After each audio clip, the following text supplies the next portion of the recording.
Researchers come developers. Why are we developing cum and researching cum? Wait a minute. I thought this was a kid's game. Nintendo game? Nintendo game that says cum? My exact mannerisms, what they're thinking. I'm curious as to the answers.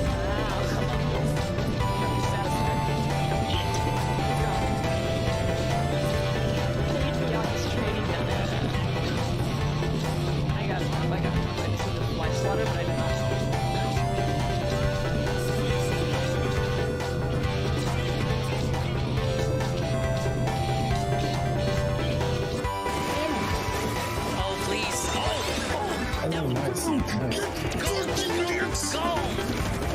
Please, I love you, go!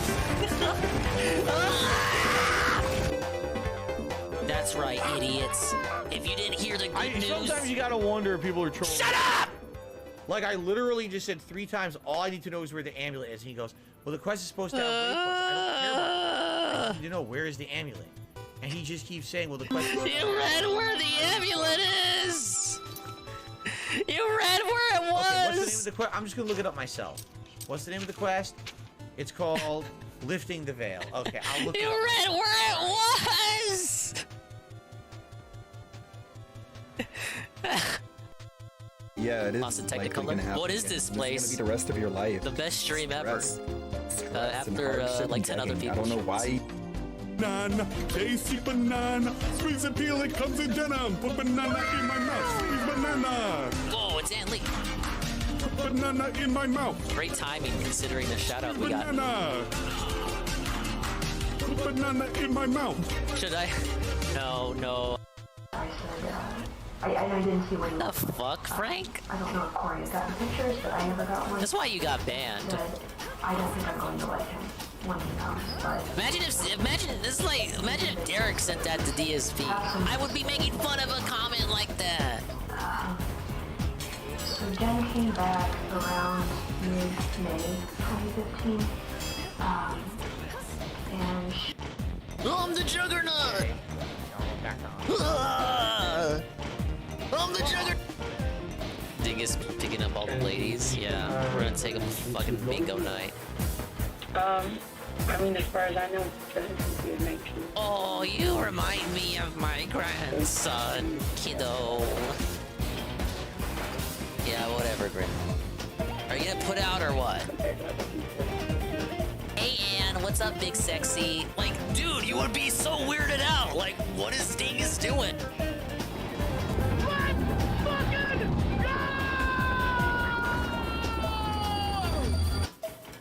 And stimulus checks. These have to be the stupidest fucking hens in fucking existence. Fuck these hens. They deserve to be cooked. Cook these fucking hens. Cook them. Yeah, you got pants on. Gas them all. Straight to the fucking oven. Yeah, Carl, I normally would play Modern Warfare 2, but like I'm so burned out on it, man. Like it's the same shit over and over and over again. Get cooked, I'm idiot. just tired of getting sniped to the point like... I got some big ass titties too. What? I went to Vietnam to fight for all. Do you think I care about some feelings? Absolutely not. What was that? When did I save that? What the fuck was that? When did I save that video? That's not even a locale. That's just some old guy.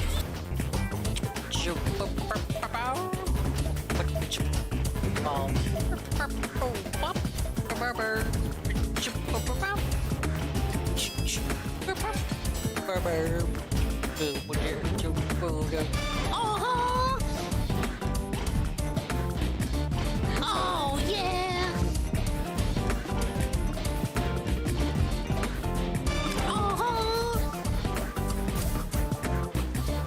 Oh yeah. No comment on the pussy.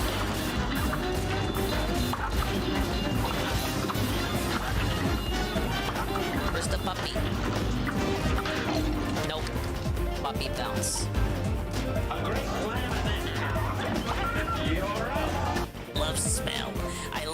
stinkiness. Oh, I want to get a good sniff.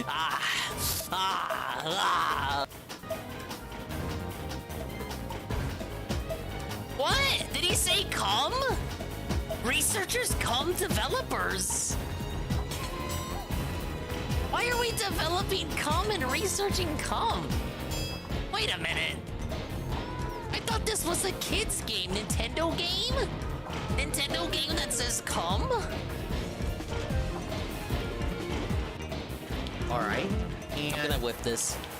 we wanted to go again, and we were gonna do, you know, smell all the nonsense. Especially now that COVID's over, thank God. Now you can do this again. Because that was the thing. When COVID was going on, they were like, oh, no, you can't open it, you can't smell it, you can't do this, you can't do that. So we didn't even bother going out there, okay? So we go out there, excuse me, and, you know, we're walking around the mall, and this mall's huge, by the way. This mall has 2 full giant floors and a third kind of semi-half floor.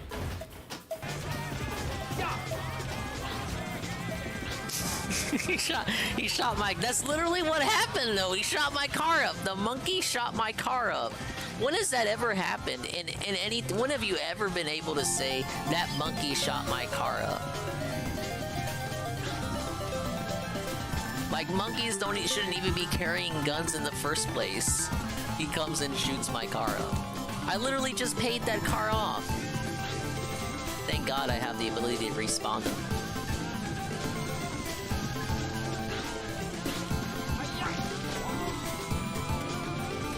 Why are people laughing? That's literally what happened. My car got shot up by a monkey. Sure, I can Shit, I got some big ass titties too. What? And in case you need it. Hey, you know what? We'll get the opacity off for you too. I'm such a nice guy. There you go. He's like the lady with the trumpet. It was performance art. Come on.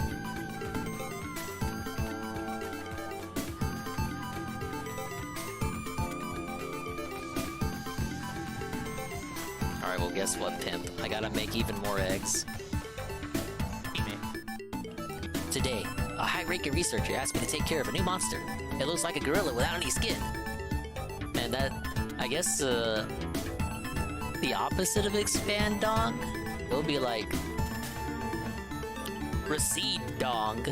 They told me to feed them live food. When I threw in Ethan Ralph, they were playing with it, tearing off his legs and pulling out the gun before they actually ate it. Oh, we did it! We did it! I didn't get hit! Bro! Oh, I didn't get hit! No, we did it! No! I didn't get time. No way, this is not time. This is not time.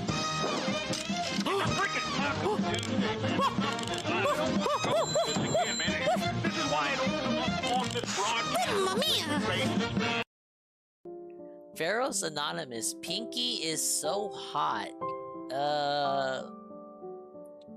Sure. Pinky gets me kinky. But, P.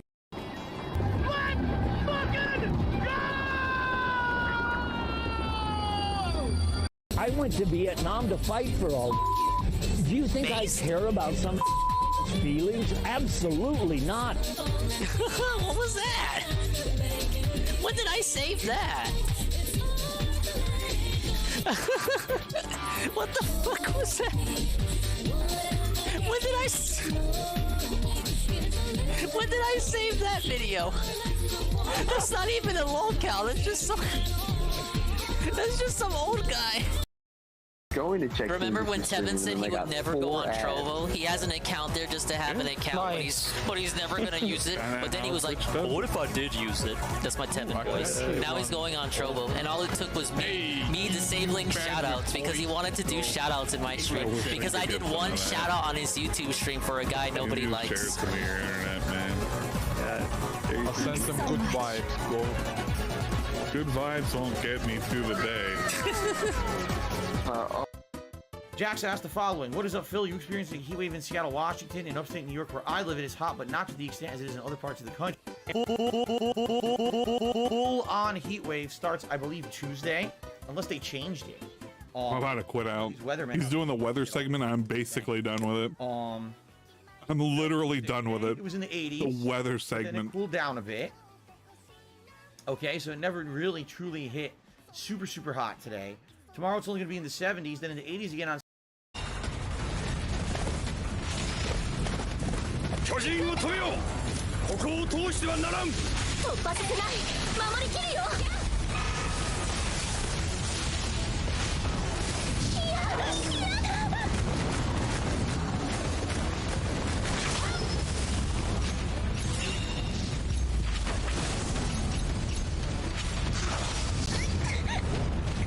So much.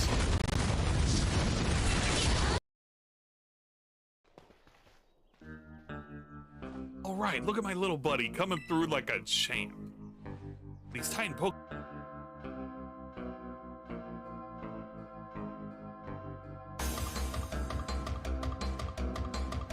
Yeesh, I sure don't like having something so tough out to get me.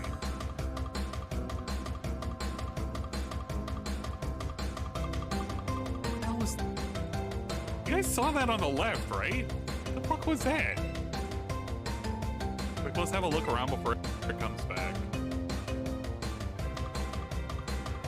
Like, you guys saw that on the left where the...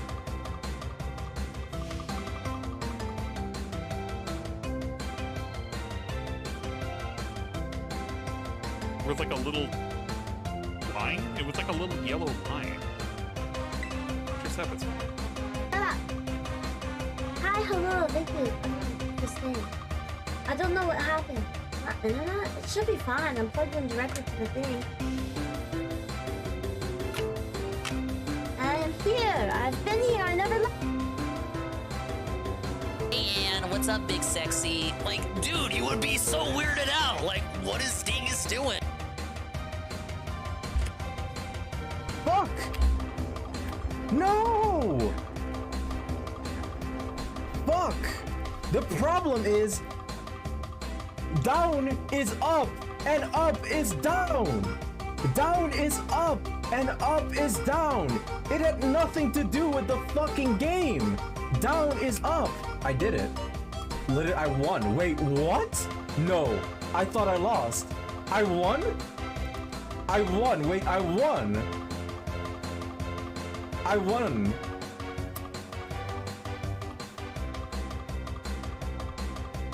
We're a little bit behind too. I didn't even notice. I'm a few 6 minutes behind. No. You know what, man? You just have them. Just have them. He said, just have them. Just take Thanks, T. This is worse than the other cry. He's banning somebody too, like mid-ban, mid-cry ban. That's very specific. That was the kind of guy that he was, you know? Like the nicest possible guy.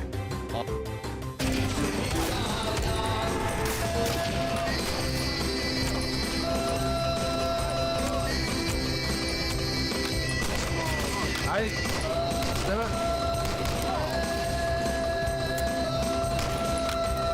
we go.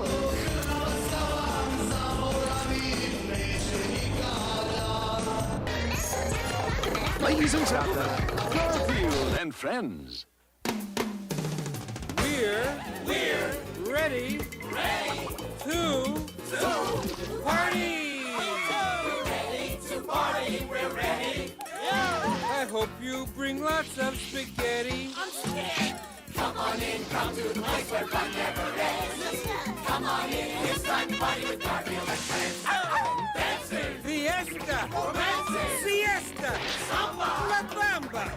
Ay caramba, disguises, surprises, and pies of all sizes. Come on in, come to the place where fun never ends. Come on in, it's time to party with Garfield and friends. Come on in, it's time to party with Garfield and friends. Garfield and friends. And pay attention. There'll be a test at the end.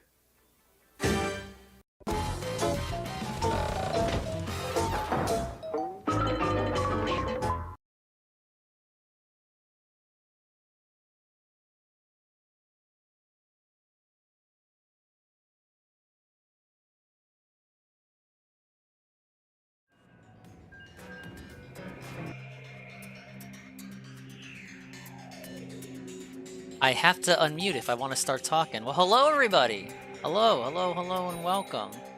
Hey, I just got a match. We're getting right into it. Turns out I gotta fix a lot of other stuff with the redeems here. Allegedly, there's a Jade redeem now. Someone finally decided to draw her. Hold up, where is this Jade at? Yeah, why is that on mandatory submit something? I think I mixed that up with, you gotta skip it? Let me double check. Okay, no, it's working. I just had to turn that one option off. Alright. Sorry for the quick start. In regards to Big Red does taste good. I've got a Big Red, I got Mug, and Dr. Pepper. Did I find the Pupperb restream? Yeah. Yes and no. I found one that was on YouTube, but there was a watermark over it, and it advertised a site where you could watch the full stream. I was not comfortable with clicking that tiny URL. So I looked on Twitch, and there were actually people restreaming it on Twitch, you guys, but they were talking over it. No! So I'm gonna, do I have a link now? No, wrong, incorrect. I'm gonna have to do some searching.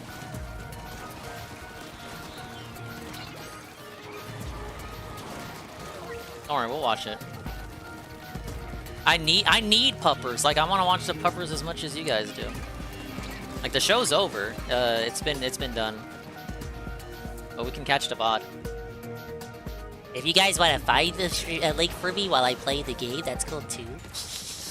Otherwise, I'll look for something. You know someone's got this down. I'm obviously not going to be able to watch it full screen. I'll have it as in the corner. You know, it's actual TV, guys. Why did I raise SR again? Did I? But yeah, we got the air fryer putting in some work today. We made chicken breast strips, wings, and mozzarella sticks, dude.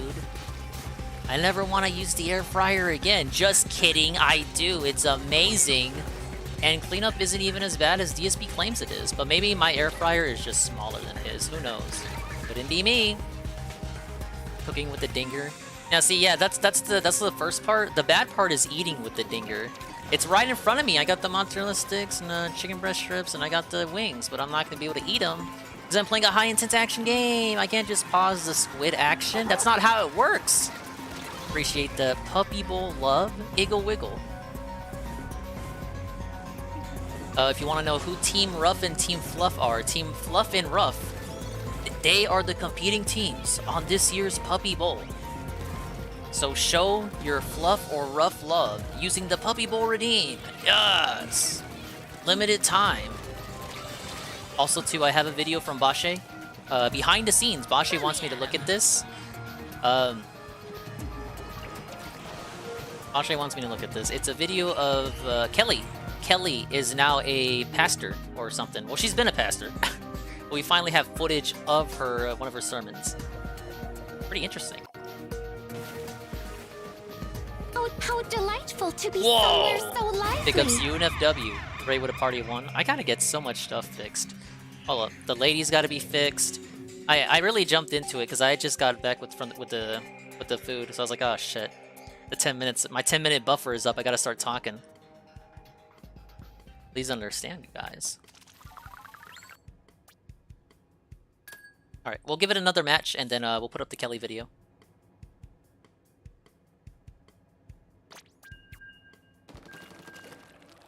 And hopefully we can get a Pupper Bowl restream. Or VOD.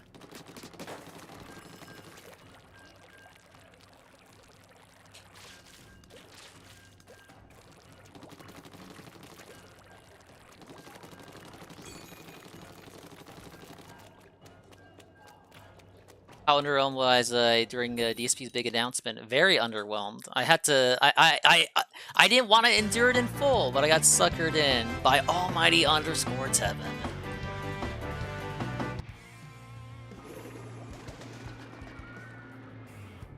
I've never had stick drift, no.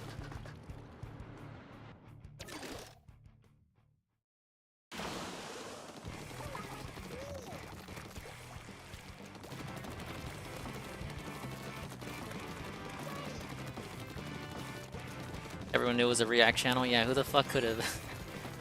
Yeah, who could have ever fucking guessed? No, it doesn't count. You didn't guess that it was a whole nother channel that I was gonna stream on.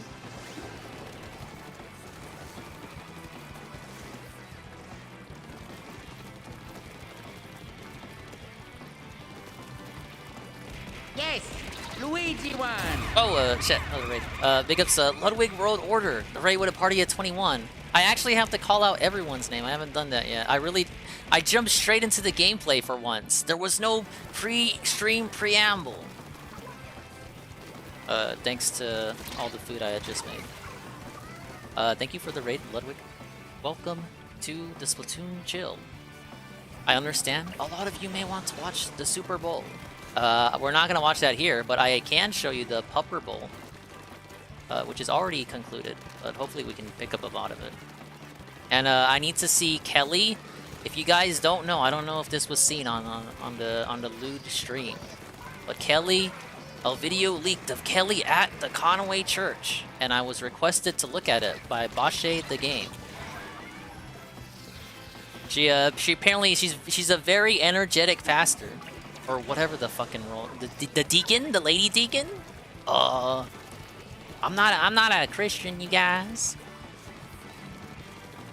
You have no care in the world for the Super Bowl. That's fine. As long as you don't LARP like you only care about it for the commercials. You've heard that rant from me one too many times. Like, just don't even go to the Super Bowl party if you don't even care about it. She breaches span evasion. Yeah, I've got the link. I'll pull it up after this. But since I was asked, no, I did not enjoy the fucking React thing. I think I enjoyed it less than the Super Bowl thing. It's actually nothing. It was everything. It was a thing that everyone guessed it was, but it was since it was the thing that everyone guessed it was, but with extra steps, your prediction doesn't count. It may as well not exist. DSP wins again. Trolls felted. And you get to pay him money. You get to pay him money. Something you can already do on the main channel. You can pay him money for him to skip your video. And of course, we have to make the Patreon still has to be of substance. So if you want him to not skip your video, just give him $50 on the Patreon. Ah, fucking ridiculous. That's okay. The troll W will come in the end. This first month he's gonna get the money, but then it's gonna taper off, whatever the fucking word is. Like, you can tell I already can't speak, but it's gonna taper off. The next couple of months, it's gonna be the money he gets is gonna be split between the two channels. Oh, give me the L on that. I think I won the last one. Double check. Oh yeah, and he teased a second thing, which I don't know if we got it, or if it was a minor thing that no one would consider a second thing, but he considers it a second thing. Alright, let's see. I need to check this. So we gotta... Oh, I got 2 L's. We fucking suck. Oh well. Big ups to J Frosty Beats, Swollen Ding Bot, Something Air. We have Mr. Pun. Mr. Pun! Why it's many. Troom Dukum. Ickle Wiggle. Zeta Sudan. Golem. Why it's Manny. Again. We have UNFW rate with a party of 1. Thank you. Dukum coming in. Natol Cog. Ludwig with the raid. Yes! We got Mexicano. We have Aldrinot with the lurk. Thank you for the lurk. Tommy no Shapai. Take that, loser. Thank you for the amazing ad. Dude, we love ads. I just got done air frying a lot of stuff, fellow raiders. So we have chicken fresh strips, we got wings, we got mozzarella sticks. I'm done. I'm set for the evening. I don't ever have to get out of here. We have the Pupper Bowl redeem if you want to show your fluff or rough support.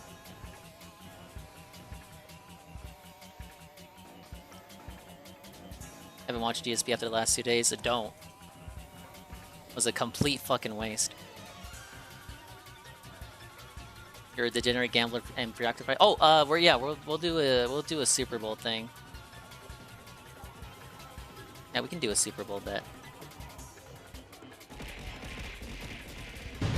How is that a troll L?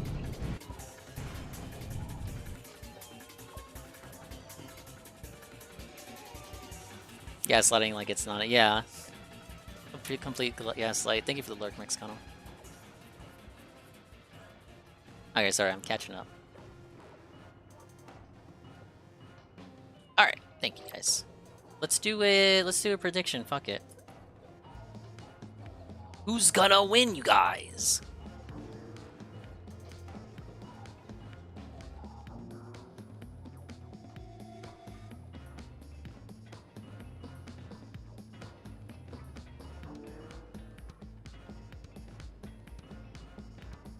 We'll give it 20 minutes. All right, go ahead. 20-minute prediction. Shout out to the Chiefs or Fly Eagles Fly. No, this is a Super Bowl thing, not the Pupper Bowl. The Pupper Bowl's a VOD now.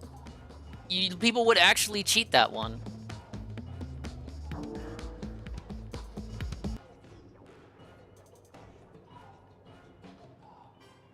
Alright, let me close some stuff here. Okay. Let's fucking do this. Let's keep it on turf.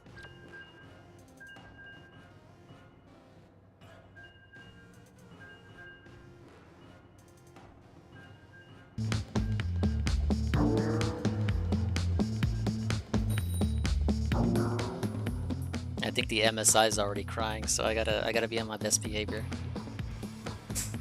Nothing too hyper for now. Where's this Bashe video?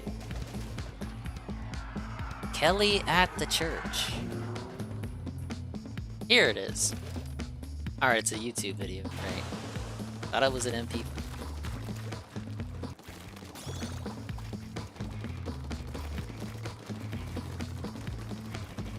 Yeah, of course you were just goofing. I've decided for Valentine's, we're just gonna chill. We're just gonna chill, but it's a different kind of way. I'll just be I'm gonna try out games for the 24-hour stream that I was not able to get to. So basically, stuff intended for that stream that wasn't played. Now, pretty cool, huh?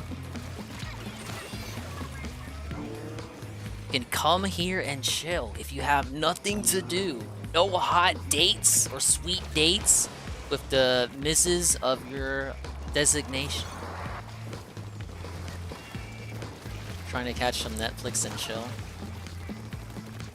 Well, I thought Netflix was going out of business. They should change it to HBO Max and chill.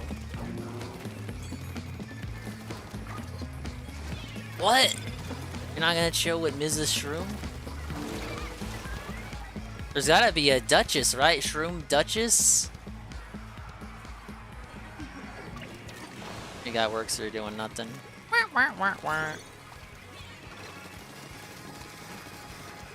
It's time to ask that lady coworker out, dude. You gotta do it. Put your best foot forward. He's got no plans. Ah, shit. Yeah, DSP shit was just utter garbage. The only video he didn't skip was a fucking TikTok compilation. It wasn't even TikTok, it was Vine. I'm surprised he knows what Vine is, because he doesn't know what Line is, but he'll tell us what Vine is. Oh yeah, remember Vine, right? Oh, we have no idea what Line app? What the hell is Line app? Every other video he skipped. He got a video about Ben Shapiro, and that was insta-skip. But we watched a Cooking with Jack video. We watched Cooking with Jack. Cooking with Jack's most famous video, and we skipped the cooking portion. We actually don't see the cooking in the Jack video. It's a cooking video, but we don't watch the cooking. We just skip to the end. I've never heard of this. This is the reaction that you pay for when you sub or gift the membership or something to whatever to DSP Reacts. You actually get nothing. You get him doing everything in his power to not react.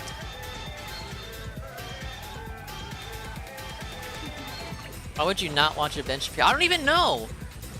Like, who does he think Ben Shapiro is? Do you think does he think he's gonna put on the hood? Like, he's just gonna watch the fucking video and Ben Shapiro is just gonna put on the Klansman hoodie? I don't think so. I actually think there's a higher chance he'll put on a yarmulke before a hood. This dude's stupid. He knows nothing of politics. This is why DSP politics needs to be a thing. Oh man, 1 point. We'll see how it performs. Here is a video sent to me. Footage of Wings of Redemption's wife at church? Filmed by Tyrone.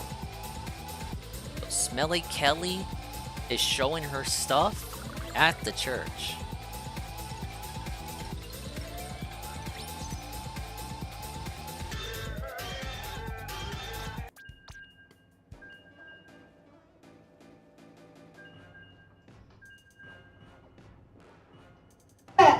Cause he is the son of the Oh, don't buffer. No, don't buffer. We lost. true and Let's living make sure God. we're killing everything. A lot of people on TikTok recently have been saying, how can you spend your life brainwashed? Honey, I ain't brainwashed. A lot of people. I'm just crazy for Jesus. Hey, Mr. I'm Bubbles. living for Jesus. And if you don't like it, there is a Look at that guy in the back. Look at that dude in the back. Look at him. Right. Shut me up. You do. Yeah, it's really her. It's the lady. I'll go and I'll make another account. Cause let me tell you something. China can't shut me up. TikTok can't shut me up. Look at that guy in the back. Facebook can't shut me up. Yeah, Frisco. What are we doing? Shut me up because I don't know how old this is. Every morning my It's feet definitely touches Kelly. the ground, and he knows that I am a child of God and that I'm living for God and I'm not turning back. I don't care how many bookings I get in 2023. 2023. This is recent. With him. All right, that is Kelly, Pastor Kelly. Yeah, she was ordained at the same ministry that ordained Duty and Joe Murray. Hello, Perezka. We have Mr. Bubbles who sent me something and Ace's win. Let's see, scroll up. Sorry, I missed it. Any predictions on how Pupperb will spend Valentine's alone? Asking romantic BK ending in another incident session while Cat gets some chocolate. Valentine's Day is Tuesday, so no, it's not the day off. We're not gonna do anything. I wish I could spend it with my wife, guys. Now, if you mean like the actual day off, maybe they can make up for it. Let's replay that one more time while I queue up. Cause he is the son of the true and living God. Saw the Mio Figma. I don't think I have the money to purchase it. I'm sorry, you guys. I still don't have the Pyro Emitter statues. I don't have room for this shit anymore. We have to install another shelf. There is a block button, and maybe you should use it.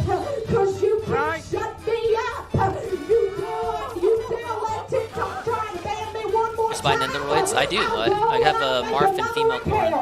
Cause let me tell you something. China can't shut me up. See, right there, it sounds like a Vince moment.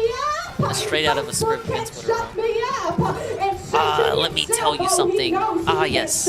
Shut me up, because when I wake up every morning my feet touches the ground, and he knows that I am a child of God and that I'm living for God and I'm not turning back. I don't care how many bookings I get in 2023. That don't affect my relationship with him.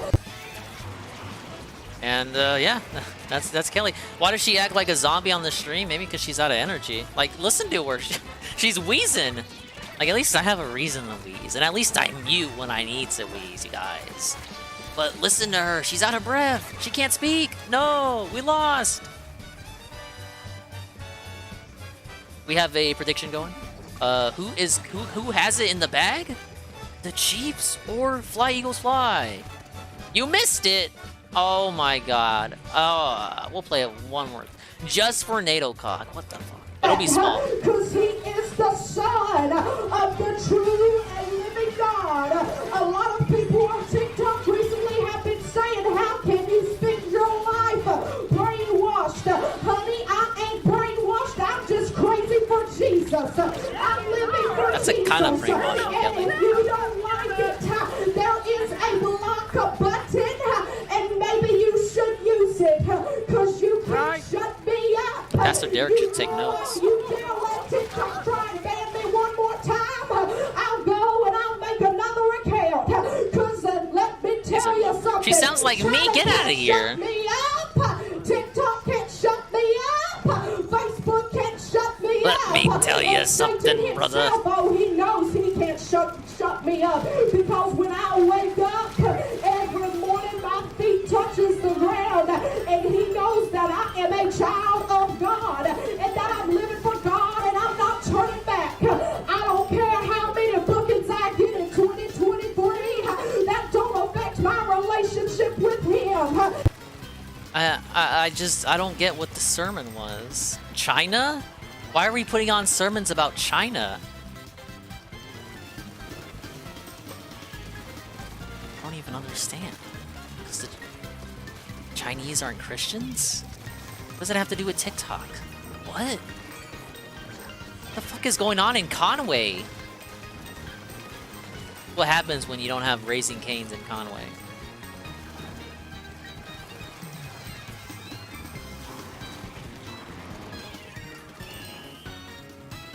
Was it a China spy bullet? Oh my god. Are we that? Is that why? What the? Kelly! There ain't nothing religious about that.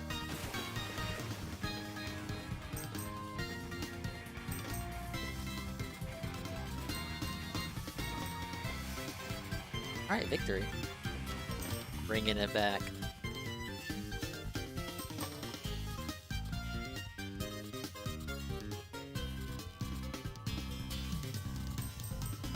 Thank you, Wings007, for acquiring that behind-the-scenes tape. I have, we were supposed to watch this during Tofu Crime, but that didn't work out. So we're gonna have to make up for it today.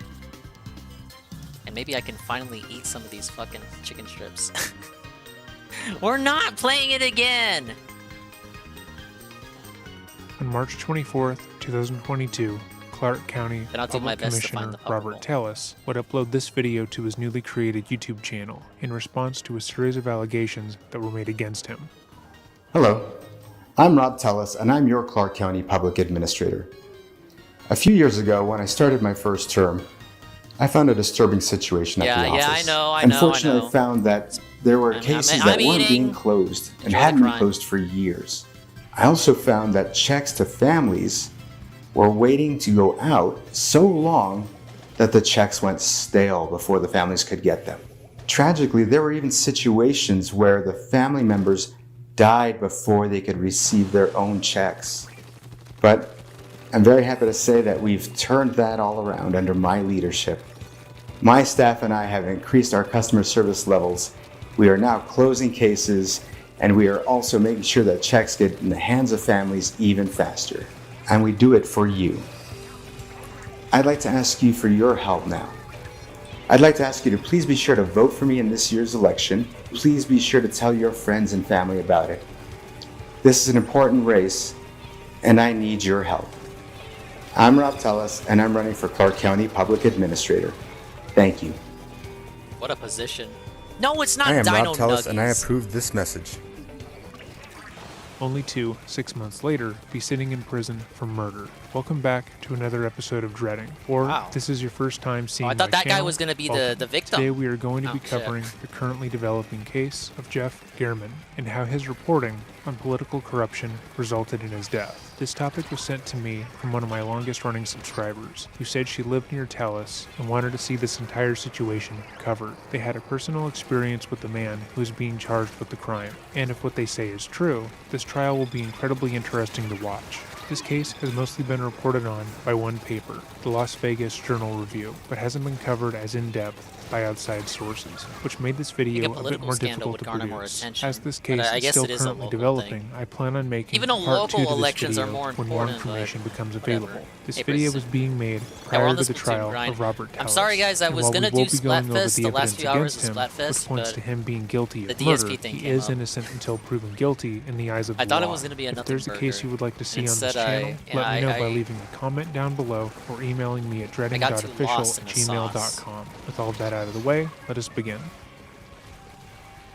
To those who You can knew still rate Jeff for the results, German, though. he was a principled and fair man. No He was the type tricolor of person tonight. who had a code of ethics, to do no harm to others, and to call out hypocrisies where he saw them. And he believed in the betterment of the world. He was old-fashioned in his belief systems, and was fascinated with fighting corruption where he saw it. And where he saw it, mostly, was in Las Vegas. He loved to write, and was fascinated with uncovering the truth. Specifically, he was fascinated with the Mafia, and how they had weaved their web into the fabric of Sin City.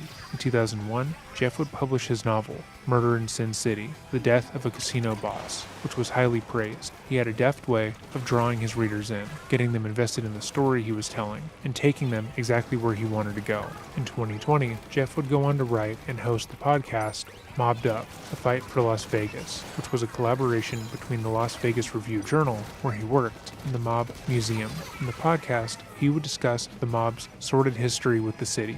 The podcast was incredibly successful, getting nearly 1 million downloads by June of the following year. For over 4 decades, Jeff had worked as a columnist and journalist for multiple papers, and had a reputation for himself as the guy who refused to be bought. If he was reporting on a story and his editor or higher up tried to kill it, he would only pursue his hunch harder, intent on bringing the truth to light. However, this tendency would lead to him uncovering a relatively mundane secret that would get him killed. Though the majority of people in Jeff German's life spoke of him with nothing but respect, the opposite was true of Robert Tellis. According to the people closest to him, Tellis was an incredibly enterprising man, whose eyes were always fixated really want the on whatever Eagles to self-serving goal he had. He enjoyed being in positions of power, and often spoke about how guys he was know the best EDP's a person fan for of any the position. Eagles, And right? while those are not negative traits outright, especially as an attorney, the tutting people who you knew guys. Tellis believed that they were in his particular case. Many around him felt that Robert was delusional in his thinking, and believed he was more gifted than he was. Co-workers would describe Robert as being a tornado, destroying almost everything in his path and making life harder for them. He thought that he was innately better than those around him, and when it came to making workplace decisions, he actively hurt the people around him because he felt that he knew better than they did. Carlos Morales had gone to law school with Tellis at UNLV, and immediately Tellis began making problems. They both served on student government, and it quickly became clear that Tellis wanted to run things in his own way. He didn't care much for the opinions and thoughts of other people, and instead chose to act in a way that many believed was antithetical to the success of the student government. He refused to do things by the book, instead forcing those working under him to do things, quote, his way, which often resulted in them being done wrong. Anytime someone would miraculously do a good job despite his interference, he would take the credit for their work, and would routinely throw others under the bus if he believed that they were trying to upstage him. He was obsessed with his reputation, and wanted to outwardly appear as a nice, trustworthy man. Despite obsessively attacking people he seemed to believe wanted his position. He was also well known for taking advantage of his positions over people sexually. According to Morales, his time working for student government came to an end when multiple people witnessed Tellis molest a first-year law student without their consent. Morales and other witnesses reported this incident, finding it to be incredibly disturbing, but they kept the young girl's name out of their reports, as she was too nervous to come forward at the time. When Robert was made aware of these reports, he was incensed. He seemed to feel as if Morales and the other witnesses were simply trying to ruin his reputation, and went on the defensive. Robert would fly into a near-violent rage, screaming and threatening those around him. He claimed he'd never touched the girl, and instead, those reports were a planned attack by jealous rivals, meant to usurp his power as the president of student government. At this point, Morales and others, who were part of the student government, reported that Tellis went on a months-long campaign against them, trying to figure out the exact identity of the girl he had been seen molesting, and attacking their reports. Former student body president was obsessed with destroying everyone who he believed was against him, and it seemed to be his sole driving force. He claimed again that they were just jealous, big Chad evil, power-hungry energy. You people molest someone, you didn't even know who they were. See a man Just like grab him ass. do well. He made up conspiracy theories as to why people were plotting against him, and genuinely felt as if Getting an it was OLED him switch? against the I like world. mine. He threatened to sue everyone, I used to claiming get that more the mileage out eyewitness of it reports because were I used to play defamatory. handheld When he and was tabletop eventually much kicked more off often. the student government, Especially, he threatened to sue the pre-streaming school days. for their actions, and he spent months attempting to find If and you intimidate feel the like you first-year do law handheld student or who had tabletop a refused to lot, come yeah. forward, 'Cause the positive screen really that she is was behind the that entire much better. ordeal. This would not be the last time Tellis would be accused of using his position over another person to pressure them sexually. this would become somewhat of a habit for the lawyer. The extreme rage, paranoia, and obsession that Robert displayed in this instance would also follow him into every aspect of his personal and professional life. Despite his negative attributes, Robert was also known to be incredibly charming when he needed to be. In his daily life, Splatoon 3 he was OLED cruel, does not come with the demeaning, game. and None of these delusional, OLED but for special short periods editions of come with the time, game. He could mask his true nature. It ain't His like ultimate that. goal was to become the Not even governor a of digital. Nevada, and he was well aware that he would need as many people behind him as possible to achieve his goal. He became a staple in the Las Vegas social scene, consistently attending charity events and Rotary Club events. He would This thing talk is to showing everyone, the OLED. making He sure just that they asked knew me if he I was should an get up-and-coming one. lawyer in He the should get area, one. and notably was What? crowned one of the nonprofit's You pro wanted bono the attorneys of the recommendation. year. This award didn't mention the fact that his work on numerous pro bono cases would result in his clients being defrauded and taken advantage of. He would go on to marry Marianne Ramirez Ishmael and have 3 children, but Robert's paranoid aggressive behavior wouldn't cease. Their relationship was said to be toxic, with Robert repeatedly cheating on her with various co-workers and women he met through work. When confronted, Robert would reportedly fly into a rage. It seemed, at least to the people around Robert, that any form of criticism Console leveled plumbers at him always come with was games, taken as not an today. insult. The very implication that he would cheat on his wife was so offensive that if it was brought up, he would see red. However, that didn't make the assertion untrue. On February 29th, 2020, Yeah, they gotta specify Robert on the would fly front of into the one box these what it comes rages. with or Only what it this doesn't time, come with, he because was in Americans are public. fucking The couple stupid. had gone out for a date I night can say at the that, Bellagio, 'cause I'm an wanting to spend American, quality time yes! together away from the children. Be like that Sometime sometimes. during the night, Robert became angry. Witnesses weren't able to recall What do you the have pair right was fighting now? Do you about, have an but original Robert Switch, appeared or do you to be already the have an aggressor, OLED? screaming in his wife's face until he And was beat what is red. your After Switch? some What- time, Marianne convinced just tell me Ellis first, that they and should I'll- go back I'll home, ask- I'll realizing ask- that they were yeah, making I'll a ask the spectacle next of question. themselves. However, the Launch fight was Switch? far from Yes, over. upgrade. Once in the 'Cause car, you're in the same Robert situation grabbed as his me. wife by her neck and began to Make sure. strangle her while shaking her. He let go a little after a minute, at which point he started breaking things inside the vehicle. When he began to drive them home, Especially if you have a launch Switch, then you have the one with the shittier battery life. You have 4 hours of battery life when the newer models, not just the OLED, but any regular model Switch you can get now, you get the 6 to 8 hour battery life, depending on the game you're playing. So yeah, do it. Fuck it, trade it in. I don't trade in the car and get the new one. he continued his assault, punching her at least one time in the arm. New Pro and punching controller? the steering I don't wheel know if so they have hard the they nearly Splatoon swerved 3 off the Pro road. controllers anymore. That's Multiple what I'm other using now. drivers I like recalled it. being on the road at the same I got time, that one, seeing the Smash Pro vehicle's controller, speed and while both swerving in and out Monster of the Hunter lane. Pro Luckily, controllers. despite being too intoxicated to drive and in a physical altercation, I they want the arrived home in Xenoblade 2 one one, piece. and Once the there, Splatoon Marianne 2 one, repeatedly but it wasn't told meant her to be. husband to go to sleep, hoping that he had calmed down from the fight. Their kids were reportedly already in bed, asleep, and she didn't want to wake them, but Robert didn't care. He refused to end the argument or go to bed, and instead continued screaming, repeatedly striking her and requesting that she kill him repeatedly. Marianne tried to escape her husband and protect her children by barricading them all in their rooms. However, Robert was able to break in, bashing the door down and chasing them throughout the house, still in a rage. At one point, according to the police report, Robert was able to grab need a a Pro hold of his controller? wife and held her in what was described find a as a Splatoon tight one, bear hug. She was unable to I get like free it. from his grip, and their kids tried to fight their father off of their mother, but it was no use. He refused to let go. Thankfully, So honestly, as far Marianne as had been designs able to go, I call would the say the police Monster Hunter while in ones her are the children's most bedroom. awesome looking. 911 emergency, Orozco 17887. Do you need police, fire, or medical? Yes, hi. Can you please send somebody here? My husband is going crazy. He's trying to make us, like, hurt him or something. And my kids are freaking out. What is your address? It is 9624 Spanish Steps Lane. And that was 9624? Yes, Spanish Steps. Okay, what is he doing now? He just won't leave us alone. He had too much to drink tonight, and it's just, me and my kids are scared. Okay, Well, it's has a anybody been hit or pushed, small ma'am? local election.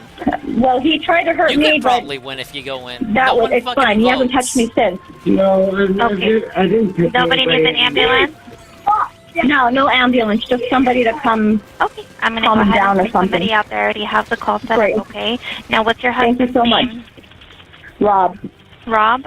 Is it Robert? Yes. Or is it... Yeah, Robert. Reels? Robert. Okay, what is his last This is name? what's become of him. K-S-T-E-L-L-E-S. You And really is he can't white, break black, the Hispanic, or hypnosis. Asian? He's Hispanic. Okay, how old is he? 43. What's What his does date of that birth, ma'am? matter? She's being attacked.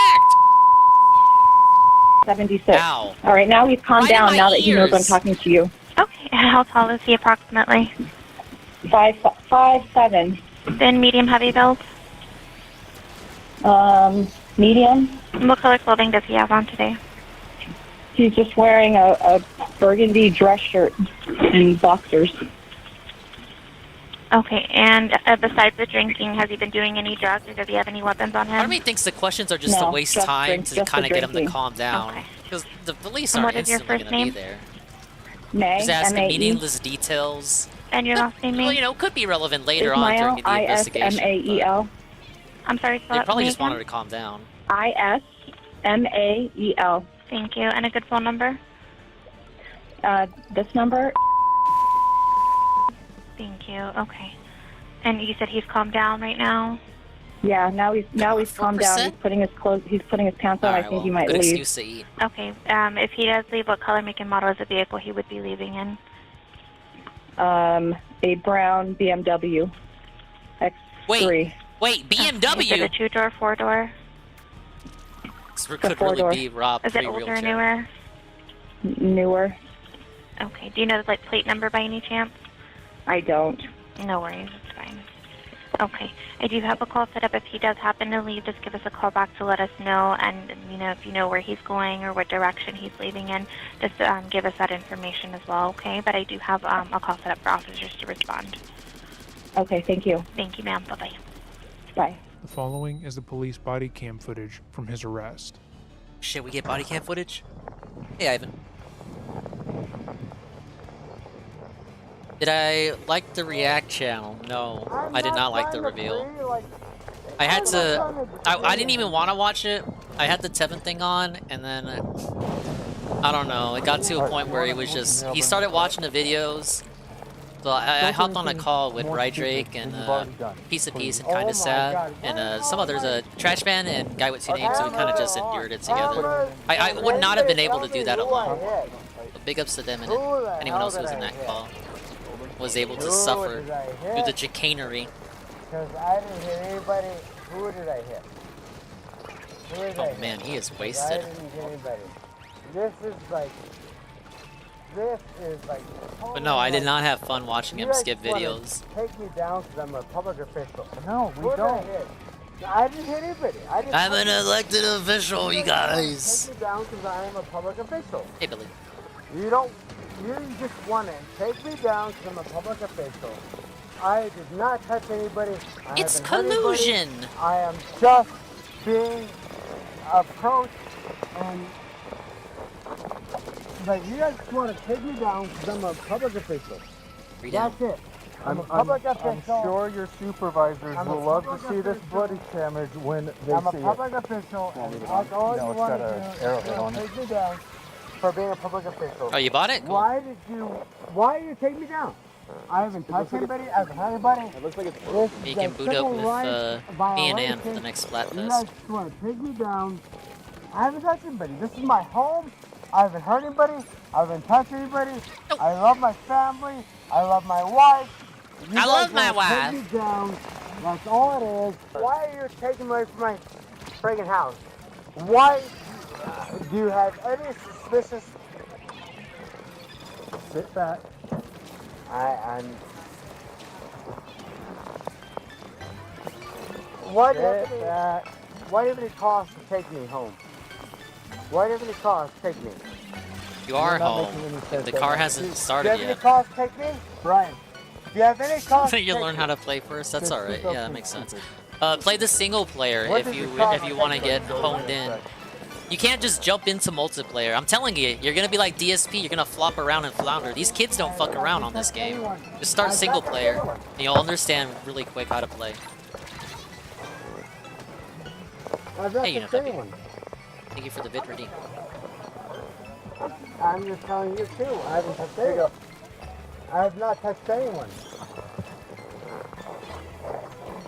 I have not touched anyone.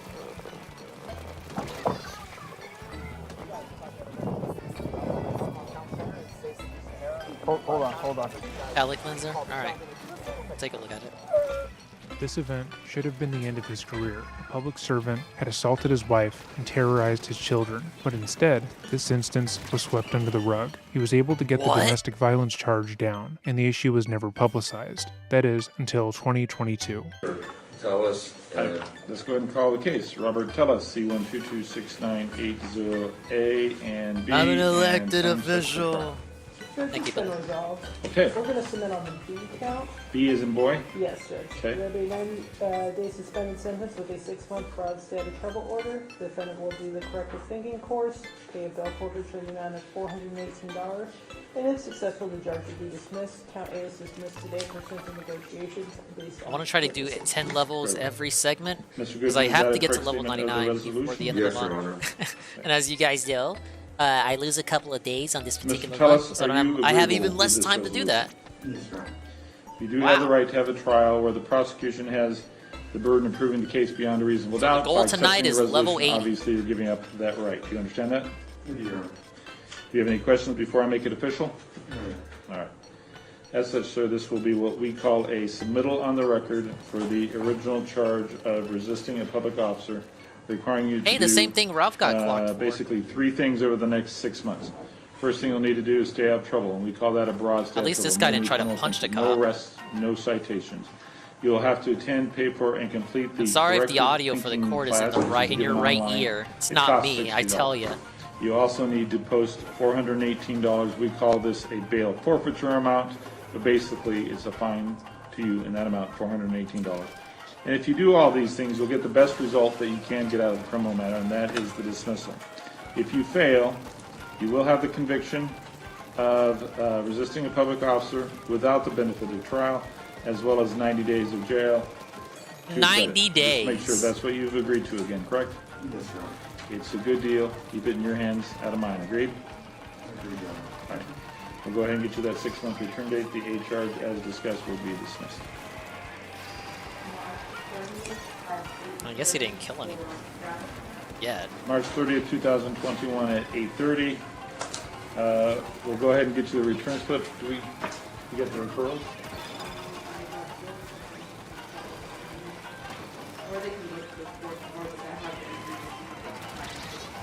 So it is a new class. We think that is the appropriate information.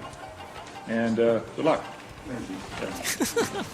Have a good day, Your Honor. You too. Good luck. What the fuck? Judges can be so fuck. Good luck. Yeah. Who? Good luck, says the guy who decides your fate. Fucker. As Robert stated multiple times during his arrest, he worked as an elected official in Clark County. More specifically, he worked as the public administrator. As noted on clarkcounty.gov, the public administrator serves 2 important functions. They secure property of people who have passed away while a search for family or the decedent's executor is performed. Tellis assumed the office in 2019 when he ran unopposed for the position, but like he had in every other aspect of his life, he came into the position like a tornado. He didn't care for the established rules and regulations, nor did he care for the mental health I'm an and elected well-being official. of those working with him. Yeah, Instead, no one ran he wanted against to do you. things his way. What his way entailed changed every day. Some days, he was in a good mood. He was willing to work with his peers, allowing them to go by the book and help the people of Nevada. But on most days, he would come in a rage, already upset at the people working under him, and completely unwilling to help anyone. The men and women who worked under him had been there for years at that point, and watched as their workplace turned into a place they no longer recognized. There was no talking to Robert, they found, as any concerns they tried to raise would cause him to fly into a rage, believing they were trying to undermine him.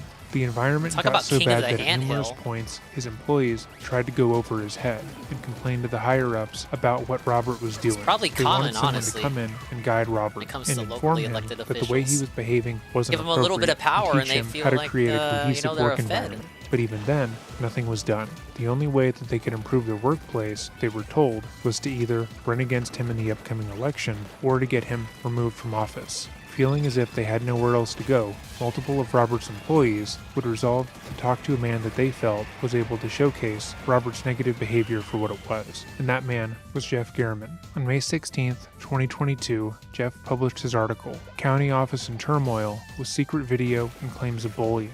Hostility to the Las Vegas Review-Journal. The following is that article. The Clark County Public Administrator's Office has been mired in turmoil and internal dissension over the past 2 years, with allegations of emotional stress, bullying, and favoritism leading to secret videotaping of the boss and a coworker outside of the office. A half-dozen former and current employees interviewed by the Review Journal are alleging the hostile work environment was fueled by the elected administrator of the office, Robert Tellis, carrying on an inappropriate relationship with a staffer that has harmed the office's ability to deal with the public and overseeing the estates of those who have died.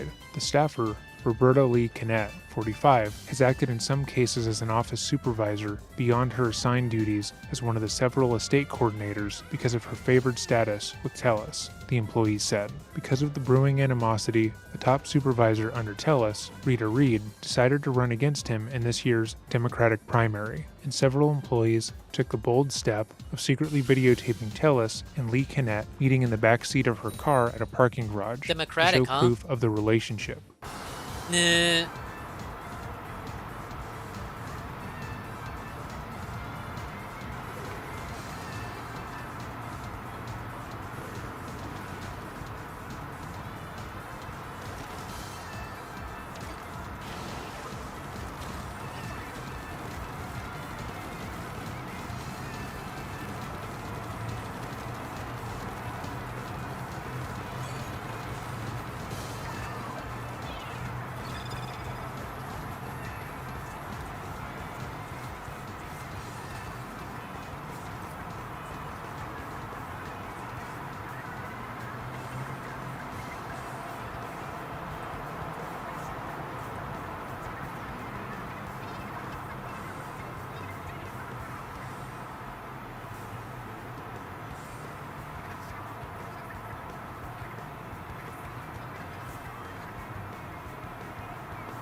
I actually have seen that video, Billy. I have.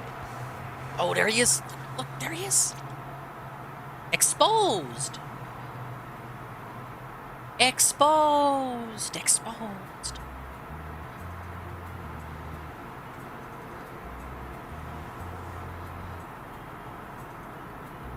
What? It's the lady. Oh my god. Is this her eating the sandwich? Something was ate back there.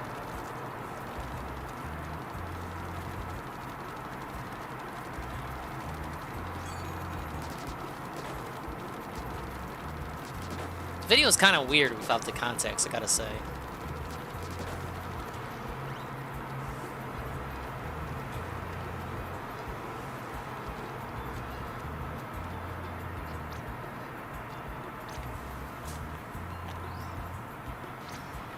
One employee filed a retaliation complaint with the court against Tellis on May 9th, records show. Both Lee Cometh and Tellis, 45, an attorney, strongly denied having any improper relationship but acknowledged that they have become friends. Tellis said he has relied on Lee Cometh's support while making office improvements resisted by employees from the previous administration. Both are married. Tellis blames a handful of old-timers for exaggerating the extent of the relationship and falsely claiming that he has been mistreating them. He said they have filed complaints against him with the county in the past that were not substantiated, and he questioned the timing of the latest accusations as he seeks a second term in office. The office tension was felt during a recent visit as employees loyal to Tellis explained that there were two factions, a group of mostly new workers hired by Tellis and the other group with ties to the former public administrator, John Cahill, who retired in January 2019 after 12 years. John, who endorsed Tellis in 2019, is now backing Reed and voicing concerns about the well-being of the workers. The office has 8 full-time employees, 3 part-time support staffers, and roughly 15 part-time investigators who spend most of their days in the field. When someone dies and there are no immediate family members to deal with the estate, the office takes possession of the property and investigators attempt to locate relatives so the property can be turned over to them. Emotional stress claims. Members of the warring office factions say they have suffered emotional stress, which in some cases have impaired their physical health. Assistant Public Administrator Reed includes herself among those affected by the upheaval. Reed, who has worked in the office for 15 years, said she jumped into the race knowing she faces an uphill primary battle with Tellis on June 14th. Her office is right next to his in the building at 515 Shadow Lane. I came to the decision not very easily because it affects my life dramatically, Reed said, but I want to do whatever I can to let the voters know that this is not the right man to be in charge of any department. We're always on guard and we're always under stress. All of the people in his office deserve to be treated with respect and dignity, and the people we serve deserve to be treated with respect and dignity. Holdover staffers said they secretly videotaped Tellis and Lee Cometh after work several times, slipping into the back of her Nissan Rogue earlier this year in the shadows of a high-rise mall parking garage. The staffers said they recorded the clandestine meetings to offer proof to county officials of the office dividing relationship. The Review Journal has obtained and viewed videos of the meetings. This is unacceptable, disgusting behavior for a public servant, a state coordinator Alicia Goodwin said in the confidential retaliation complaint. Physical contact with a subordinate in a public place and letting that subordinate use favoritism she is getting from these inappropriate meetings to secure power and privileges above others in the office is affecting most of the staff in an extremely negative manner. Tellis responded that Lee Cometh, who also worked under Cahill, is simply one of the people he can lean on,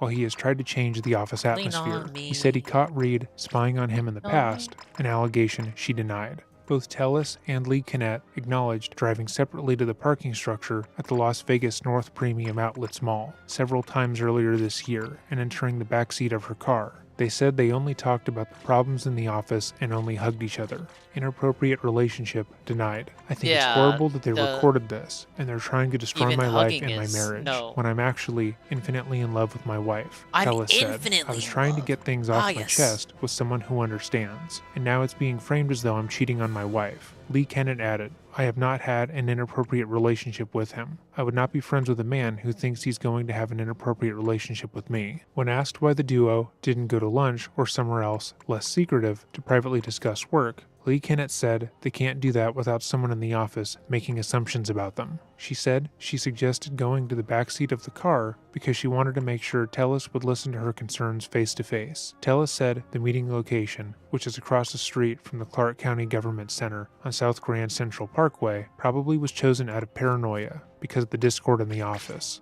Goodwin denied to comment about the claims of bullying and favoritism, but in her 19-page complaint filed with the Clark County Office of Diversity, she provided details of Tellis' relationship with Lee Cometh, the videotaping, and his alleged micromanagement of the full-time workers. The county has failed to protect employees from a mentally and emotionally abusive situation that has continued now for 2 years plus, and the mental and physical health ramifications have been felt by most of the full-time employees in this department of only 8 full-time employees, Goodwin wrote. Goodwin, who's been in the office for about 5 years, also alleges in the complaint that Tellis is discriminating against her because she is Mormon and has retaliated against her since she filed a discrimination complaint with the county in 2020. Tellis denies these allegations. According to her new complaint, staffers first saw Tellis and Lee Cometh getting close to each other in 2020 during the COVID-19 pandemic. He moved into a cubicle next to hers. Then they began taking walks and having lunch together. Lee Cometh also observed having numerous closed-door meetings with Tellis, where they were heard giggling. No other employees were allowed inside his office, which only has windows to view the outside of the building, the complaint says. Lee Cometh has since acted with assumed authority, power, and privileges since the two began their personal relationship. Goodwin wrote in her complaint, their behavior has very negatively affected most of the others in our department. A county spokesman Wait, I don't even have my right shirt. Oh, because the saying it was a personal matter. Deputy County Manager Jeff Wells, who oversees the Public Administrator's office, was not made available for an interview. Because Tellis is an elected official, the county has no authority to discipline him, but it does monitor how employees are treated. Health of employees questioned. Oh my God, Former boss Cahill said he is worried about the impact the alleged bullying is having on no wonder I've been eating L's. It all makes sense. These employees talk daily with the people who have lost a loved one and their families, he said. It's an emotional, stressful job, and to add a hostile working atmosphere to it is unacceptable. Cahill was also critical of the county's failure to stop the alleged abuse. They're being harassed and the county doesn't seem to care, he said, and I just think that that's nonsense. These employees are still county employees who have the rights of county employees. They're not his private employees. Some holdover staffers interviewed by the Review Journal cried while sharing details of their troubled work environment. Some asked to remain anonymous out of fear of retaliation. According to the workers, Tellis has a temper and demeans holdover employees. He assigns them unnecessary work, has set unrealistic performance goals, won't respond to questions they have about their changing duties, and tries to dig up dirt on them. He also prohibits them from using cell phones at work and discourages them from socializing and gossiping in the office. Anyone who questions his authority is chastised, the workers said. The employees contend they are constantly worried that they won't properly follow his sometimes confusing directives and could be reprimanded or verbally abused. One worker said she eats a bag lunch every day in her car because she doesn't want to be seen socializing with staffers who aren't among Tellus's favorites. Janelle Lee, a part-time investigator, said the office environment is one of the worst she has ever seen. She has her own live event company and has spent years putting on entertainment events on the strip. He literally works to create division in the office, she said. He's so vindictive and so horrible. Everybody looks like they're in a CYA situation all the time. People are depressed, they're physically ill. One staffer told me, I'd rather have a colonoscopy every day than come here and deal with him. Janie Osuzik, who worked as an executive assistant for 4 public administrators for over 30 years, said she retired in April because she got frustrated with the hostile environment. You always had to be on guard, and it made the office uncomfortable because you knew there were certain people who would run to Tellus on everything, even with lies, and he would accept it as true, she said. He would storm into my office and accuse me of things and never take the time to investigate anything. She said she once got so stressed that she had to take a leave to deal with the migraines. Those of us who were not in his favor felt that we weren't appreciated, even after all those years of working in the office. She said, it was a miserable place to work. Reed said she has dealt with headaches, stomach aches, and depression under what she called constant browbeating by Tellus. When you beat people up, there's only so much energy and services they can provide, she said. You spend so much time combating these challenges and accusations and reprimands, it knocks you in the gut. It's like, here we go again, another lie, and you have to try to protect yourself. Reed is also convinced that the relationship between Tellus and Lee Kennett is responsible for the office conflict and has contributed to Tellus's efforts to strip her of much of her administrative duties. His relationship with her is harmful to the operations in the office, Reed said. She has become more and more powerful and noticeable. If she didn't like something, boom, she'd be marching into his office and there would be some change. Tellus disputes the claims of hostility from Reed and the other veteran employees. These allegations that I've chained people to the wall or something are bogus, he said. They make it sound as though everybody is miserable in the office. I've done my best to try to be as nice and friendly this whole time. For whatever reason, they just seem to want things to go back to the way they were, serving the interests of a few. Before I got there, this office was in a horrible, horrible state. Among the changes Tellus said he has made are closing estate cases faster and cutting back on large amounts of tax-funded overtime employees were getting under Cahill. He provided a document that showed one veteran employee received more than $140,000 in overtime between 2017 and 2018. That was on top of the employee's combined $150,000 regular salary for those years. The employee's overtime dropped to roughly $13,500 in 2020 under Tellus, according to the document. Lee Kennett, who sits in a cubicle similar to other state coordinators and employees, said the disgruntled staffers are responsible for creating the drama. Rob is walking on eggshells because of all of them. We all are, she said. There's no accountability on their part. Nicole Lofton, an estate coordinator for the past year, said the old guard acts like a little gang and has tried to isolate her. Lofton said she has suffered from migraines from stress. They told me from the beginning to pick a side,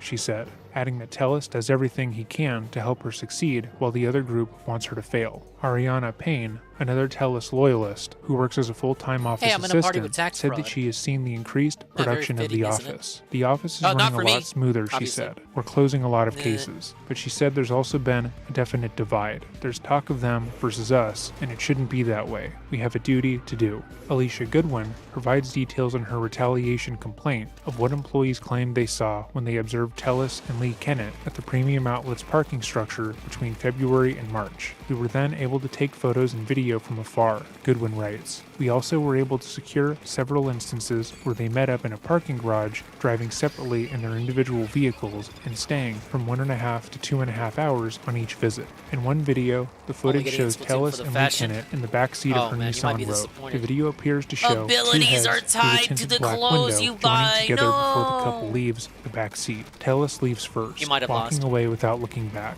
Lee Kennett exits the car seconds later and It's gets one in of the front those seat. fucking Neither games. person acknowledges the other outside of the car. We're being put through all of this because he's having a private thing, one employee said. I don't think he should be allowed to run a county department. He's mismanaged so many things. This is a horrible abuse of public trust. To say the article caused an uproar in the public administrator's office would be inaccurate, as every paranoid delusion that Robert had ever had just been confirmed.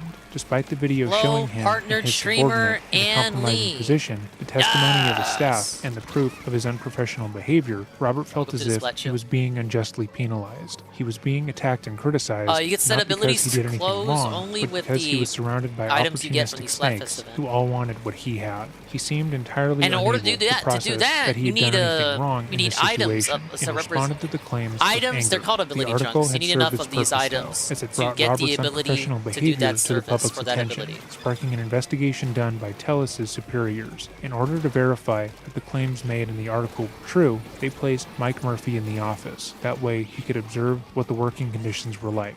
If they were as toxic as Rita and the other employees had said, he would no doubt bear witness to it. But if they were lying and trying to make Robert look bad, he would be able to see that as well. Once again, Jeff wrote about the investigation and the fallout from his initial article for the Las Vegas Review-Journal, but in doing so, he became Tellus's enemy. Tellus began to characterize Gehrman as being an angry, vindictive man who was obsessed with him for some reason. He was unable to grasp that Gehrman had simply been doing Yeah, his he job, bought the Splatoon which is following OLED a story, just 'cause he and saw me instead playing tried it. to claim that the reporter was a I'm such a malicious great stalker who wanted to influencer, be right? him. On June Right? 17, Nintendo should pay me. 2022, Robert would post the following angry letter on his campaign website, titled, Addressing the False Claims Against What did you Me. think While of the many of you have reacting, contacted Ann? me I as know you were support, in the I know that chat. some may believe the allegations made in the article by the local right-wing paper. You may believe that I have betrayed your trust. You may believe that I am not the man that I have always portrayed myself to be. Some of you may not know all the good work got that on I've call done with for Las Rydrake to Vegas. react to I hope it by the end of with this page, fucking you will see Rydrake. what I know to While be true. Rydrake was the at article work, was false. we fucking the article was listened to it. intentionally gut-wrenching. It was so ugly that you almost had to believe it was true. I can understand I'm glad why I you had might someone have, on with the call, writer's 'cause I skill would've at gone pushing nuts. buttons. Also, the timing of the article was very convenient for my stop opponent, fucking- Rita Reed. My hope now is to Stop present the teabagging facts to you so that you may Squid bagging reconsider your opinion if you believed the article to be true. Number 1, the people in the article would have you believe that I could mistreat Shabbat. them for years without action from Clark County. Clark County has no tolerance Yeah, for abusive giga behavior. lame. Furthermore, Imagine if we chose commissioners that are very to watch serious about protecting instead of the employees' Silver rights. Bower, They certainly would which not at have least stood that for had it some if I was good parts mistreating to the it, employees. some funny Number 2, segments. they failed to mention Wasn't SEIU nothing in in that the that was article. worth The majority of these employees anything. are SEIU members. If I was mistreating the employees in Pay any him way, money and so he can SEIU skip would your have held me and videos. Clark County Wow. accountable. Number 3, they would have you believe the only remedy possible for my removal is to have the voters vote me out and vote for my opponent from the office. However, that is not didn't really true. want There One are Piece. currently Yeah, I investigations saw. going on as to the actions of all the actors in this You're making it matter. up I know that Clark County will find that I have done nothing wrong. Nonetheless, Enjoy, if they were to find that I Yamato, was I acting the guess. way that was claimed, I would be referred to the state for removal. You might then ask, what has motivated people to lie about me if I have done nothing wrong? Obviously, the lengths to which Obviously. Rita Reed and these individuals have gone is hold up. incredible. They are seeking Winter to time? destroy me both personally. Listen up, it's going down. Repping the Splatlands. It's us, the guys. See, breaking news. Oh my god, the Splatfest results. Alright, conch shells. What? White chocolate? We fucking lost. Next up, who got the most votes? Ah, yes. Shiver sabotaged again! No way! Alright, time for a clout check. I did my best. I played off stream while looking at the looking at the fucking stream. It's fucking reaction nonsense. No way! Complete blowout! Help! Are you kidding me? White chocolate? Racist won! Racism wins again! Yes! I mean, no! I said no!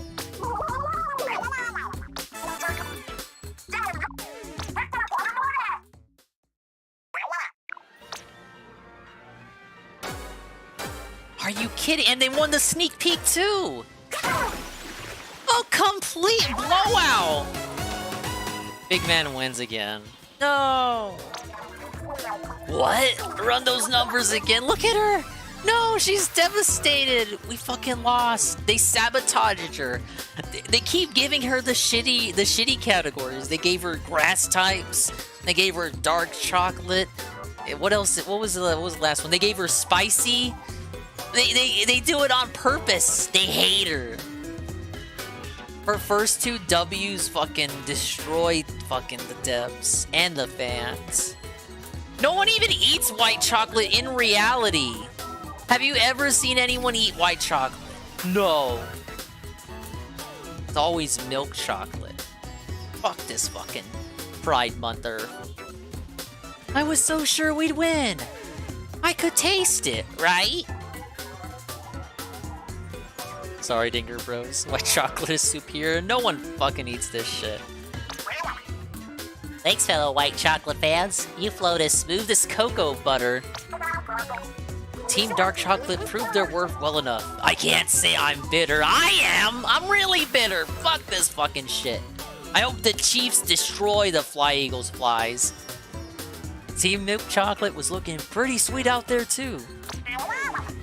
You remember the deal, right? The losers buy chocolate for the winner? Look at her cute little face! Twist my tentacles, why don't you? It's not as if we don't give each other chocolate this time every year anyway. Hey, yeah, what makes this different from every other time I get Big Bad chocolate? Damn, Big Man is just swimming in Valentine's. Fry? I hope it's different from the chocolate you gave me last year. Ack. You mean the chocolate-covered onion? There's a chocolate fondue place nearby that'll let you bring anything. If I give you both chocolate too, can we eat something normal for once? Alright, well, I'll take the L. I should have played more. I'm sorry, you guys. We had big events this week. Nothing I could do. We could do some splat zones.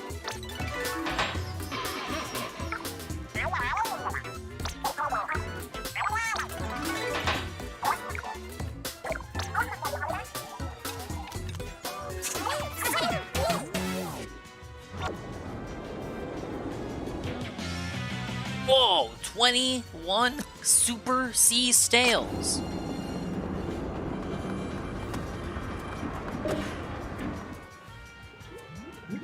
Sorry guys, I gotta take the L there. Maybe next time. Personally and professionally, I can tell you what I know. Number 1, I made significant changes in structure and operating procedures, increasing efficiency over their objections that it is not the way things were done. Number 2, after increasing efficiency, I cut overtime for the employees. One employee made around double her salary for several years before I cut the overtime off. They were not happy. Number 3, I have held employees accountable using Clark County approved forms of discipline when actions were either intentional or grossly negligent, such that they costed the taxpayers if it's the thing money. with the theme song, Number 4, I already saw I that. set expectations that employees not spend the majority of the workday chatting. While I stated on several occasions they can no longer do that, it wouldn't I still be yet difficult to get the emphasized rights that to it the was fine to song. take 10 minutes here and there to chat, on top of the breaks and lunches that are available to them. Number 5, beyond what I did above, 2 of the employees were promised promotions if my opponent from the office won. Another employee, a part-time employee, was promised a full-time position. After my opponent from the office, Rita Reed, announced her candidacy, her supporters in the office began to ramp up interference with our operations. After the article, this included harassing other employees in the office. Tragically, these other employees have suffered mental and physical effects, and at this point, nothing can be done while the investigations are going on. It is upsetting to see the real harassment going on that will never be in the paper. Unfortunately, my hands have been tied for now. I believe my opponent and her followers were goading me into disciplining them for the harassment so they can run back to the newspaper for another article. When my assistant county manager offered to have Mike Murphy come in as my assistant, I immediately accepted the help. Having a third-party observer in the office would keep these people from continuing their hostility in the office. In my written statement, You link at the didn't end miss of the the puppy page, pool? I noted that I'm Mike trying to find a Murphy good was bot coming for in it. as my assistant public administrator. However, the article did not say that. The reporter wanted to make it sound as though Mike Murphy was a babysitter for me, not my opponent and her supporters. As I mentioned earlier, there is a remedy for removing me, even if I win re-election, and I am found to have done wrong. On the other hand, I believe Rita Reid and her supporters in the office see this as their last chance to get what they want. Also, I am sure Rita Reid is counting on a win so she can shield her supporters from being disciplined for their actions against the other employees for the past couple of months. Yeah, we might have to have a Puppy If I Bowl win, redemption I will stream, be certain maybe. that Clark County is directly involved in any discipline that results from the findings of county's investigations. I will be sure SEIU is involved as well, as they can be sure that the rights of all the employees are protected during the process. I have worked for years to help people, both professionally and in the community. A look at my website, my social media, and LinkedIn show just some of the good work that I have done. I believe there are people who will find it hard to reconcile these claims in the article with what I have done in my life. That is because the article is false. I am still campaigning hard to win this race. I have maintained all my union endorsements, and I continue to receive endorsements after the article. I have been working with other candidates to spread the word. I'm working hard to win re-election, and I believe I will win. Sincerely, Rob Tellis. P.S. I had hoped the truth would come out publicly. At one point, I sought legal counsel to see if legal action was an option. Unfortunately, it appears that this would have only done more harm than good. Suing a newspaper like the Las Vegas Review-Journal is near impossible. Suing my own employees is not a good option either. Also, given the newspaper's leaning, it is unlikely that they would publish a letter to the editor from me. I emailed information to another news outlet, but it seems they were not interested in the story. Frankly, it seems that no other news outlet was interested in picking up this story from any viewpoint, which further speaks to its credibility. After the blog was made, the county's investigation into Tellis came to an end, and they found the article had been accurate in its portrayal of Robert's behavior. He would actively penalize some of the staff for misbehavior, flying into a rage when they were caught talking. He would refuse to allow them to help some residents, purposely blocking them from doing their jobs, but he would treat other staffers completely differently. It was clear that there was a divide in the office, and that Robert had been the cause of it. The report and its findings only seemed to anger Robert. He thought his managerial style would have been validated, that the county would have supported his ill treatment of some of his works on the grounds that he had saved them money. But the fact that they had turned the situation around on him to make him look like the bad guy is too much for him. Prior to the election being called, Robert added to his blog post, writing, "At this point, I do believe I will lose this race, and I am looking forward to going back to the practice of probate law where I can continue to help families. Why then provide this update? Well, I have always believed in justice and doing the right thing. I know it may sound naive, but that is how I feel. I believe it is important to lay out the truth, only to share with you what really occurred here. It makes no other difference at this point. If you are reading what I am writing here to find something about which you can be upset, I am sure you will find it here. If you are interested in learning more about all of this, you will find that too. Frankly, when I entered the office, I had hoped to rally the team. I wanted to fix what was wrong with the office and show the team that there was a better way. Unfortunately, some of the team preferred to stoke fears amongst themselves that I wanted to fire them. In hindsight, it was to justify to themselves what they were going to do to me. For my part, I sent encouraging emails and often thanked all the team members for their efforts in person. I did my best to recognize them for their good work. Unfortunately, that was just not good enough for some people. Now, you might think that I am no longer going to be in the office at the end of this term, that the people in the article would be satisfied no matter who won the race for public administrator. However, Rita must win if she is going to make good on promotions for her supporters. If Rita does not win, then her position will not be vacated. Then the employee who wanted her position will not get it. This person wanted to work in that position for 3 years to obtain a much higher monthly payment in retirement.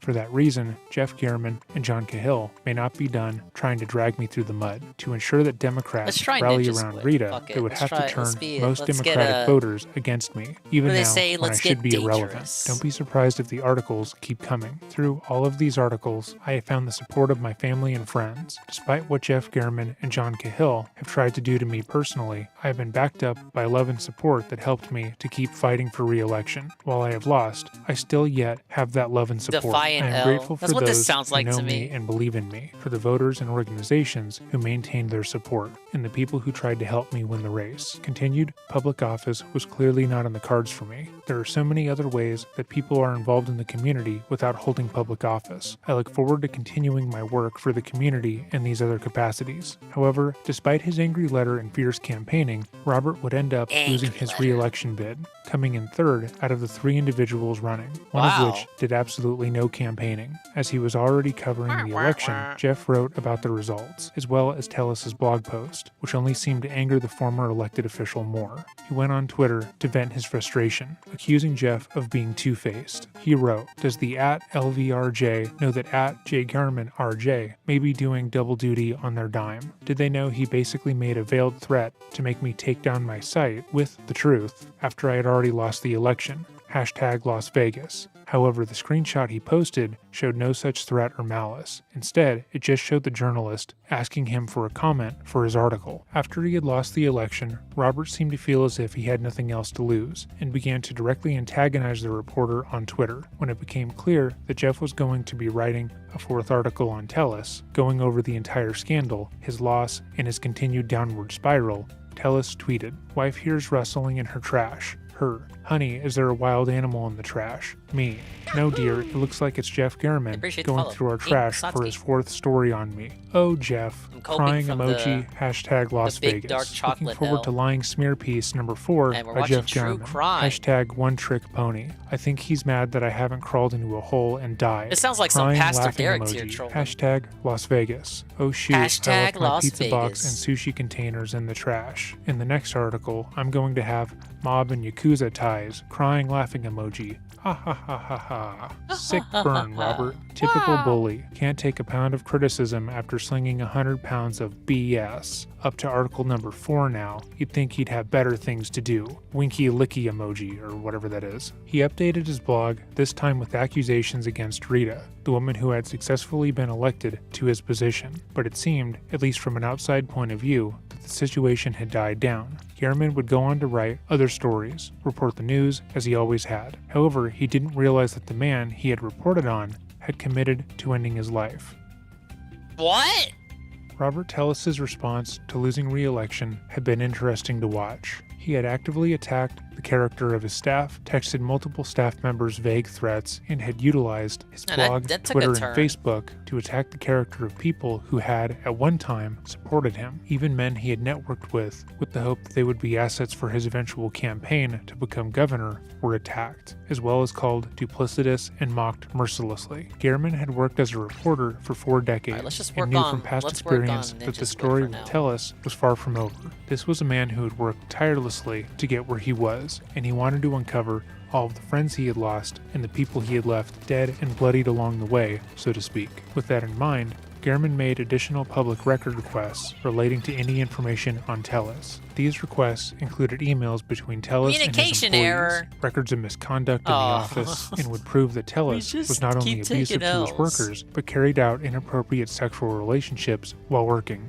Robert was already in a heightened state since losing the election. He was embarrassed, but more importantly, he was angry. His life, his plan, everything he had worked towards was now destroyed, and he believed that it was the fault of 2 people, Rita Reed, who still worked under him and ran against him, and Jeff Garmin. On August 28th, he sent Reed a string of text messages, not unlike those he had sent before. The messages read, "You've made a deal with the devil. You've ruined my life's path and damaged the office. You will have to live with everything that has been done here." He had sent messages like this to her before, damning her to hell and telling her she was going to die alone, so she ignored them for the most part. She wasn't aware of Tellis's violent past, and she believed that she was safe, but she had no idea what he was capable of. Days later, at 7:30 a.m. on September 2nd, 2022, Tellis received an email from the Clark County Attorney's Office informing him that the county was planning on releasing the emails between him and his former mistress to Garmin, citing his information request.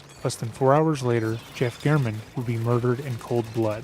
At 9:12 a.m., Tellis left his home, driving his wife's maroon GMC Yukon Denali, as confirmed on neighbors' Ring doorbell cameras. At 10:54, a car matching that description was seen parking near Jeff's home. A man was captured walking to and from the car. He was wearing a wide-brimmed straw hat, a neon long-sleeve safety shirt, and a large blue duffel bag. The outfit was strange and drew a fair amount of attention to the man, especially on surveillance footage. The man in the strange outfit then walked into Gehrman's side yard at 11:18 a.m. What he did there was anyone's guess, but after 5 minutes of waiting, the reporter would eventually walk outside himself. At that point, he was immediately attacked by the knife-wielding stranger. The attack was quick, and the strange man left immediately, jumping back into the maroon car that matched Tellis' wife's vehicle. Gehrman would be found the following day by a neighbor, dead of multiple stab wounds. Jeff Gehrman was well loved in the city of Las Vegas. He had worked with law enforcement before, uncovering corruption and making sure that the city of sin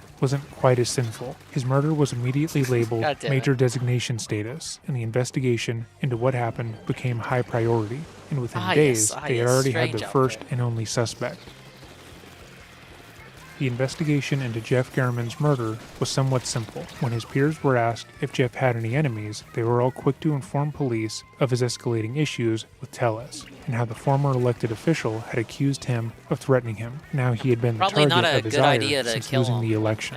Police quickly found the surveillance footage of the man who killed Gehrman in the vehicle he was driving, and noted that Tellis fit the general description and had access to the same vehicle. At this point, they were all well aware that Tellis was likely the murderer, but also realized that they would need to have a well-thought-through plan to move forward. Tellis had worked in the legal system, and interrogating him the same way that they would interrogate someone without legal knowledge would go nowhere.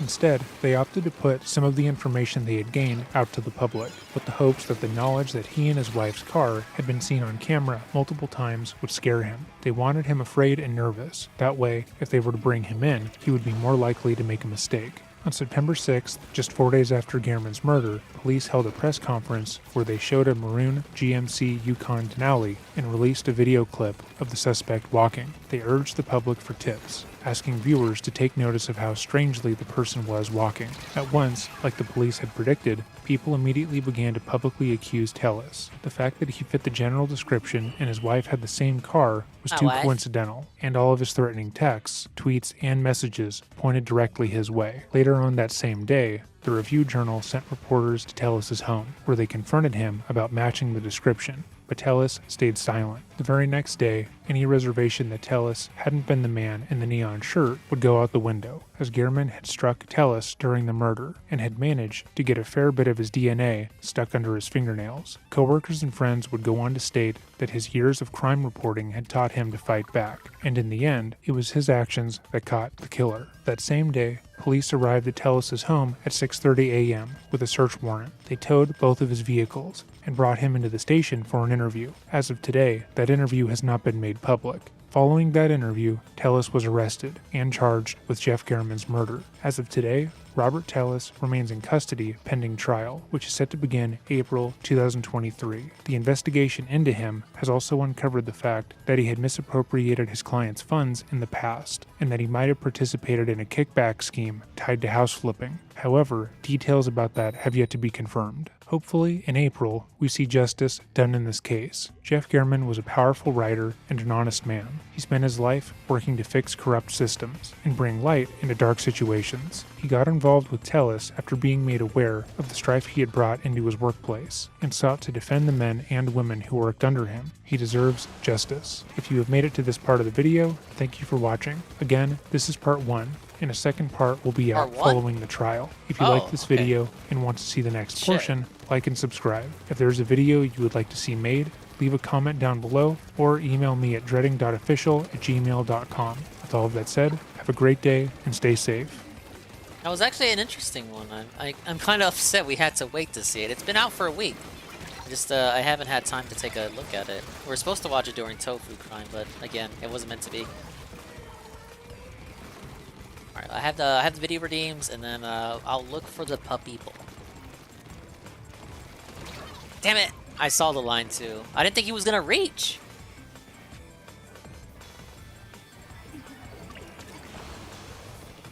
Shroom, you're gonna have to study the maps too. Like this one, the water level drops at I think 2 minutes left.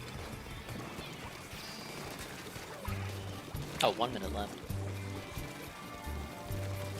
Or is it 1 minute 30? You know what I mean.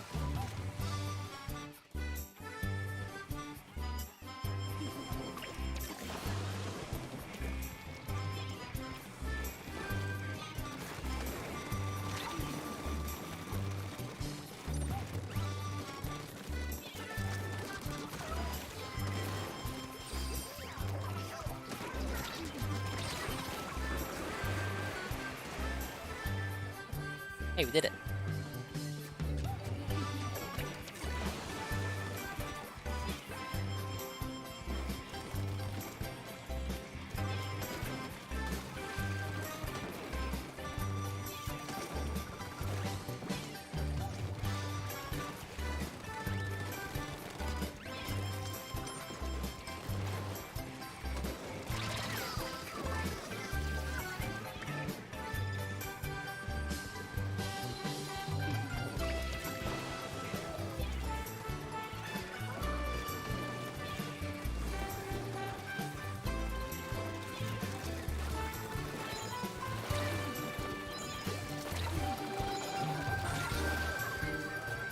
So desperate. Desperate gaming.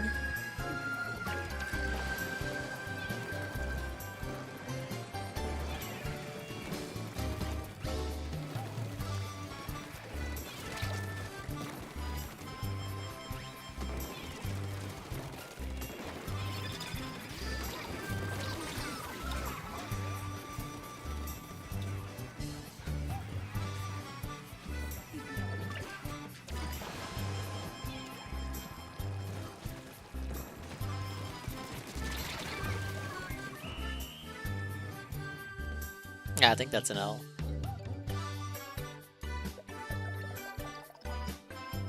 What? Oh, never mind. I guess we got sunshine today after all. Alright, what do we got here? 2 videos. The short one.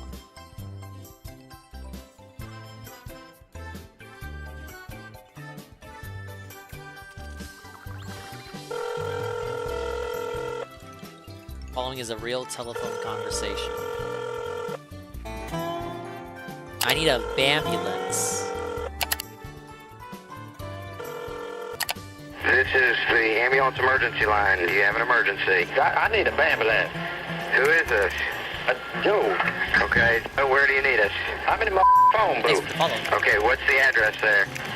Let me tell you what, I'm going down the road, driving my car, minding my own goddamn business, and a deer jumped out and hit my car. Okay, sir, are you injured? Now, let me tell you, I get out and pick the deer up. I thought he's dead. I put the deer in my back seat, and I'm driving down the road and minding my own business. The woke up and bit me in the back of my goddamn neck. It bit me and it done kicked the shit out of my car. I'm in the phone booth. The deer bit me in the neck. A big dog came up. The dog wanted me out of my phone booth because he wants the deer. Now, who gets the deer? Me or the dog? Okay, sir, are you injured? Yeah, a deer bit me in the neck. Hold on. Are you injured or schizo? Hold on. God damn it, get out of here. Hold on. The dog is biting my ass. Listen up, people. The police out there are for emergencies only. Use them. Don't abuse them. Thank you, Mr. T. What? I mean, that was an emergency. Connection's unstable. We lost. Too many people are watching the Super Bowl around the world. No! No! Why was I allowed to move all of a sudden? What's up, right trick? I think we're doing regular battles for now. Hello, Rye _ Drake 331. How's work? Something. The Super Bowl is stealing my views. Yeah, what else is new? Ah! Talk radio is a strange medium that attracts strange individuals. What do we got? And the Opie and Anthony Age frequency down to bottleneck. A Lady Di documentary. show was no exception. Wow. During the show's 20-year run, it played host to many unusual characters. but few are as memorable as the woman from Elizabeth, New Jersey, nicknamed Lady Di. Her Dionysian lifestyle and reptilian approach to motherhood made her story relatable to those of us familiar with delinquent parents. That looks like Kay. However, she is probably more memorable to fans of the show because of the many bizarre and saddening details that were revealed about her life over the years. Likewise, the story's tragic end, and the ease with which it could have been avoided, are still puzzling Opie and Anthony scholars to this day.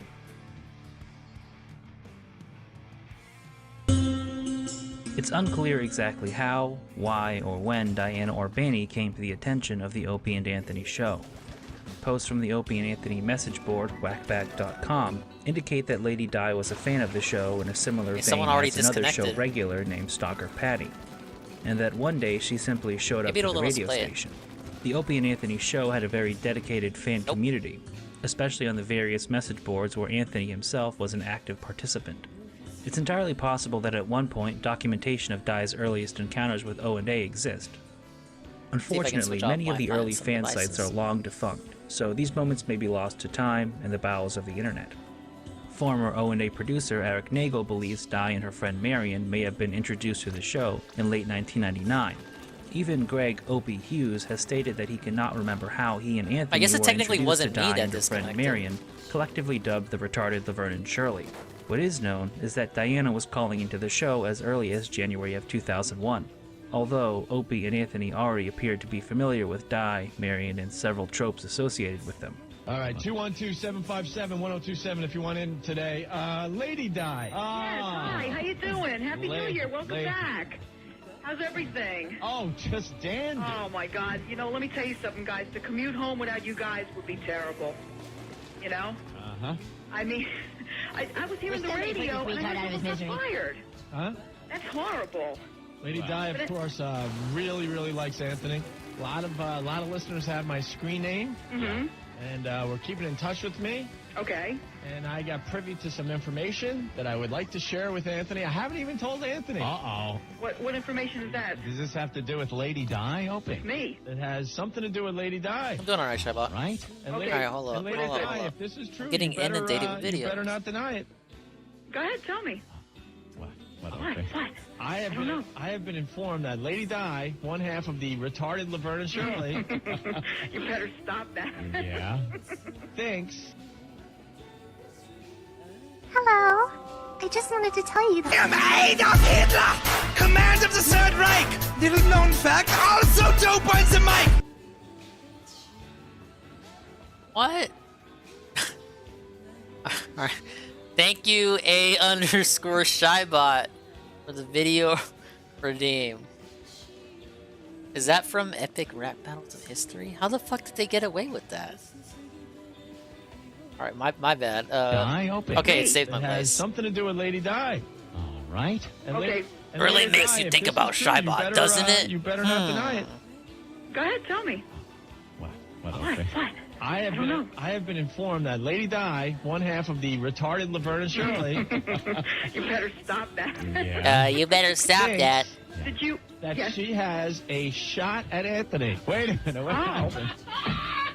At some point afterward, Di and Marion appeared in studio for the first time. For longtime fans of O&A, this appearance is a surreal experience.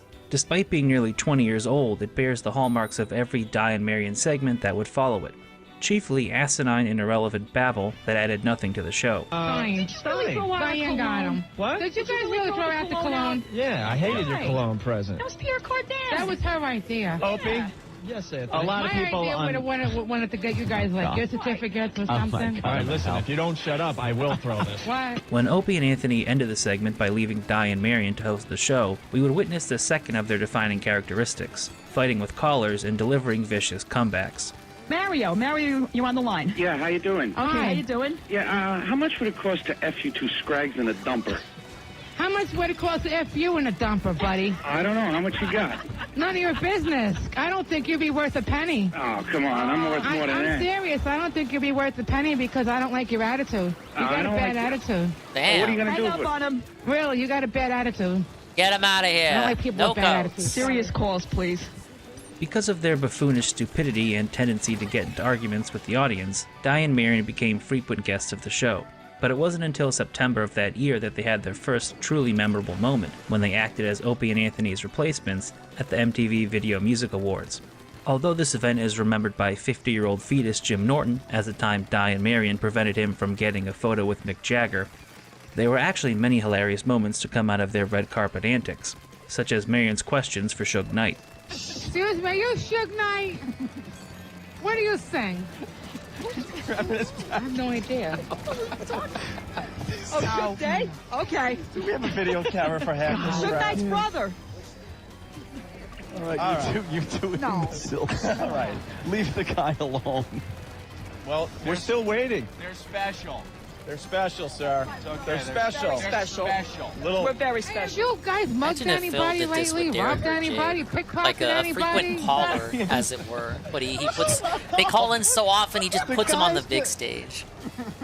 That's what Ralph did with Flamenco. Flamenco used to just attention whore. Maybe you Then he got turned into a now. co-host. Let's chill out a little bit. Did that with okay? Butters, too. The pair would also Pretty much assume all of any Ralph's black man they co-hosts saw was besides Gator and Jay-Z or Zidane are just Cisco people and accosted that- them with their catchphrase, They're like Yin Lady Yang Di. Party. Hey, Jay-Z, yo. He just called in a lot. Cisco, what I tell you? It's not Jay-Z and it's I have to run away. Hey, yo. I have to run away. I'm not berating the practice, I'm just saying there's a lot of Hey, similarities. who? Fat boy. Hey, fat boy. No, I've not seen this. I have no real After their connection brief with brush Opie with and fame, Di and Marion began to view themselves as minor celebrities, as evidenced by their appearance on a roadshow Opie and Anthony did at Philadelphia's WYSP. Oh my God. Here they are. Now they have catchphrases and they're using them too much. Yeah, they don't even know how to deal with that. We don't use them that much. Hey, talk right into that mic. You slobber into that one, please. How you doing, Philadelphia? How are you? Oh, great. Hey, Philadelphia. Hey, how you doing? Yang party! Yay! Oh my God! Shut up! I swear Isn't to that God, how this Derek is like is? an Well, no, SNL because he bit, doesn't but have it's his the own real side damn show. thing. He's not Fame hosting had the not show. made them any less stupid, it seemed, as after their appearance, they were asked to read liners for the station, which went about as well as you can imagine. All right, you go first. All right. Hey, this is the retarded little Shirley from the Opie and Anthony Show, and you're listening to the Eagles football on 94 WYSP. Hey, we this is hate the the retarded Eagles little over Shirley here. from the Opie and Anthony Show, and you're listening to clown 'em Opie out. and Anthony on 94 WYSP. Hey, it's a retarded liberal. Yeah, I know. She backed away. Just say that. Don't back away, Diane. Hey, Hey, it's the retarded Laverne and Shirley from the Opie and Anthony Show, and you're listening to the Eagles football on 94 WYSP. It was a small and seemingly innocuous statement made by Marion, though, that would prove to be frighteningly prophetic in the coming years. You had enough beer. Diane, we're here to do things. We're not here to say. Okay. On the evening of the Philly Roadshow, Di became intoxicated to the point that she blacked out, got on stage during a bikini contest, and flashed the crowd her bubs. All right, here's Lady Di talking about the roadshow, dancing in the bikini contest. You're dancing pretty crazy out on that stage, like naked. Oh, yeah. But it was a good time, right? Naked? I wasn't naked, was I? Semi. Nah. Semi-nude, we'll say. Was it? What do you mean semi? You got more confidence than me, girl. Let me tell you, I couldn't have gotten up there. Oh, my God. I would have been nervous beyond belief. Get out of here. I just would have been scared. I don't have that kind of confidence. So in other words, I showed my boobies and that was it. Nothing else, right? You don't remember? I remember that. So some of that ass. I remember that. Yeah, well, you're a cute little bottom. Earl, shut up, Earl. Someone's laughing over here. Earl, that's all I showed was that. Nothing else. Maybe a little bit of my ass, but that was it. Oh, there's no such thing as a little bit of your ass. She has no clue what she did on the stage. No. Oh, wow. This kind of behavior could be written off as a little lighthearted debauchery if Di was a 20-year-old girl with no responsibilities.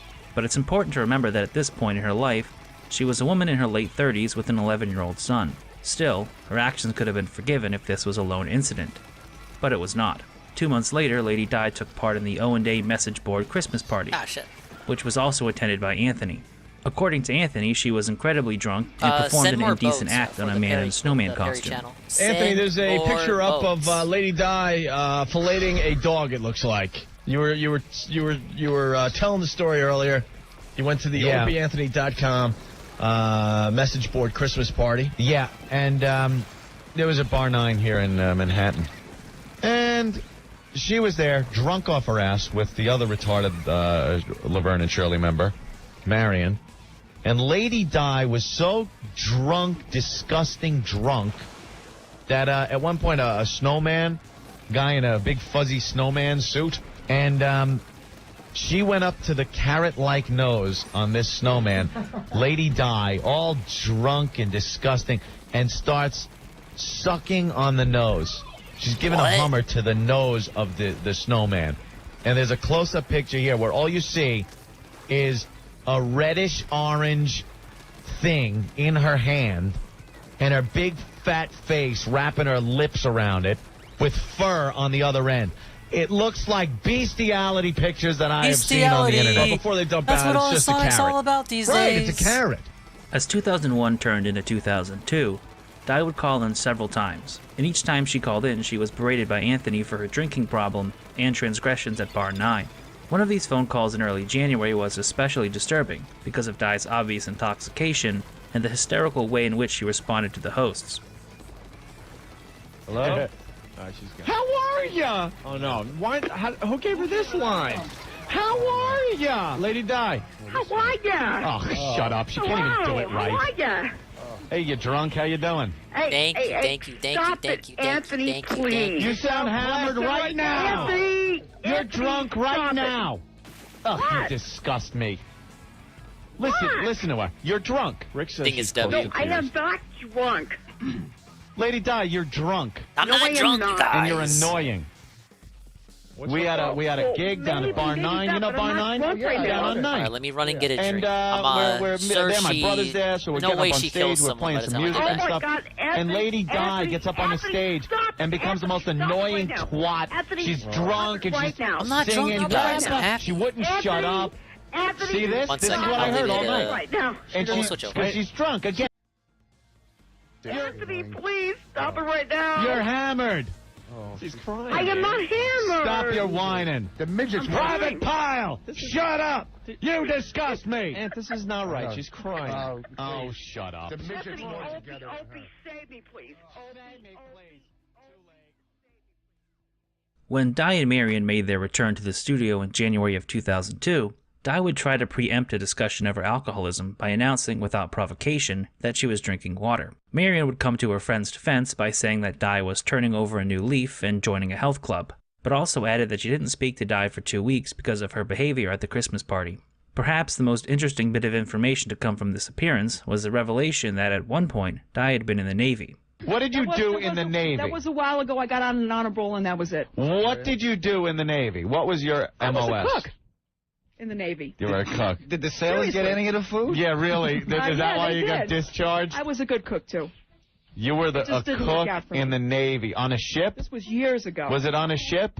No. It was on a base. Where? How many years ago? What base? In Florida. What? 20 years ago. 20 years It was ago? a long time ago. It was Thank a you, while Marion. ago. How long were you in? For about 2 years. And what happened that you got discharged? I just got an honorable discharge. That's Why? all. Did you get caught with a jelly donut in your for me. footlocker? No. Because I'm hungry, sir. Di and Marion would make a handful of appearances over the next 7 months, but nothing of note would transpire until August 9th. During this appearance, only Marion was in studio, because of a 90-day ban placed on Di due to her failure to bring anything interesting to the show. As a result, Di was tethered outside of the studio, where her side of the conversation was inaudible. Di's compulsive lying would surface when the boys discussed the subject of an upcoming appearance Di and Marion planned to do at WYSP, alongside comedian Rich Voss and show regular Frenchie. I like what I hear you're doing a gig I with hope. Rich Voss We're doing something and with them. Frenchie. We're doing something. I don't know what we're doing. How much are they paying? You're going I don't know. That's something. Or are you just giving them your shirt Look to at hold Diane. the event inside of? Look at Lady Di. I don't know. She goes, I really no. don't. She goes, Ask no. her. She knows No, more. you absolutely do, you knows lying more. sack of crap. Lie. You big fat liar. Listen to me. You do know. You're lying again. You're a compulsive drunk a liar. You're a compulsive liar. Yes, you You're are. a compulsive liar. She's What a is she liar. lying? What How did she much? lie? How much money are you getting for this appearance that you're doing with And don't lie. Boss and Friendship? How much? How much? How much? How much? I was told a couple of $100. So why would All you right, lie ladies about and that? gents, Why lie? we've refilled. Why We're not ready to just go? We're gonna They're keep gonna on give me trucking, this. Why? as they say. Most people turn to other stuff. She goes out and We got walks some 'cause more she's got wings. problems. I Some bet more she pockets strips. all the appearance Right money now and she's fine. gives you nothing. Right That's why now she was she's holding fine. it. Even That's has- why she didn't want you to know how much you were Some leftover making brown because sugar. she's taking your cut of the No. money. I need a dessert. Come on, leave me That's alone. why. Guaranteed she's taking your cut of the money. Yep, that's why she didn't want you to know, Now, Stroke right. Boys. before, I don't care what she takes. However, this was Di's last appearance on the show for over 2 years. Due to the Sex for Sam 3 controversy, Opie and Anthony were forced by Infinity Broadcasting to sit out the remainder of their contracts, and would only return to the air after signing with XM Satellite Radio in 2004. When Di eventually made her return to the show, it appeared that her life had deteriorated dramatically. During the interim period, Di had lost her job at the Budweiser bottling plant. Oh. Although the exact reason she was laid off is unknown, it was mentioned that she had been out of work for 2 years. On November 2nd, fellow guest Stalker Patty called in to tell O&A that she was trying to get Di a job at Running a up local the rank. diner. I'm still S+. All right, yeah, I was so, gonna do we're at the Brooklyn Diner, and big but surprise, I you were wasted there time also watching yesterday. You were the there every morning getting your tea? the React My channel coffee and reveal muffin. with coffee and a muffin. well, I wasn't streaming it, but I was on call with Right Drake and Everything I others did for was it. prepaid. Smelly Right And Drake. you came over and He said was hi. at work. And I then barely heard him. You told us that you're trying to get Lady Di a job, huh? And now we're Yeah, doing she's this. terribly We're doing lazy, Splatoon when the Splatfest is and I over. called her last night. She didn't even get anywhere I played writing some, down her resume. some. I Just played get a it lot right off on a stream piece today. of paper is everything she's This done. is your All right. Super Bowl. What No, is what gonna she looks do? like. Super Right Bowl. there, Super everything Bowl. she did. Bumper for All right, the- listen. So, how did you get Damn it. involved with Lady Di's awful life? Well, she was telling me she hasn't worked in 2 years, which to me is ridiculous. Most people find a job I'll find within the 3 to Pupperb Bowl 6 too. months. Hey, After it's this not video. always ridiculous to not work for 2 years, okay? Don't rub it in. Later in the show, Di herself called in, sounding inebriated. Early on, it was apparent that Di was not alone, and quickly handed the phone off to one of her guests, a man named Howie. Aside from being genuinely hilarious, Howie provided an insight into Di's situation that the drunken compulsive liar would not have otherwise. Di is See what just this is all waking about. up. She needs a Eagles are job, blowing and it. I Yeah, guess she's I- going to start her job I search may or may soon. not have it See what on the this is all TV about. behind me. Definitely. Hold on. Lady Di, are you going to find Howie? Wait. Me and Lady Di were hanging out all night. I threw her a good one. Hey. Hey, Howie, what's up? What's up, brother? How do you know Lady Di? From a friend. What do you mean from a friend? My friend Chris knows. Did you Knows sleep her, over there so last I night? know her. Did you sleep over last night? Oh, yeah. I'm here for a while. You're here for a while. Why? Why not? So you're just hanging out over at her place? We're hanging out, having a good time. All right, Howie, be honest. Did you guys have some action last night? Did we have what? Action. Little action? No. Ooh, got him. Why not? You I just, ain't dealing Got with him. that. I got action with other girls. I ain't dealing with that. Why wouldn't you deal with that with Lady Di? I have standards. How does she look in the morning? Not good. He's freeloading off of her and he's bashing her. What? Dude, you're freeloading off of her? Why would you want to be at Lady Di's house this morning? Reloading. I'm just here for a party and having a good time. When did the party start? When? Yeah. Yesterday. And it's just a party with you two? Hey, we did No, it. my friend Chris. Ah, yes. And why Oh, is Chris threesome. there? Why is Chris there? Yeah, is anyone trying to bang Lady Di? Huh? Is anyone trying to bang her? Not me. Did you guys go to bed yet? I'm still up. They're sleeping. They're sleeping together? No. Looks like you're gonna lose all your He's on channel the points. couch. You know what? Yeah, everyone voted for Dude, Eagles. be honest no. with us, Dudes. Be honest with us. How much did Chief Lady keeps Di one. have to drink last night? A lot. Yep. It's You time know to she has send a your drinking energy, problem, man. right? Get So your do I. prayer hands in order. When Di returned to the line, she acted evasively in response to questions about her employment and drinking problem.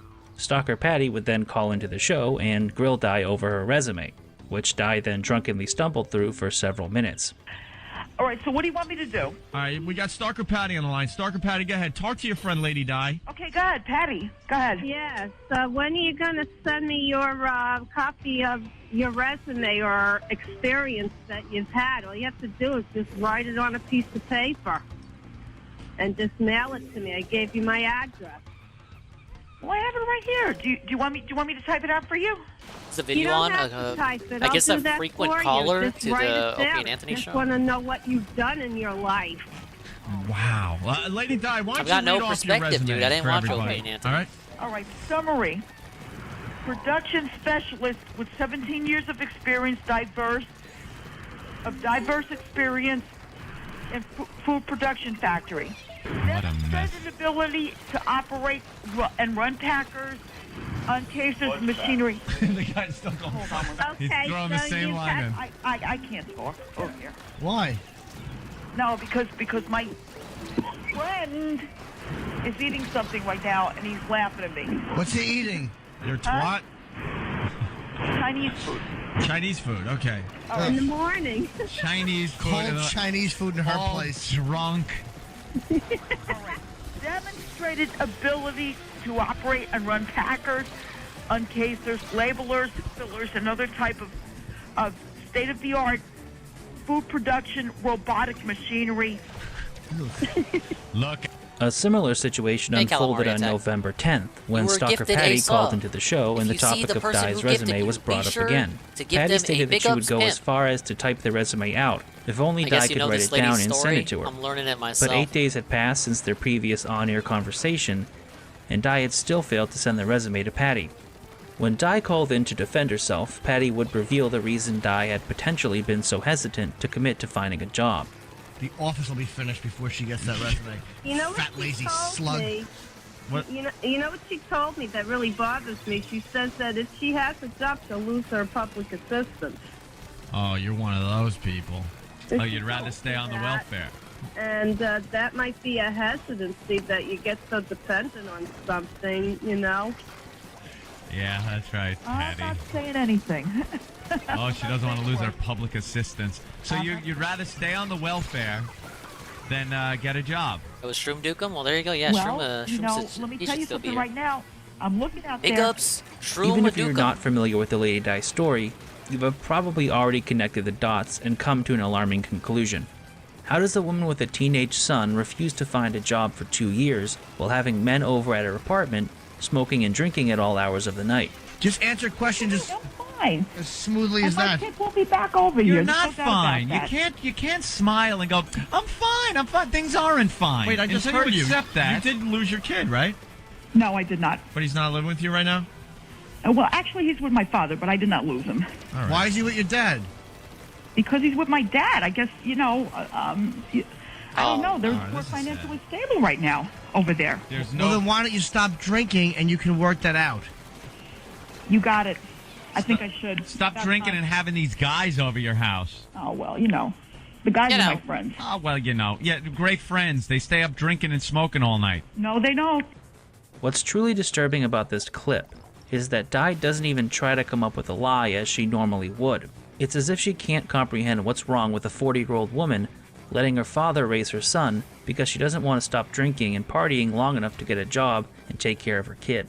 This would be the beginning of a cycle that would repeat itself nearly until Di's final appearance on the show. She would call in, Owen Day would berate her for being drunk, lazy, and a bad mother, and Di would lie compulsively. There was a brief moment when it appeared she might be open to the idea of rehab. What's up, Benjamin? But that hope was dashed when Di called in on the 28th of December, and we got a glimpse of how dire her situation had become. All right. Lady Di, what's up? Hey, guys. What's going on with you guys? What are you doing? Hold on 1 second. Somebody wants to talk to you. Hold on. Hey. Yeah, you're Lady Di's friend. What's going on? Yeah, I'm renting a room here. All right, so what's the deal? Why are we talking to you on our radio program? I don't know. She handed me the phone. Are you guys drinking tonight? Oh, yeah. Have you been up all night? Oh, yeah. And what's the poison tonight? What are you drinking? Poison. Well, her poison is wine. Yeah. So she's a wino. All right, so be honest with us. How many days a week does Lady Di drink? How many days does she drink? Yeah. Every day. Every day, right? Yeah, she's been every BSing us day. for a long time. And you're telling me she drinks a lot every night of the week? Every day. All day long? 24 hours on Christmas. She drank for 24 hours on Christmas? Oh, yeah, the cops were here. Why did the cops show up? Because I wouldn't give her any more wine. Is she called the cops? Oh, yeah. Are you kidding me? Oh, my God. No, Imagine I had that to scene. leave for 4 hours. What? I had to leave for 4 hours. When Di got back on the line, she did little to exonerate herself from Howie's accusations. And despite calling 911 because Howie hid her wine, Di was reluctant to admit that she had a drinking problem. Do you understand now that when you call the police because you can't get your wine, that perhaps you have a drinking problem? Yeah, the police came. Do you think probably you have not a for the drinking reason you problem? think. No. No.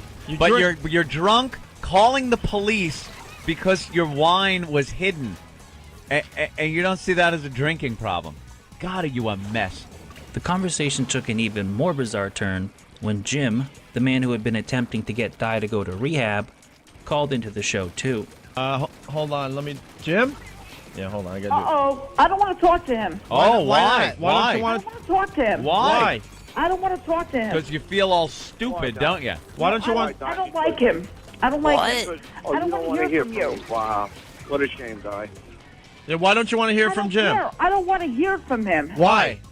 Because I don't want to hear from him. Why? Because he yells at me all the time. Hello?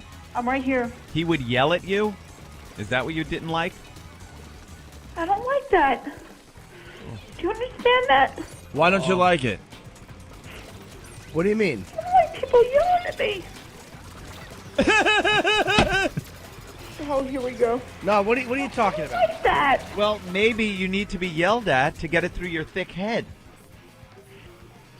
Did you have a hard time growing up and being yelled at? Did Daddy yell at you? Yes, I did. He wanted a boy and he got a drunk girl instead. You know when my birthday was? When? April 1st. What was the problem? Why was he always shouting at you and berating you? Yeah. I have no idea. No clue. What would you be doing when he'd yell at you? Jim, I have no idea. The irony of the situation, of course, being that even though Di accused her father of being abusive towards her, she was willing to let him raise her son, rather than getting sober and assuming her own parental responsibilities. If this phone call wasn't weird enough, Di decided to dial things up a few notches towards the end, by refusing to hang up in spite of the abuse hurled her way by Opie and Anthony. The son is living with your father who was so disappointed in you? My father. And your son is now living there because you're incapable of taking care of him as a mother? I guess, if you want to say that. All right, your life is a mess. Just Wow. say your mom's box. All right, Lady Di, we got to go. We'll talk to you later. Yeah, I guess. Lady Di. What? See? You see? I told you. I'm on to you guys. On to what? Never mind. Hang up the phone. No. All right, then we'll hang up All on right, you. we'll both hang up on the count of 3, okay? On 3, we hang up together, okay? Okay. 2, 1. 1. Bye. Why didn't you hang up? Oh. Lady Di, hang up, please. No. All right, we gotta go. All right, we'll just keep you there all day. I don't give a fuck. Okay. In a story as long and repetitive as Lady Di's, the individual moments start to lose meaning. After dozens upon dozens of conversations that all sound the same, it can be easy to forget specific details, but out of that melange you start to notice patterns and themes. And one of the themes that stands out is Di's attachment to the show. In everyday life, Diana Urbani was a nobody, but people knew who Lady Di was. She could call into a radio show and the host would take her call and refer to her by name. Even though she couldn't even listen to the show because she didn't have a satellite radio, the fans who listened to the show every day knew who she was. When you look at the story through that lens, it's not particularly surprising that she was known to call into the show every day, sometimes spending hours on hold on her prepaid phone, regardless of whether they would put her on the air or not. This was how she decided to spend her life, rather than taking care of her own son, drinking from the moment she woke up, and wasting most of her day calling into a radio show that abused her in exchange for the possibility of a few minutes of attention. The following day, an angry Marion called in to rebuke many of Di's lies. She claimed that Howie was a good guy who was trying to help Di get back on her feet, and countered Di's claim that her father was abusive. Most importantly, though, she stated that Di would not go to rehab to get her son back. Oh my goodness. All right, well, can you believe she her? is really a fucked up lately. She can't get her act together at all. Do you want to call her the C word? I'm saying fucked up person. I'm not calling her that. You don't want to call her the C word? No, because that's too harsh. But I keep telling her, knock the crap, do something. They want her to go to rehab to get her kid back, and she won't. She won't do nothing. Doesn't care about her kid? And you know something? Her kid is my godson. And you know what? She's mad now. She's mad at me in a way because you know what? I got a MiFi for Christmas, and she can't listen to you guys only when she calls the show. Wait, Marion, you're her godson, the kid's godmother? I'm the godmother. That's a very important, that's a very sacred thing to the Sicilian people. The kid's staying with her father, and her father's cool. So she can't say nothing bad about her dad. And her dad didn't do anything wrong to her when she was growing up. She's all bullshitting you guys. Well, we know she's a compulsive liar also. For the next few weeks, Di's son would become the focal point of the conversation whenever she called the show. Attempts to get any information out of her typically proved fruitless, as Di was reluctant to explain why her son was no longer with her, so the conversation would devolve into Opie, Anthony, and Jimmy calling her an unfit mother and an alcoholic. Do you know that you're a waste of space? Out of touch. I am not a waste. You do realize that, right? You offer nothing to yourself, nothing to your son, nothing to your father, nothing to your friends, nothing to society. You offer absolutely nothing. As mentioned earlier, this is a cycle that repeated itself to the point that it became a running joke on the show that every one of Di's phone calls sounded the same. Nevertheless, there were, mixed into the white noise that comprised the majority of her appearances, a few noteworthy revelations. And it wouldn't take long for another one of these bizarre details of Di's life to surface. It started on January 14th of 2005, when Opie asked Di if something ever happened to one of her roommates that resulted in Di or her other roommates being questioned. So how long have you been living with roommates? With the roommate? Yeah. About a couple of months. No, but over the years you've had roommates, right? Well, my husband, my ex-husband. Is it true you had roommates when you were working at Budweiser? Yeah. I had one roommate when I was working at Bud. Oh, you did. Everything always comes back to Budweiser. I don't know. Budweiser. Liar. For a couple of weeks. What? He stayed here for a couple of weeks and then he left. And then what happened to him?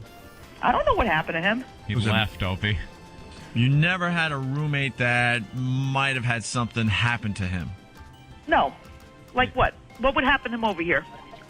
Never questioned by certain authorities? No. No, huh? Well, I never had anybody, you know. Wrong. I mean, he just took off. He just said, I got some. I got some really good information. You're sure?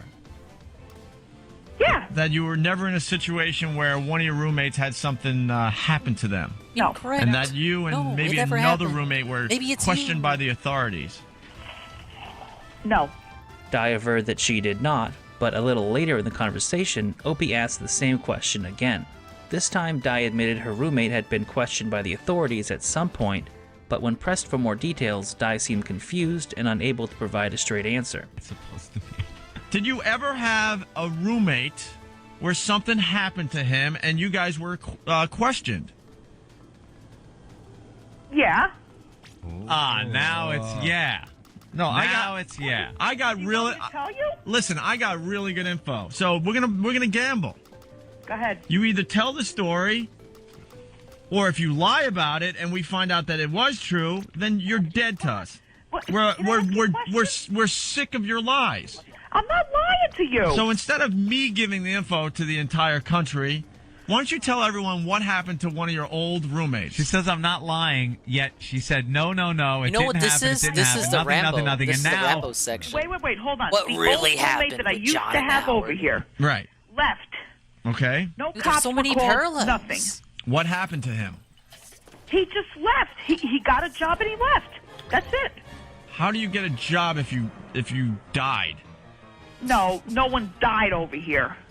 3 days later, Marion called in to ask Opie and Anthony to leave Di's son out of 74. their arguments with her, 6 levels and stated that Di's son was better off living with her father.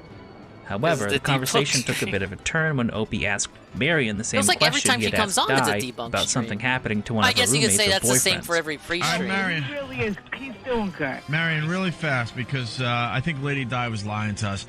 Did she ever have a roommate or a friend or an ex-boyfriend that died? No. nothing like that. No, I'm going to tell you, Peter's father died. Oh, Object Shredder. Who's you know Peter? Her son. In case we Her ever do son's have to do father ring died maker. years ago, but they weren't together when he died. Was it under any type of wacky circumstances? No, they were not together. But how did he die? He, long story, but he got sick and died. Of what? Of die. No, he did. He had a lot of problems, and he was in and out of hospital. He just this is going back when the kid was a baby. So There's no one that may have been involved with a train. No. All right, because this story gets more and more interesting, and that's the only reason we have you on today, by the way. Although Opie and Anthony obviously knew more than they were letting on, Marion continued to be vague about how the father of Di's son had died. Only moments later, the full details were revealed when Opie read an email from Stalker Patty. Stalker Patty, who has become friends with the retarded Laverne Shirley, wrote an email to Ben, and she writes, if she's listening, maybe she could give us a quick call. I had a talk with Lady Di. I hope I'm not crossing the line on this. I think the incident that you guys are referring to was brought up with her on the air involved a boyfriend she had 15 years ago. Well, that was Peter's father. She got pregnant by him and had her son. Soon after, they'd broken up, and she never saw him again. In October, around the last 2 weeks of October 2001, to be exact, this guy committed suicide by jumping in front of a train. I don't know if he did that, but he did die. The story was reported in the Star Ledger. Which is a New Jersey newspaper. He did die, though, but he was. If you say that again, I'm going to throw a CD at your fat face. I'm trying to we tell heard you something, though. He took care of his kid until he died. After several more minutes of interrogation, Marion finally admitted that she knew about Di's ex-boyfriend's suicide, proving that she had been withholding information. He had other problems, and he decided to end it all, okay? Yeah. Although train jokes had become a staple of Di's future appearances, little was gained from the revelation that the father of her son committed suicide by standing in front of a train. Di's appearances on the show quickly returned to the previously mentioned cycle, with only meager bits of new information being revealed over a period of weeks, such as Di's estimate that her welfare would be running out in a few months, and Marion's statement that Di was undergoing some vaguely defined job training program. After a period of almost 4 months of this drivel, Opie, Anthony, and Jim were fed up with Di's excuses and compulsive lying, and the situation came to a head on February 22nd of 2005. Did you or did you not find a job? I'm still looking for a job. I had to class today. Stop it. No, I've been filling out applications. There was a place that called me up yesterday. And what place was that? So this is another job agency, and they said to keep in touch like once every few days, basically. For them to there's a job that's close by, so for them to, give me a job. And even the people with the kindest hearts that listen to this program are not buying your crap anymore. It's the truth. Not the truth. Yes, it is. In the typical fashion, the conversation turned to Di's son, and why he didn't live with her. But this time, the boys would not let Di off the hook. They badgered her with questions about her son until Di gave something resembling an answer as to why her son was living with her father. Why isn't he with you? Well, first of all, my father's house, okay, is probably a lot better for him. It's bigger. And the reason you don't have a better place is because you don't have a job that could pay for it. No. So the reason you don't have your kid is because you don't have a job, because you can't pay for a child. Okay, whatever you say. So that's what it is. So you're in a flop house, basically, with other drunks. No. And you got a responsibility out there. You got a son. When pressed for more details about the direction her life was heading in, Di stated that she was seeing a therapist. But the credibility of these therapy sessions was immediately cast into doubt when Di admitted that she had not told the therapist about her drinking problem. Undeterred, the boys continued to grill Di about her son until she had finally admitted that she let her father raise him because she didn't have the money. He had no choice, that's obvious. Yeah, what was the straw that broke the camel's back as far as him going, look, you gotta give me the kid? What happened? Did you say, I'm broke, I can't support I did. I didn't have any money. That's for sure. Uh-huh. So I mean, my father's a well provider for him. The selfishness and absolute absurdity of Di's situation was perhaps best articulated by Jim Norton. If you protected your son the way you protect your alcoholism, you'd be a good mother. It's possible that something about this particular beating managed to get through to Di on some level, because over the next 7 months, she was actually able to find a job working at Dunkin' Donuts. Sadly, the hope that Di would make a lasting change and reunite with her son was dashed when she called into the show on December 27th. First of all, what did you get your son for Christmas? I got my son a lot of things for Christmas. A lot of things. Name the best thing that he got. From his mom. Well, he got souvenir cards. From you? What? Yes. What are those? And, and... What are those? The things you buy in the gas station, like in a Hess? No. Oh, a Hess truck? No, not a Hess truck. What are those things? things? He had plenty of those. What did you get your son? What did you that get you him? barely see because you're an alcoholic. And you're a horrible mother. What do you mean I'm an alcoholic? Your son doesn't live with you. What did you get your son for Christmas? Oh, I told you when I got my son. I got him souvenir cards and stuff like that. Please send his address so we can give him a real Christmas. What is a souvenir car? What is a souvenir car? What's a souvenir car? I don't even know what that is. First of all, I no longer live in Westfield. You said that. Too expensive for me. Do you live with your son? No, I do not. Still How about not. you stop calling our show and call your son? How Stop long? drinking. I call my son Stop drinking so maybe you can give him a real Christmas one day. I call him all the time, and I gave him a real Christmas for so many years, and he still has real Christmases. No, he doesn't. His mom got him fucking awful souvenir cars. Oh, come on. You know what the don't best? know what else I got him, The Dad? best present you could give him is to stand on the path tracks, Exactly. just like dear old Dad. Wrong. Choo choo. Goodbye. I'll talk to you later. What else did you get him? Hold on. The souvenir cars and what else? The souvenir cars and whatever else I'm going to get him. Well, Going to get him. That's Going to get him. I hope you're fucking Jewish. Look. How Hey, much did you spend? How much were the souvenir cars, Lady Di? How much were they? How much were the souvenir Yes, cars? ask me They the were quite a question bit. again and then give me. How much is quite a bit? They were quite a bit. How much? A couple $100. You're lying. I'm not. You're no, I'm lying. You're lying through your tequila worm. I mean, we have about 20 minutes left, but I wouldn't say she's evil. So far, she just seems like a really sad lady. A compulsive liar, yes, but... And a terrible mother? Yes! But I'm not sensing evil. Though she is a drunk. Definitely a shitty parent. What do you want me to tell you? I hope, The truth. It quickly became apparent that Di was lying about the present she allegedly bought for her son. And to make matters worse, Marion admitted that Di didn't even spend Christmas with her son. Although the excuse changed from Di needing to work on Christmas to not being able to find transportation to her father's house. Before Marion's presence could cause the show to descend into utter chaos, the boys once again questioned Di about the events surrounding the death of her son's father. After more vague and evasive answers, Di finally admitted that he had committed suicide. Obviously it's not pleasant, but what exactly did he do? Well, what he did was he committed suicide, and he went in front of a train. This would be Di's last appearance on the show for 4 months, during which her life deteriorated at an unprecedented rate. But the downward spiral would produce some of the most memorable moments in the entirety of her story. Lady Di. Yes, do me a favor. Yeah. Can you raise a fund for me, whackback.com?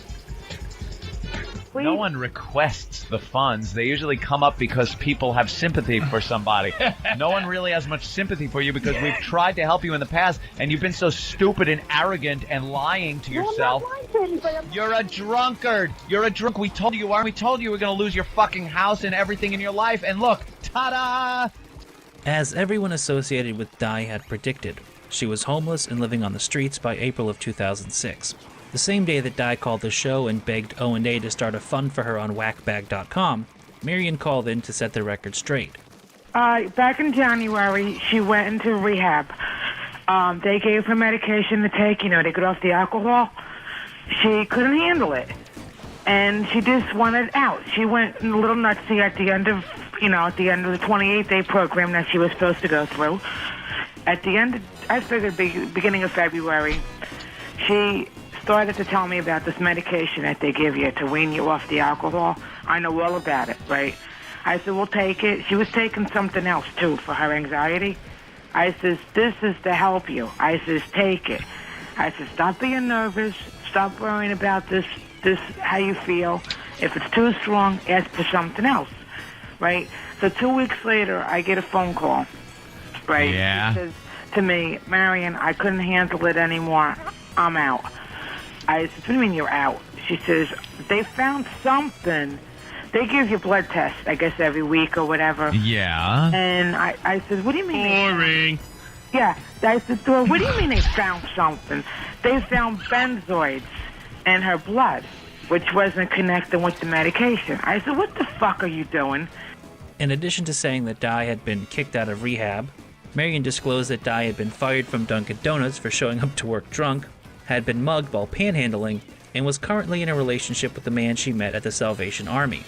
She liked this guy that she's hanging with so much that this guy leaves her. Believe me, this guy fucking leaves her at the train station in Elizabeth behind Pathmark.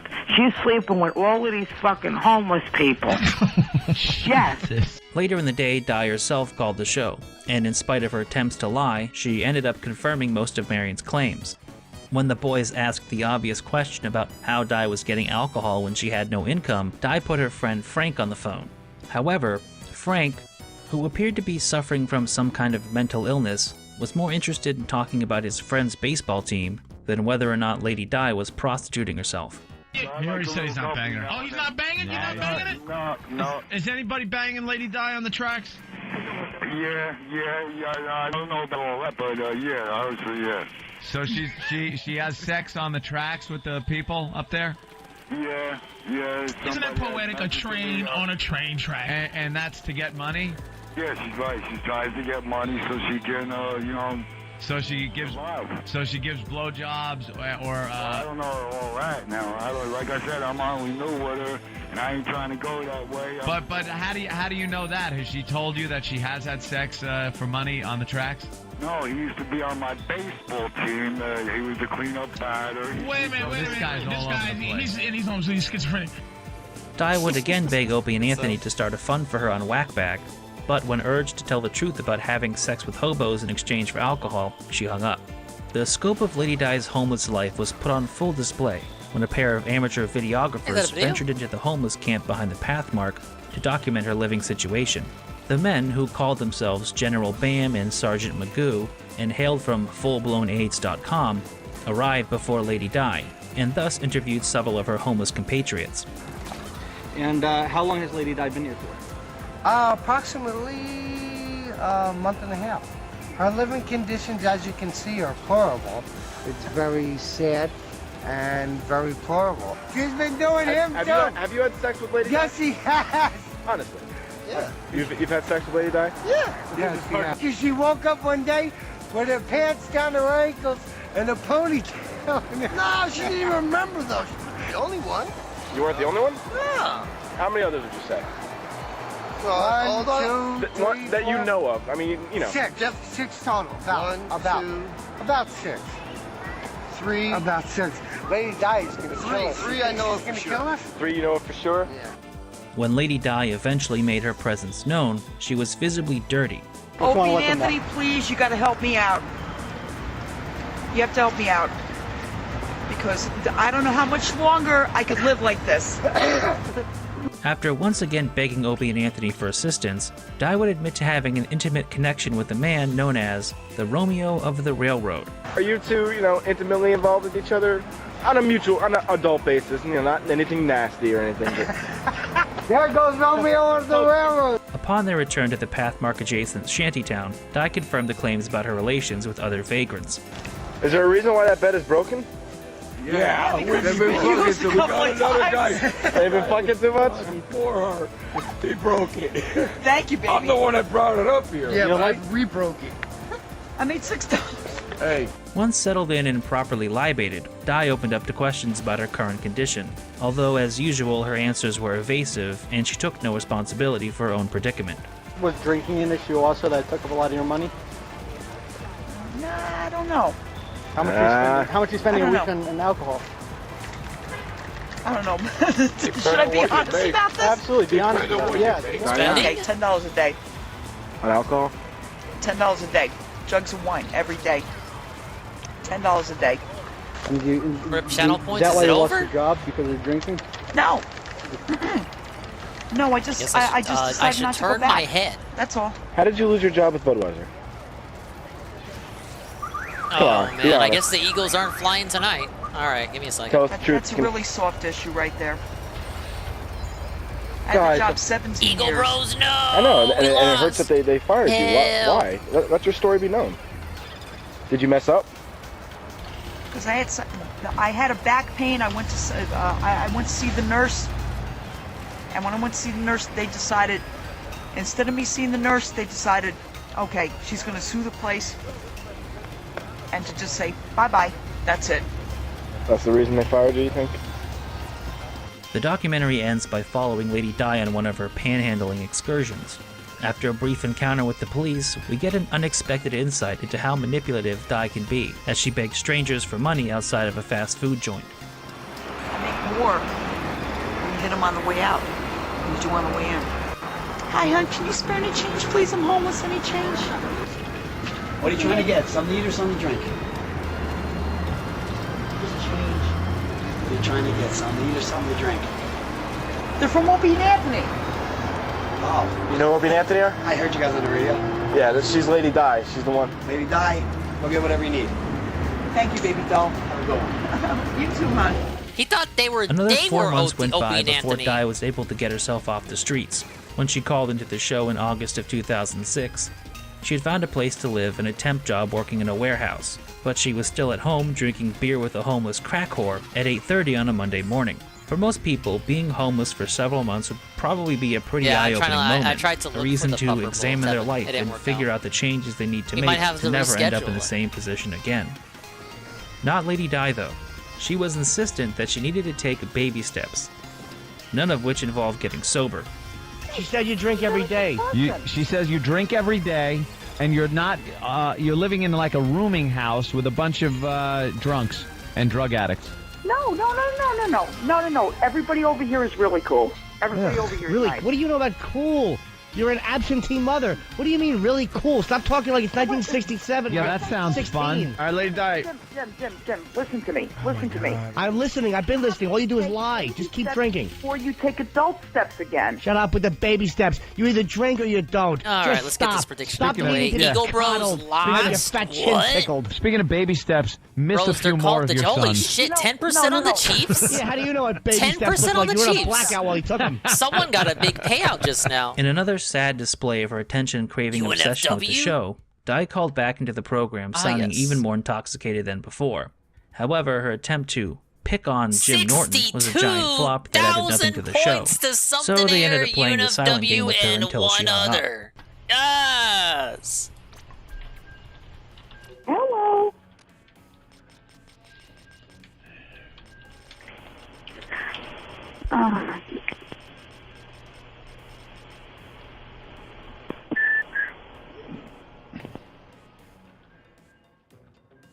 Di's obsession did not diminish in the following 2 months. If anything, it became worse, as mentioned by Opie when they put her on the air in late November. Let's say hi to Lady Di. Lady Di, what's up? How you doing, guys? Better now that you called, dear. Why are you calling us every day? Why? I need to know why. I don't call you every day. Every day, but we don't throw you on the radio. But you're calling every day. Why? Why are you calling us? Because I love you. Look. Let me tell you something right now. I love you guys, and so does Marion. Both of us love you guys. Thanks. Well, I don't love you. You're not even You're not even a thought. You love me. You're not even a thought in my head when I'm not doing this radio show. Oh my God! I tried to get through to you on Free FM, everything like that. You're trying to get through every day. Why? What do you have for this program? No, I'm not trying to. We're moving on with new characters. We don't need you anymore. We used you. We got good radio out of you, and that's it. Yeah. What do you want to say, Di? You got the floor. You used us, and you got the radio out of us. What do you want to say? What do you want to say? 56,000 points on the fucking Eagles? Say hello to you guys. I gotta pay attention to We're football. doing a radio show. It was not uncommon for Di to call the show for no other reason than to say hi or that she loved the boys. I don't know which team he played In fact, as this video has shown, her aimless blathering was the norm. But by now, Opie, Anthony, and Jim were tired of this and largely wanted nothing to do with her. So they wasted no time insulting and degrading her. I just wanted to find out. So, Lady Di, you're drunk. Do you swallow or spit the hobo cum? Everyone wants to know. Let's get into some real questions here. Yeah. Do you swallow or spit, or maybe just as a goof to make everyone laugh, you gargle it a little bit? As it was a Monday morning and Di was already drunk, the conversation once again turned to her alcoholism. Di attempted a feeble defense of her drinking, but ultimately admitted that she was doing nothing to curb her alcohol consumption. Answer my fucking question. You don't see a problem that you're drinking this early in the morning? Yes, I do. All right. So why are you doing it? Because. All right, we'll have to figure out why she's drinking later. Oh, we know why. Because I'm open. I'm not here to play a character. I'm not here to pretend that I'm something that I'm not. I don't dye my hair. I don't act stupidly constantly to get attention from children. I don't do stupid pranks. You know what I mean? I don't cause drama. I'm here just to play games and have fun. I'm a legitimate gamer. Big ups to your dad. I need banana, tasty banana. Put banana in my mouth, tasty banana. I need banana, tasty banana. Squeeze the peel, it comes in then out. Put banana in my mouth, squeeze banana. Put banana in my mouth. Squeeze banana. Put banana in my mouth. Act and talk a certain way with certain answers, certain over-the-top reactions. Screaming at the top of their lungs, jumping, flailing, doing weird things, constantly on camera. I need banana, tasty banana. Put banana in my mouth, tasty banana. I need banana, tasty banana. Squeeze the peel, it comes in and out. Put banana in my mouth, squeeze banana. Put banana in my mouth. Squeeze banana. Put banana in my mouth. I need banana, tasty banana. Put banana in my mouth, tasty banana. I need banana, tasty banana. Squeeze the peel, it comes in and out. Put banana in my mouth, squeeze banana. Put banana in my mouth. Squeeze banana. Put banana in my mouth. When we hit the 250 vest streak for that celebration, I'm going to debut a new vest. There we go. Celebratory bubble blow there. Very nice. There's bubbles everywhere.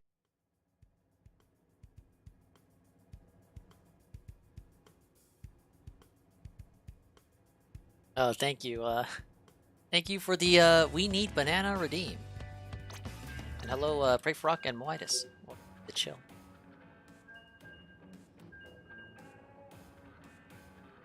Oh my god, we're buffering now. Out of nowhere. Alright, I'm gonna do some stuff then. Look, gotta close that out.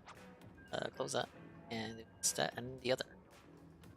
I don't know. I just figured I'd get up and have a beer. Because you don't know. Do you understand? Most people don't think like that. Why do you think you think like that? do. Why Some don't you people say do. it? Say I it. hope you guys say it. Why do you say? Why do enjoyed you the do big it? game. I'm an alcoholic. Yeah. What are you doing about it, Lady Di? What are you doing about it? Not really much. Mulling it over with a couple of beers? You know, I want to know what are you doing about it? Opie asked a very good question. What are you doing about it? Nothing much, really. Well, then why'd you just say you were doing something about it? I don't know. What can I do about it? I'm just From here, lying the call about it, becomes guys. pretty vicious. Jim Norton, in particular, spends much of the conversation telling Di that her son must hate her for being an alcoholic flop of a mother. Because you're fucking bumbling around from shitty temp job to shitty temp job, and everybody has reached out and tried to help you and get you into a rehab. And you're a self-centered fuck, and you don't care about your own kid, and your fucking ex-boyfriend didn't give a shit about the kid, so he fucking bit the fucking front end of a train to get away from you. That's how awful you are. That guy abandoned his own kid to get away from you, you self-centered, drunken sot. Shut your face. Your kid hates your guts. He doesn't love you. He doesn't think it's charming that mom walks in. You're not a charming drunk. You're a dirty-faced, horrible-toothed, bad-breath fucking sot. And he hates your guts deep down. He resents you. What's your son's name there, Lady Di? We forget. Peter. Peter hates you. This prompted Marion to call into the show and ask the boys to leave Di's son out of the discussion. But as the conversation progressed, it became obvious that Marion was enabling Di's behavior by making excuses for her drinking problem. Marion, are you working on what you're going to say at Lady Di's wake? No, because you know what? Diane doesn't drink as much as she used to, okay? You know what you are? You're an enabler. I was going to say it. You're an enabler, Marion. You're a codependent slob and an enabler. Your friend is drunk on a Monday morning. It's not her fault. And you're going to sit there and say she doesn't drink as much? It's not her fault. Not her fault. Shut your fat face. Predictably, though, the addition of Marion to the dynamic transformed it into a cacophony of bird-brain yammering. Amidst the chaos, Opie made a fairly astute observation about the role of Di and Marion on the show. Marion, here's a taste of reality. You used to do some fine bits with Lady Di, absolutely. But then Lady Di's drinking got completely out of hand, where she lost her kids, she lost her job, she lost a sense of reality, where she ended up living on the tracks, sucking on hobo cock and swallowing hobo cum. And that's the only thing that is now interesting about Lady Di, and that's why she continues to be on the show.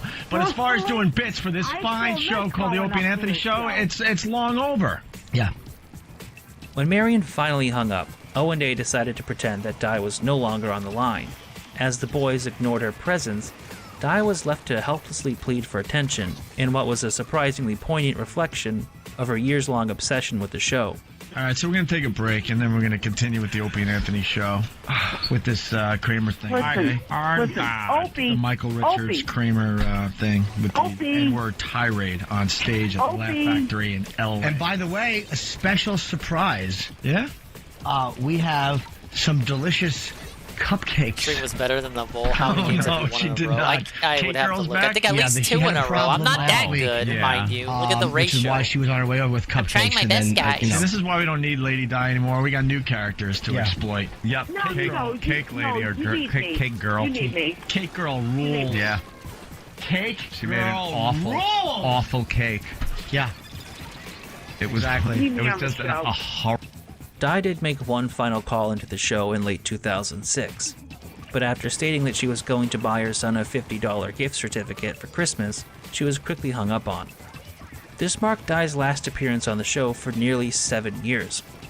During this period of time, Di's life would change very little, but her return to the show in 2013 and the events that followed are still considered by many Opie and Anthony fans to be the last great saga in the show's history.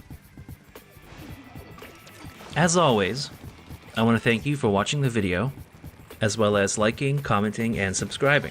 Initially, it was my intention to cover Lady Di's story in one video, but I started to realize that it was simply going to be too long. And it was also taking forever to sort through all of Lady Di's appearances on Opie and Anthony. If you're familiar with her story, you know just how tiresome it can be to listen to, especially all of the appearances back to back.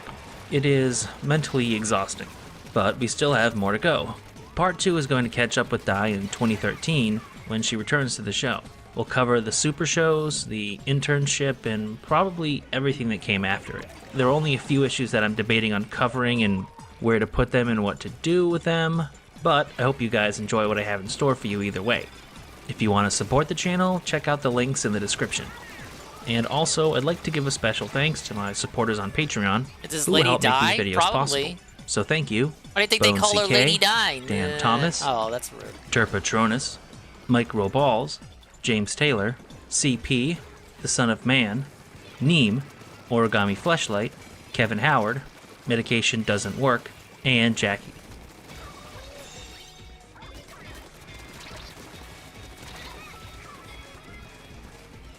Yeah, but not for a decade later. Oh.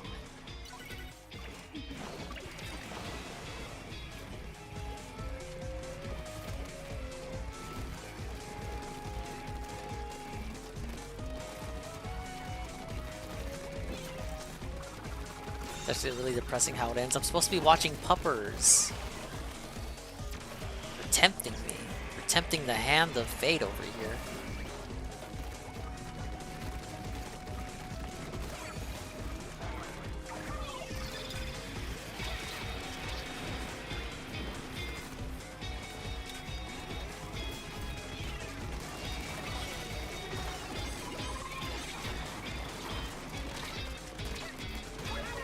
Ooh, that was close. I got a dually.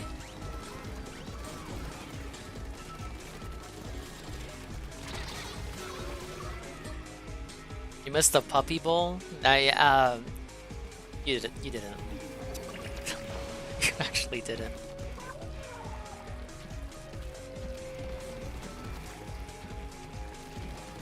Look, I tried, you guys, but I only found suspicious links.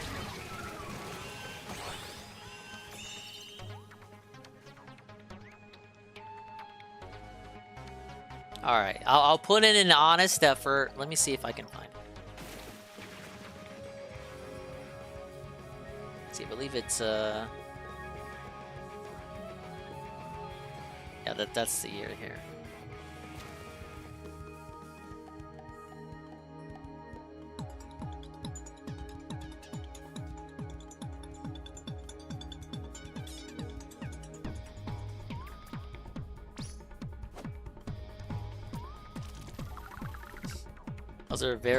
Those are very suspicious links. Maybe Chalupa should be the one to find it then. I don't want to venture off too deep into that good night.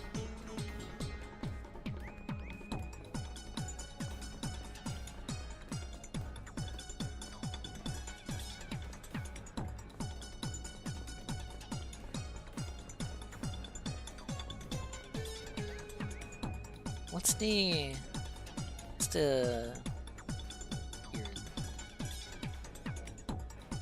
okay, that.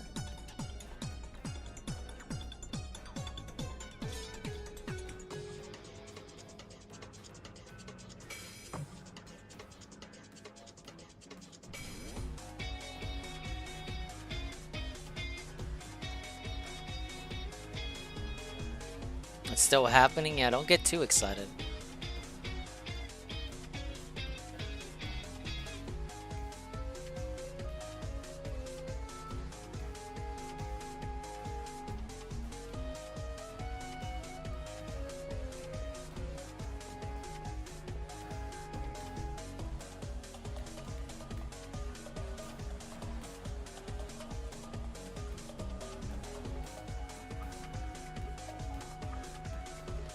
But I thought I had a link, so I went over here, and it's turned into people seething over the Chiefs.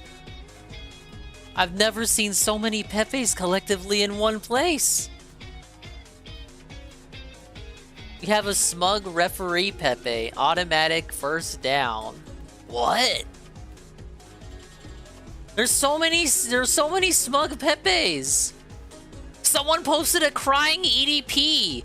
A crying EDP with an Eagles beanie.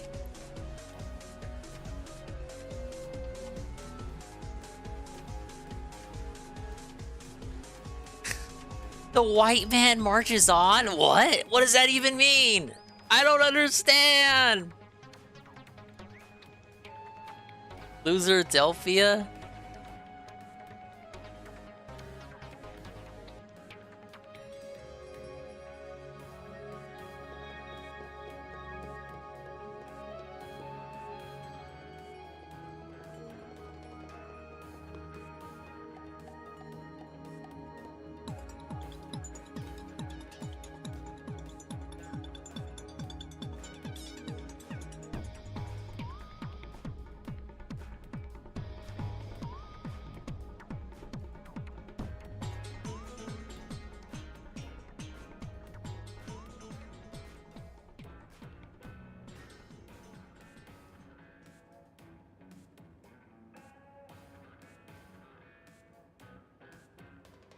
Dingus failed marketing. Yeah, I'm a scammer. But what are you gonna do about it? Nothing. It's probably his last chance to enjoy it before he goes forth on his journey to the grave. Yeah, the Chiefs allegedly won. Really might burn the whole city down out of spite. No, I did not watch the Puppy Bowl. The Puppy Bowl was not watched. No Puppy Bowl.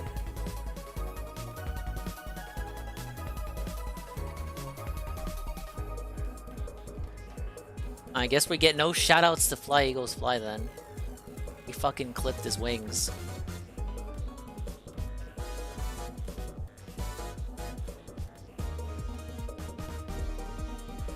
Yeah, this is Battle Revolution. Hey, Arcadius.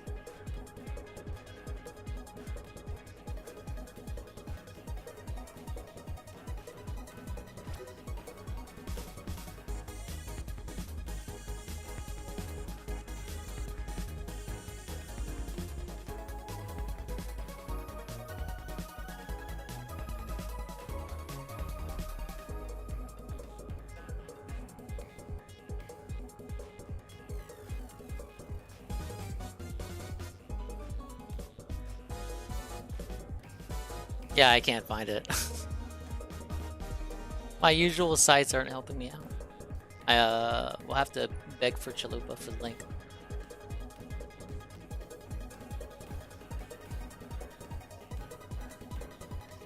I'm doing alright. Thank you for asking, Arcadius.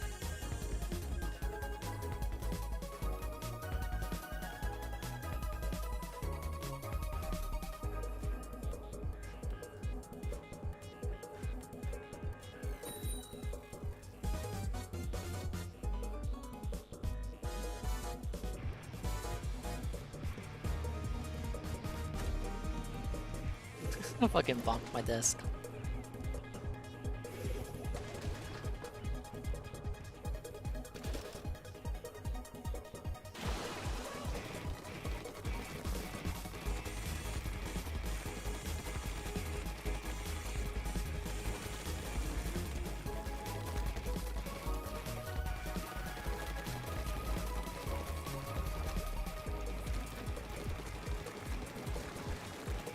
I'm gonna go shower. Hope you don't miss the Pupperb Bowl. Alright, check that.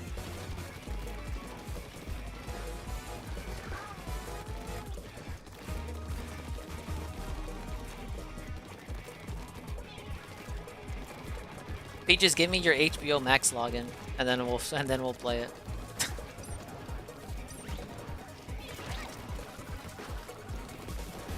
We'll stream it that way, obviously.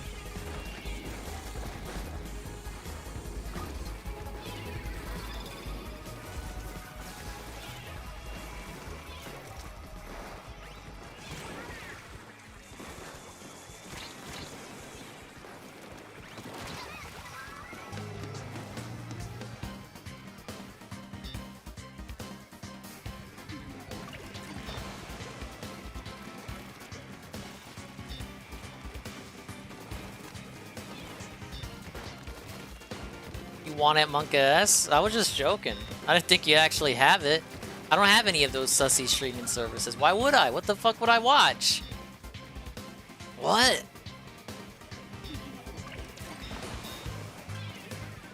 Finally got to a chapter where they are advertising One Piece Odyssey on the cover.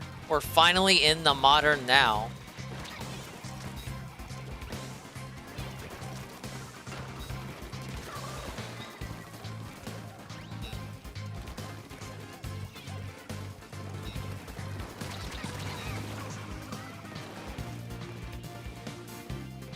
Ah yes, I'm totally watching all the programs on HBO Max.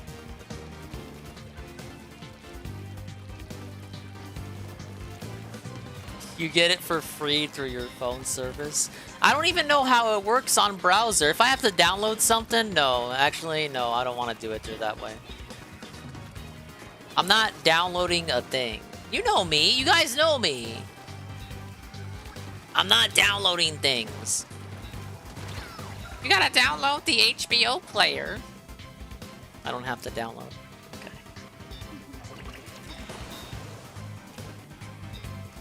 Good.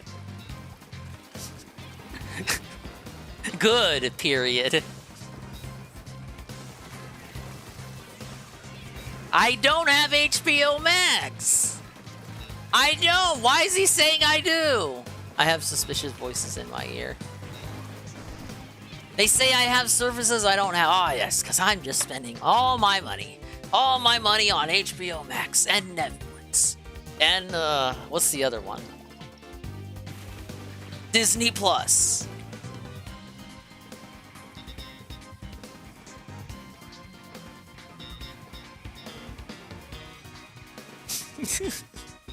You'll give me your login? Oh my god. I don't want to impose, because it's so silly of me not being able to find this illegally. I'm fucking rolled! If you feel like you want to. I don't even know how it works. I just go to a website and I click a thing.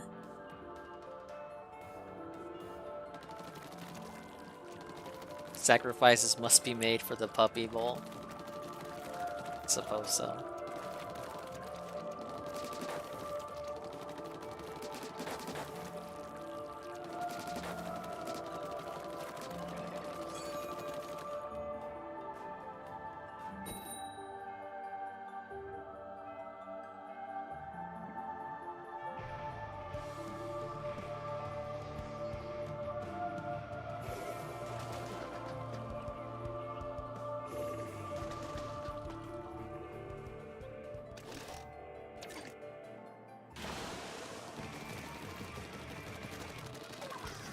I think I'm gonna have to do something to the image. I'm gonna have to put a filter over it. Probably put it in the corner. You'll have to use your imagination.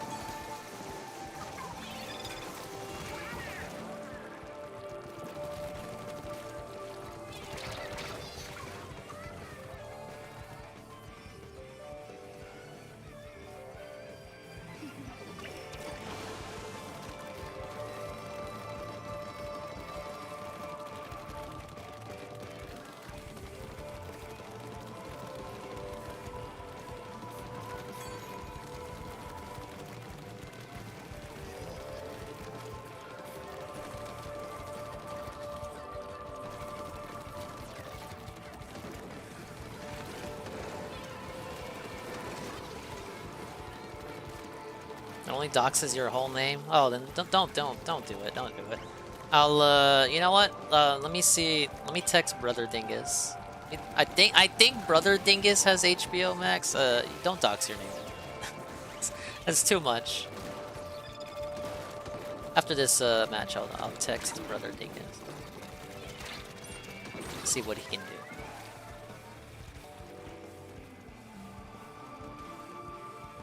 Doom 64? I think I have access through that to PS Plus. If it's not on the PS Plus catalog, then I can either buy it for $2.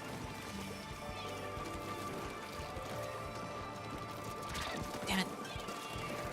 I was thinking about it when I was looking at games I could potentially play for the marathon.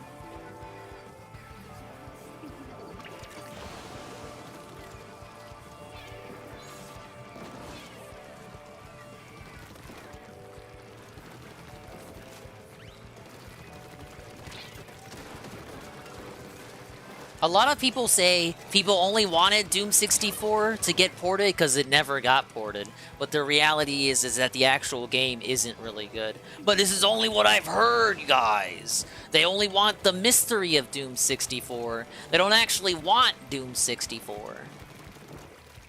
Oh, I hate that game. Hi-Fi Rush. I hate it. No! How did I survive that? What? Okay, I didn't survive that.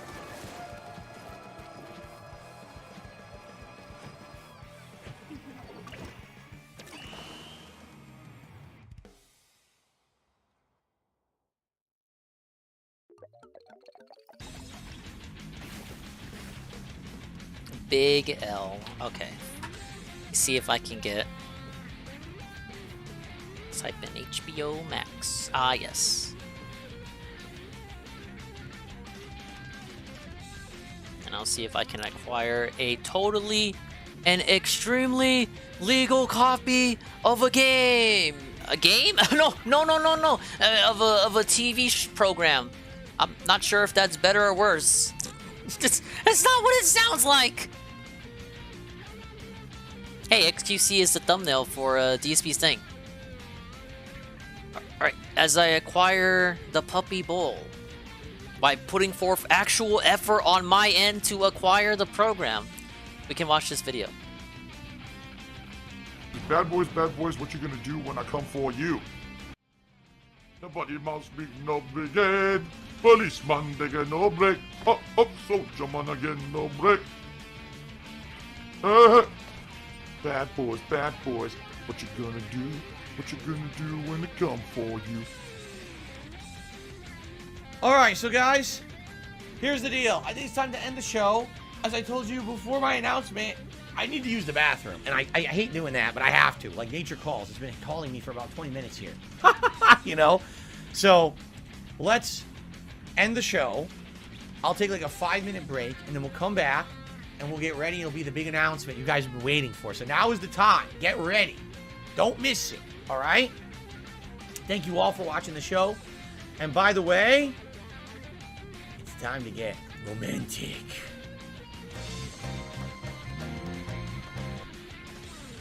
Okay, guys, so it's official. My new YouTube channel has launched. Please head over right now to DSP Reacts, which can be found at youtube.com/@DSP Reacts. I think that's the way you find it now. Or just search for @DSP Reacts on YouTube. It is basically my old vlogging channel rebranded. And this channel is going to have multiple new pieces of content, not just what you're thinking. So it's not, oh, just Phil doing a basic React thing. It's not, because it's not. And that's what we're going to do right now. I'm going to end this stream. I'm going to head over there. I'm going to start up the stream over there. And it's going to be the big intro, me explaining the new project, how it's going to work. This is going to be very exciting. I'm very excited. I hope you guys are too. All right, by the way, subscribe to the channel. Why? Because that's the only way you'll be able to talk in the chat today. If you don't subscribe, you can't talk. All right, and what we're going to do is set it up that sub-only mode just like it is here on DSP Gaming. But obviously, day one, you can't be subbed for 24 hours. So we're going to have, you got to subscribe right now if you want to be able to talk over there. All right? So this stream is going down. The DSP first ever Reacts stream is going up over there. I'm going to go through all of it, explain all of it. It's going to be an exciting event. All right, guys? That didn't used to be like that, and I actually have no idea why it's set up like that. I was like, someone just became a member. Why didn't it pop up? Because apparently I have to click accept, and I'm not sure how that works. I'm trying to figure out how to get tip animations to play, because it's not working right now for some reason. Even though it's supposed to be. Okay, here we go. Alright, well, ladies and gentlemen, it's been a long time coming. A lot of work, a lot of effort, a lot of hype, a lot of anticipation. Today's the day. Today is Sunday, February 12th, 2023. I'm DSP. Welcome, everyone, to DSP Reacts. That is correct. This is my brand new, or is it, YouTube channel. This actually used to be my old vlogging channel from many, many years ago. This channel has actually been in existence for a very long time. However, it has been defunct for over a year. And since it's been defunct for over a year, I said we should do something with it. And let's be honest, the year of 2022 was a very interesting year. I branched out from just being an online gamer, and I decided to do many different various things outside of just playing video games on the internet. You guys really enjoyed the things that I did that were very different. You understand? Like, in general, gaming's great. I've been doing gaming on the internet for 15 years. But things advance, things move on. And in this case, we're in a situation where basically things ladies got more and gentlemen, exciting ladies when I and branched out gentlemen, and did different things. So we have acquired access to the Puppy Bowl. I want everyone in the stream. That's right, even Almighty Tevin, who's listening to me right now, maybe. I want everyone to thank Brother Dingus, but in reality, thank Sister Dingus because he steals his login from. He leeches off of Sister Dingus's account. Fucker.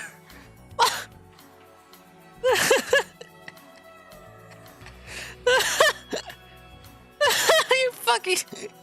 Alright, let's watch some puppies. I'm gonna have to find out how this fucking service works. So I'm gonna mute myself again and figure it out. But we will be watching the puppy ball. His sister Dingus single? No, she's married. She's got two. I have nieces. Well, I have multiple nieces.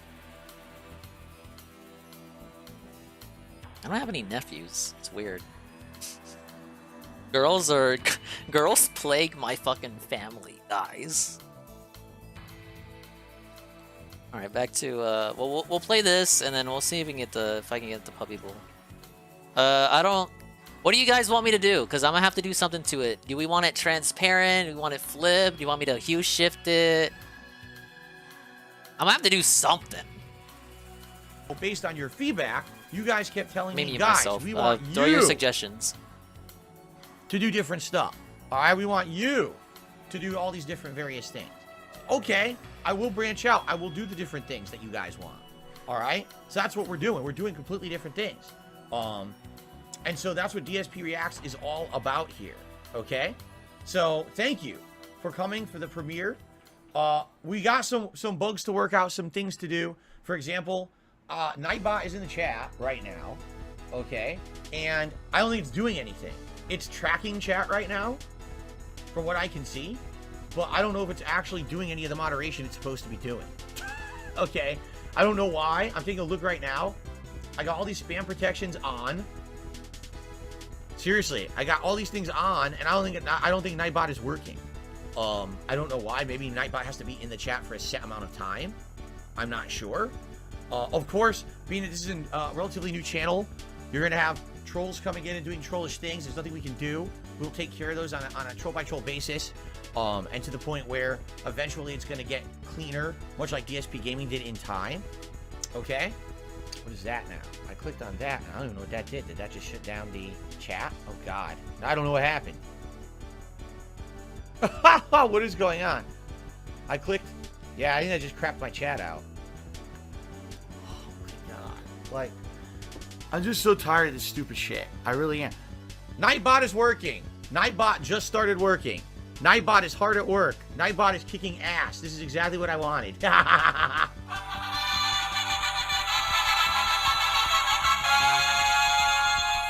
Also, okay, here's man, how I'm gonna be reapplied moisturizer to my my I'm gonna have. I can't even speak. Here's how I'm gonna have to do this. All right, give me a second. I can't do a browser capture, right. so I have Let to window capture, and then I'll crop it, and then I'll hue shift it. Fair enough. All right, I'll be right Give me back. 1 second. And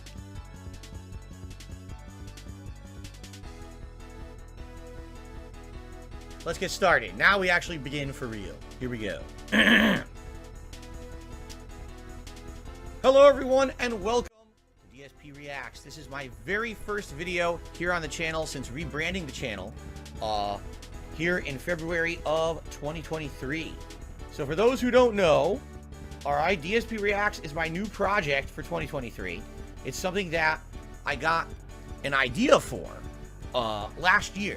Last year, over on my main YouTube and very long-running YouTube channel, DSP Gaming, we tried some different things. I branched out after being a 15-year-long content creator on the internet. 10 years. All right. 10 years of me being a content creator for the internet. I tried doing some React-style content based on your feedback. A lot of the people were saying, hey, just don't play video games anymore. That's the past. You got to branch out. You got to do some different stuff. We like chilling with you. You know, I started a podcast last year over there called the Level 1 Podcast. People love just interacting, talking, and getting my opinions on things. Then I started doing React-style content to things such as documentaries. Good Game Goblin, I don't watch stuff and react to it, so that's not happening. Okay, here we go. Like the Wings of Redemption documentary, or a documentary about me. Wings of Redemption. Called Down the Rabbit Hole. And people absolutely positively loved it. So because of that, I realized something. Man, you know, I've been around for so long. And yes, there's quite a lot of people on the internet who know me as the guy who plays video games and comments on them. But that's not what I want to do for my whole life. Listen, I'm a lifelong gamer. Yeah, I'm a gamer. I absolutely love it. I love doing that kind of content, and I want to keep doing it. But I'm getting older. I'm 40 years old, about to be 41. I'm getting to the point in my life where I know I won't be able to just full-time play games all day, every day. I want to do some different stuff. And what's happened is there's been a big movement on YouTube as of late for people to put out a variety of content. Instead of just one style, you got to branch out. And in particular, opinionated content, discussion, and all kinds of reactions and discourse are all the rage.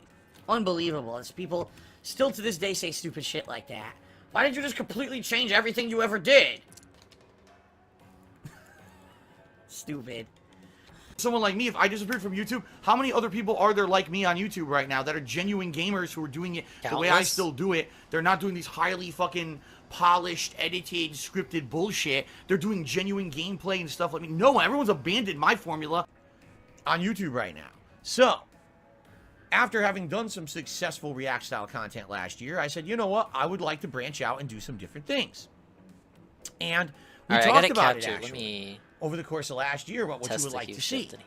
And after thinking about it and mulling about it in my head, I don't have much. Seeing how you guys reacted to the React content that I did on DSP Gaming, I realized a couple of things. I gotta capture audio. Number one, the React content was doing well, but likely should not be on DSP Gaming. All right, why? Because DSP Gaming is known as a gaming channel, and yes, for the podcast that I started there last year has been doing very well.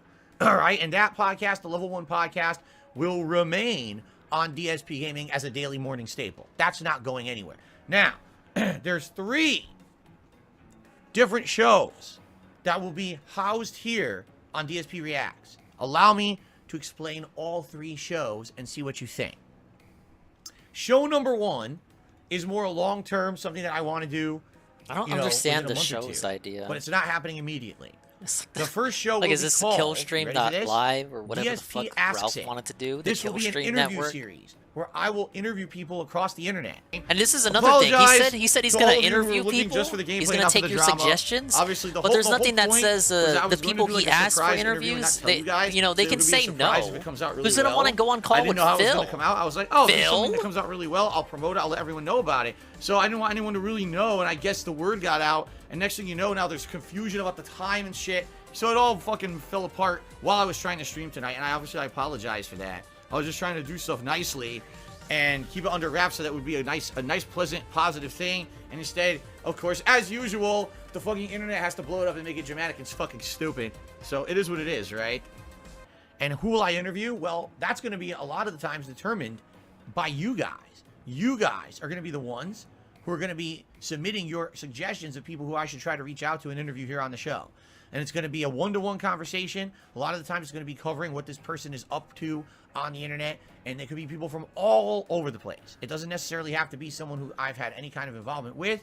But at the same time, a lot of them will be. Like, for example, I've already lined up a couple of these for future events that I don't have dates set yet. But basically, I have it lined up so that... By the way, the chat is crashing again, which is not good. The chat is like... crapping out on me, and I'm wondering what's going on there. And I've already got about 2 people lined up who are very interested, but I don't have dates and times set yet, because what I'd like to do is establish exactly how this is going to work. The second idea I have is basically very similar to what I was doing on DSP Gaming. What I would like to do, okay, is once a month, what I would really enjoy doing is a big formal React project here on DSP Reacts. So think some of the bigger projects that I did over on DSP Gaming. Reacting to the Wings of Redemption documentary. Reacting to my own Down the Rabbit Hole documentary. You know? So that's the kind of thing. And the thing is, those projects take a while. Those aren't things that are like, oh, I'll just do it and it'll be done within a couple of hours. In fact, it's kind of the opposite. Where those are things that could take a whole day. It's very simple. I'm going to be real honest with everyone. Just making an edited YouTube video is very... easy. Doing live improv reactionary commentary is tough. The hard shit is sitting here playing the raw games. That's the hard part. Streaming is way harder than just editing videos for YouTube. Okay, it is. Real talk. The third idea I have, I think, is actually the idea that might actually do the best. All right, you ready for this one? I have not even told anyone this. I haven't told my moderators this idea. No one. This is the first time you guys are ever hearing it. My third idea for the channel is called DSP versus the internet. What is this? Well, here's what it's going to be. Once a week, I have a dedicated stream where I am going to be reacting to various things on YouTube as submitted by the viewers. Think of it as a pure Phil just reacts to clips kind of show. Here's the difference between this and a formal react. A formal react is a dedicated project where I'm watching the entirety of a documentary and I'm watching it and commentating completely on it. Okay? This show, DSP versus the internet, is a show where it's just going to be like, send me a clip. You want to watch me watch a clip, see my reaction to it, if I laugh, if I, what do I have to say about it? And it could be anything. It could be a news story. It could be a clip from another content creator. It could be, a piece of a TikTok video or music. As long as it's on YouTube, all right, it's fair game. All right? And essentially what this will be is a good way for me to give you my opinions on things that are going on, whether it's news or pop culture or whatever it may be. I feel like this is going to be an opportunity for me to branch out, all right? I don't do stuff like this at all. All the content that I'm suggesting is going to be user submitted, all right? But it's going to be user submitted by channel members. So if you become a member of DSP Reacts, you are getting a tremendous amount of control and input on the channel. Members are going to be submitting videos for DSP versus the internet. Members are going to be voting on the long form reacts that I do. Here's the criteria of the kind of stuff that I want to react to. First of all, it can't be licensed music and content that's going to get me, blocked, muted. Oh, here we go. Copywritten music will get content. I use all credit on the videos on YouTube. You don't make no money because of the music. It's been licensed, so y'all fuck. If you became a member, thank you. Head over to the community tab right now, post up videos for me to react to, and vote on that poll. Because within a few, minutes of shout-outs, me explaining everything, doing some Q&A, I'm actually going to do some live reacting to videos that you members are posting up. Just to show you an example of how this whole thing's going to work.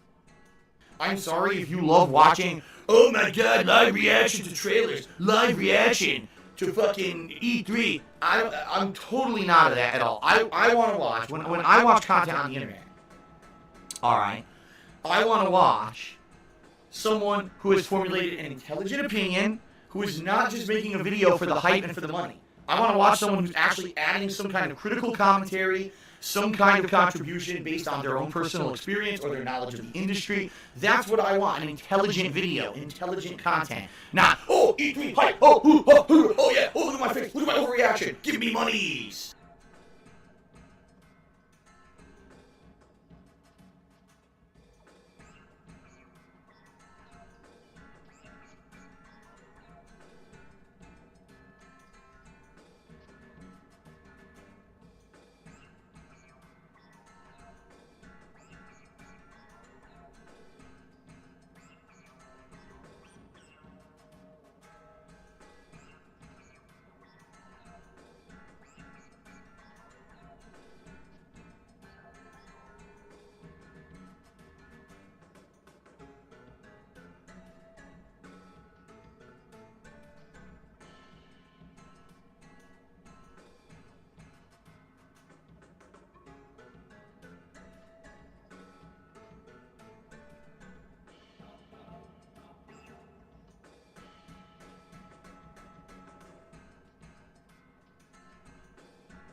Okay, I don't know why it takes literally a decade for desktop audio to enable. Specifically for me, I have no idea if this is the experience for anyone else that uses OBS. But whenever, because I got it disabled by default, so whenever I want to enable it, I have to actually wait a millennium before it actually switches it on and shows that desktop audio is enabled in the layout.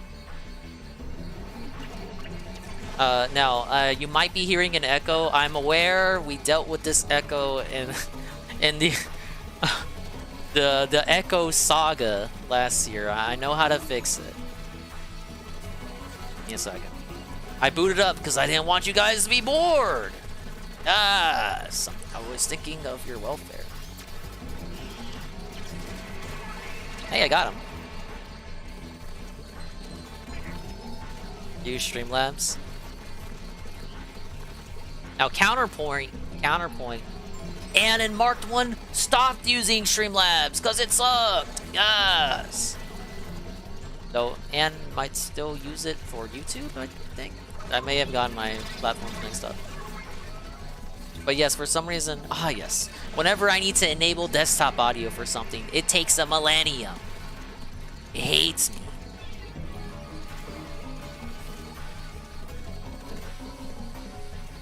We got a minute left.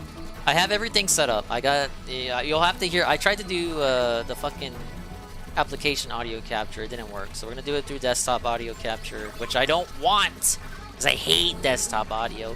Funnily enough, when disabling desktop audio, that's like instant. No wait at all for that. But when I want to enable it for whatever reason, enabling it takes forever.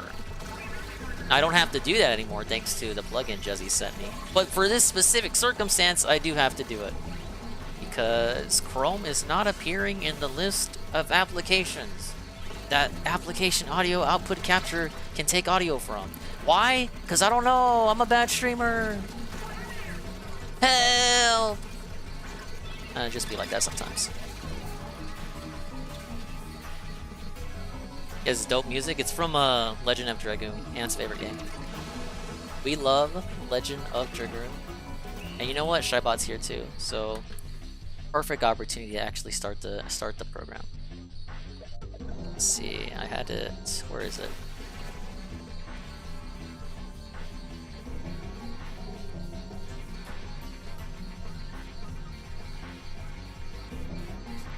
Just don't be a bad streamer. It's too hard for me, guys. Okay. I gotta fiddle around with stuff. Let's see, everything is monitor and output. How did I used to do this? I used to have a special way of doing this back when I used to play with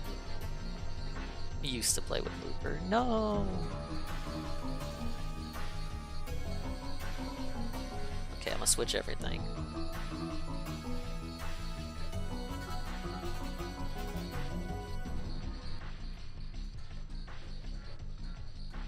Okay, if you can hear me in the chat, can you still hear the Legend of Dragoon music? Can you still hear the squid?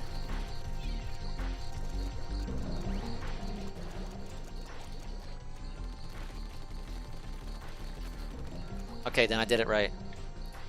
Alright, then that means we're gonna have the Pupperb come up, right here. Okay, it's still active. You might hear a black guy suddenly speak. Don't be afraid. He's our friend. Okay, let's is a capture cursor. Or we'll lower the music, and we'll lower the game too. Thank you for working with me, guys, and thank you. Scream. We're not getting a scream check. I don't know if Tevin has me muted or not, but he is looking at my shit. Alright, let's see if this works. There's HREO Max, courtesy of Sister Dingus. Is it capturing? It's not capturing! No! Why isn't it capturing? Wait a minute. It's not capturing. Hold up. We messed up. We lost. Why isn't it capturing? No! Ah! We have the audio. I know we have the audio. We We don't have footage. The game glitched. I can't do display capture.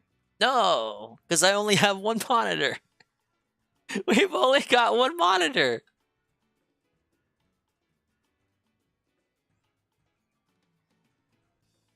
Wait, did that change something? Hold up. Did this change something? The only sporting It didn't change anything. Did OBS collude with HBO Max to prevent me from and other people from streaming their things? Ah, not again! I can't DoorDash another monitor. My Walmart's not 24 hours. Yeah, well, it's not a... Yeah, I can't just display capture. No. Pretty sure you can't easily capture Netflix, HBO Max, or any of those streaming sites. Damn it! This is the only way I can legally do it! Wow. So, Shroom Dukem offered to dox himself to me. And I told him no. I told him no. I didn't need that information. But he offered it. Imagine if he did. And I was evil enough to accept such an offer. I wouldn't know his name and have no benefits from having reaped that information. We would still be fucked in the ass. What's up, Jesse? You're here at the worst time. Then I have no recourse because I can't display capture. It's not a video. I can't just download it, and it's not a game. Wait, browser acceleration? Okay. I use Chrome, so I love Chrome.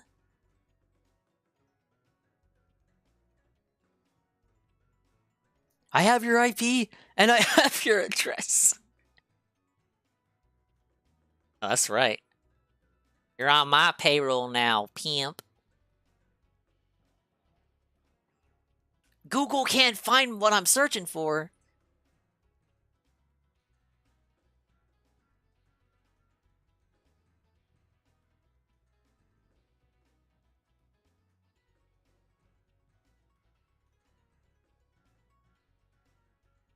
Oh man, I'm getting anxiety coughing. Okay, you said Tribot, help me out. Is it use hardware acceleration when available? Uncheck that. Relaunch. Okay, so that one. Do I need to I actually need to relaunch it? Oh my god.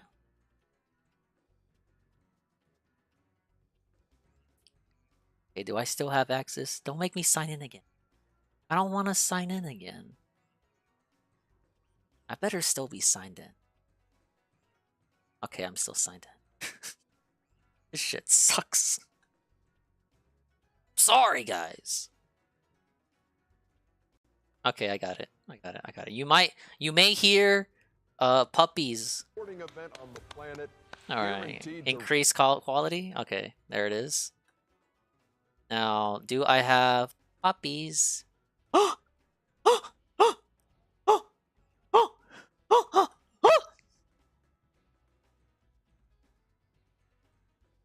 Okay. What color do we want? We said green and purple puppies. Green, purple puppies. Okay, that works. Ladies and gentlemen, thank you for your patience. We are going to watch the Puppy Bowl. Yes. Let me know about audio. See if I hit the play button, right? Raise the roof. Oh. Let's replay it. Shh.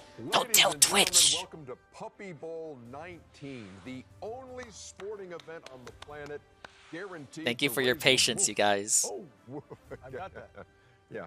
Last year it was Team Fluff who took home the prize. Let's hear your predictions on which team will win today, Chuck.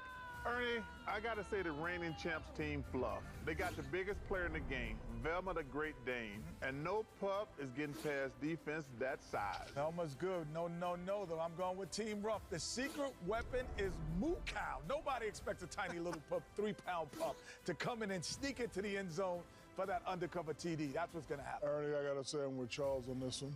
Team Fluff has Pickle. I mean, he's got that Pomeranian. He's got that pickle. Yeah. Scoring for days. I've seen his highlight reel. It reminds me of Chuck. So we've got 2 for Fluff, 1 for Ruff. Remember, it's not just about who wins the game. We also get to meet a whole bunch of adorable, adoptable puppies. That's right. You could take a puppy home. Without further ado, we bring you the planet's cutest competition, the one and only, the most puptacular event. Puptacular. Yeah, Puppy Bowl 19. Yeah, all the dogs in the game you can adopt. That's the whole reason they do it. Actually, I've got a better idea. Hey, Snacks.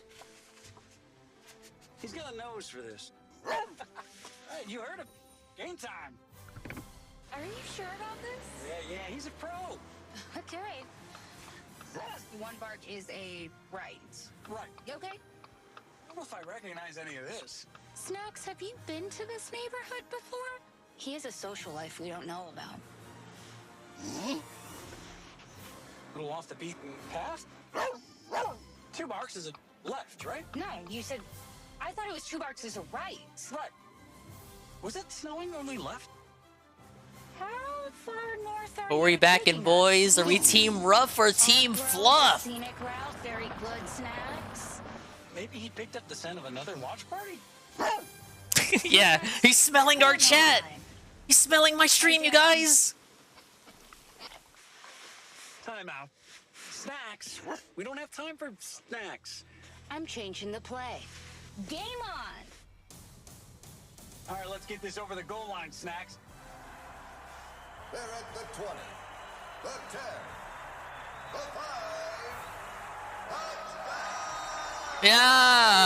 Yes, W pose. We didn't bring anything. We brought snacks. Good afternoon, folks, and welcome to Puppy Bowl Stadium. We are moments away from kicking off the biggest game of the year. Take some pups for the Ruffs. Today, our rescue pups arrived at the stadium, amped up and ready for Look at action. him go. That's Velma, our largest competitor at over 60 pounds, and That's a Mookow, big the bitch. smallest pup weighing just Moo 3. cow. Dark side Phil the moo cow. Limbered up for their first ever appearance on the big stage at Puppy Bowl 19. Meanwhile, our cheerleading squads, Ruff and Orange and Fluff and Blue, are hyping the crowd for what promises to be an incredible matchup. That's right, Taylor. We have Team Fluff, our reigning Puppy Bowl champs, powered by an explosive offense. And Team Ruff, a defensive powerhouse with a chip on their Oh, shoulder. they always rig it for Fluff. I see this shit every year. They always rig it for Fluff. I've never seen Team Ruff win, even though Team Ruff should win, because they're more antagonistic. And he takes it 100 yards to the house. I don't believe it. Touchdown! With the final score of 73-69. Nice. And this year, they'll be battling for the most prestigious prize in puppy sports, the Wayfair Lombardi Trophy. And What? bragging rights, the top dogs of the gridiron for 2023. Ladies and gentlemen, it's the loudest call to action to adopt, not shop, and the cutest competition of the year. Yeah, the matches are fixed. I'm calling you out, Animal Planet. Oh man, they're gonna do some big shit next year for 20. I'm Steve Levy, and I'm extremely honored to bring you the play-by-play of all the action for Puppy Bowl 19. And I'm excited to be joined by Puppy Bowl analyst with all the pup perspective, the one and only Taylor Rooks. Thanks, Steve. I can't wait to get I don't know who started. that is. And don't forget, folks, we will be sharing DNA test results on our puppy athletes throughout the game. So you can see Madden. what these pups Oh, Madden. are literally made of. Kickoff is only moments away. It's time now for everyone to We're gonna dox their 23andMe. What the hell? as we honor all of the men, women, and pups who serve our country. Get your crash salutes? Crash salute? I just added this emo. Or your almighty salutes if you have them.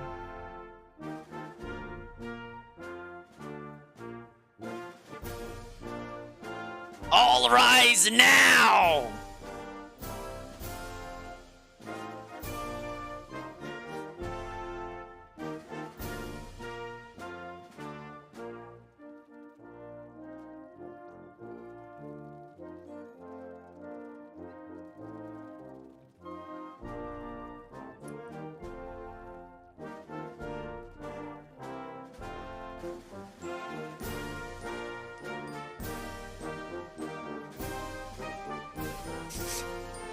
Yeah.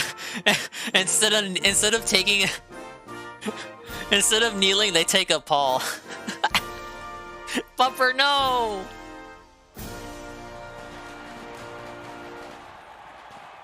The atmosphere is charged for the very first pedigree starting lineup of Puppy Bowl 19. First out for Ruff. He's a champion through and through who spends most of his time at the Fountain of Youth.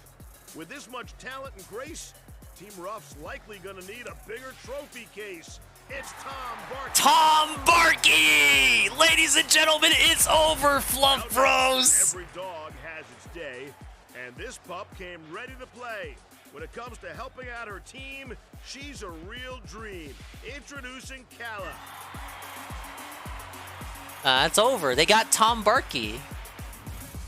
Last out for Ruff, she'll continue to melt your heart while her stats climb to the top of the charts.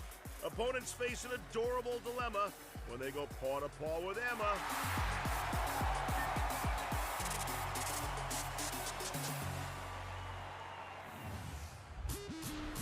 First out for Fluff. This furry little gherkin never stops working. With the scoring power to make any defense sour, he's kind of a big deal. Meet Pickle. Pickle ain't winning shit. Get out of here. We hate Pickle.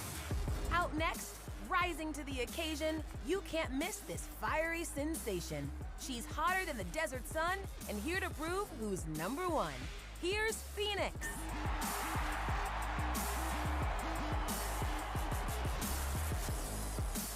Last out, the key to helping her team win, she runs laps around the competition, bringing that West Coast flair to any scoring affair. Introducing Aaron.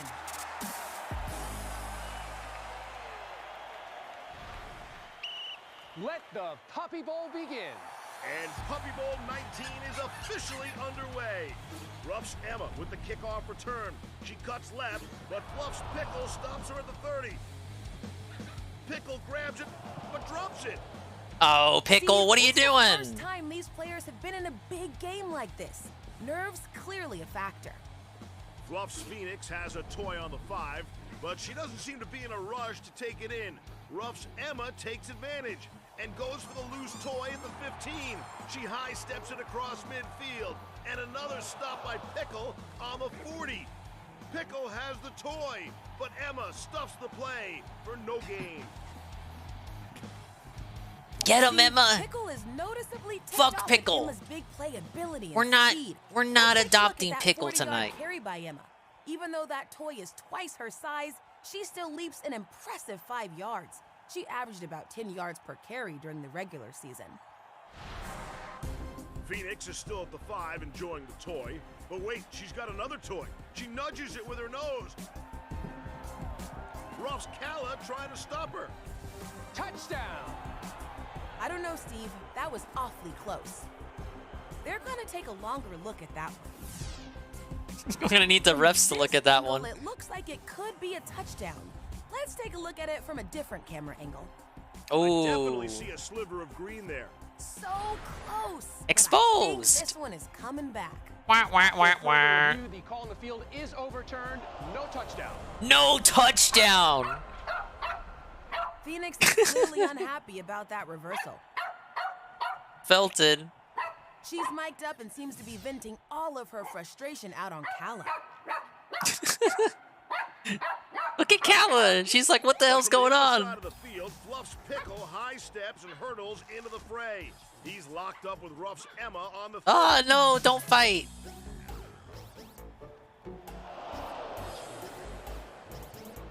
Now they're facing off in the red zone. Pickle better watch out. They're getting stricter on this kind of action. There's the call. That is a clear dog collar tackle on Emma. I know she's the opposing teammate, but you guys got to play clean, okay? What are you doing, Don't try to Pickle? shush me. No, I'm going to keep talking, okay? Put Pickle in Looking at timeout. Pickle's wisdom panel DNA results, it's not surprising he's got some swagger with the bravado of the Pomeranian and the take charge attitude of the Papillon. Back in the game. That's definitely the Fluff's Papillon Pickle in him has acting toy there. at the 20. And now it's Emma who forces a fumble. Pickle tries for the loose ball on the 40, but is denied by Emma. She is applying some dog and pup-to-pup coverage. And now Pickle lands a block on Emma. Team Fluff is huddling up to draw a new play. Oh, Pickle barrels into Emma and grabs a toy. He sprints towards the end zone, a quick cut, and he runs a reverse. He can't get Emma off his tail. Now I think he's just showing off. It's been pickleball all game so far. What the hell? Get Pickle out of there. The 20, the 10. Eliminate, disqualify. What? Pickle's got the juice. Touchdown! Into the end zone and into the tunnel. Wow, great work, Pickle. All that training's really paying off. Look at this. Look at the bias to Pickle. While the cheerleaders celebrate, let's take another look at that block. That looked like offensive interference, but no whistle. Pickle might have gotten away with No, don't put down Pickle. Put him in timeout. for over 300 yards on that one. Impressive. That's one way to make up for his earlier penalty. And Team Fluff gets points on the board first, 7-0. What? And look at Pickle. Taylor, have you ever seen a twerking gherkin? I have now, Steve. While Pickle relishes the moment, let's take a look back at the Puppy Bowl 19 red carpet, where our players arrived earlier today. Chickpea rolled into Puppy Bowl Stadium on her iron horse, and she is ready to go. She'll look to keep Team Fluff's paw on the gas when she takes the field in just a few moments. And now we go to Zachary Levi, star of the upcoming film Shazam. Who? Of the Gods. Hey there, I'm Zachary Levi.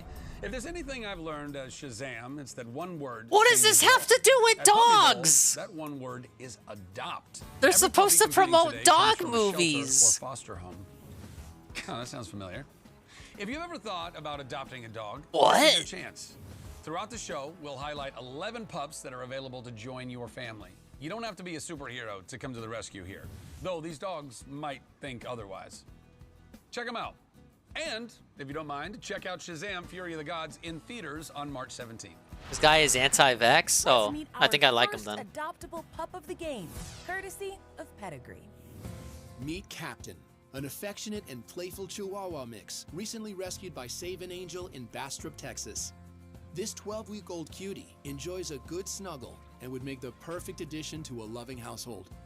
If you're interested in adopting Captain, go to puppybowl.com/adopt. Pickles TD gives Fluff the first score of the game. More first quarter action coming up right after this. Oh, lost by 0.1. And would have been seen. Welcome back to Puppy Bowl 19, a showdown of cuteness like no other.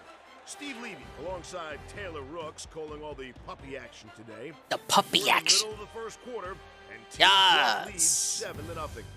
An elaborate drive by Fluff's Pickle led to an impressive opening touchdown, giving Fluff the early lead. And Steve, I spoke to Ruff's coach who told his team to stick with the game plan. There's plenty of time left. But before we get on with the game, let's check in backstage to see which player is getting a pup talk. Emma, you don't need to put up with Pickle roughing you up like that. We want to see you stand up to him. We know you can do it. Now, let's get right into the next Pedigree starting lineup and see if one of these pups will be a game changer. First out for Fluff. With moves smoother than a hummus platter, offensive records are bound to shatter. Serving up a winning recipe, here's Chickpea. I already hate him. Next up, from a sacred community and well known for creating team unity, she's the spiritual guide bringing positive vibes for her Big Blue tribe. Introducing Inya.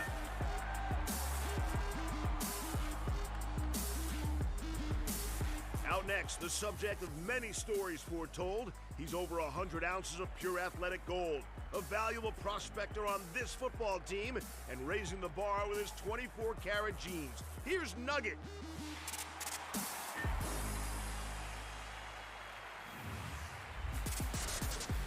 First out for Ruff, a southern boy who hails from down near the bayou. He's sure to impress you Ralph? with his speed, his agility, and his manners too. Hey, that's cool. This Dingus is reacts. Yes. Welcome, sir. Out next, she's a songbird and a pupleet, and she's ready to belt out some bars to the tune of victory. Always ready Bars. to perform. Here comes Effie.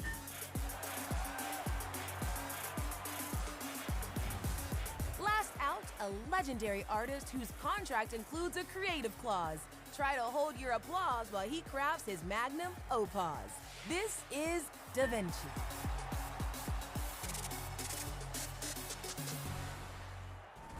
And we're back in the action. Rough players Effie and Gilbert are pumping each other up. You love to see it. They are fired up. Well, it is the biggest game of the year. Now Effie's chewing out her teammates on the sideline.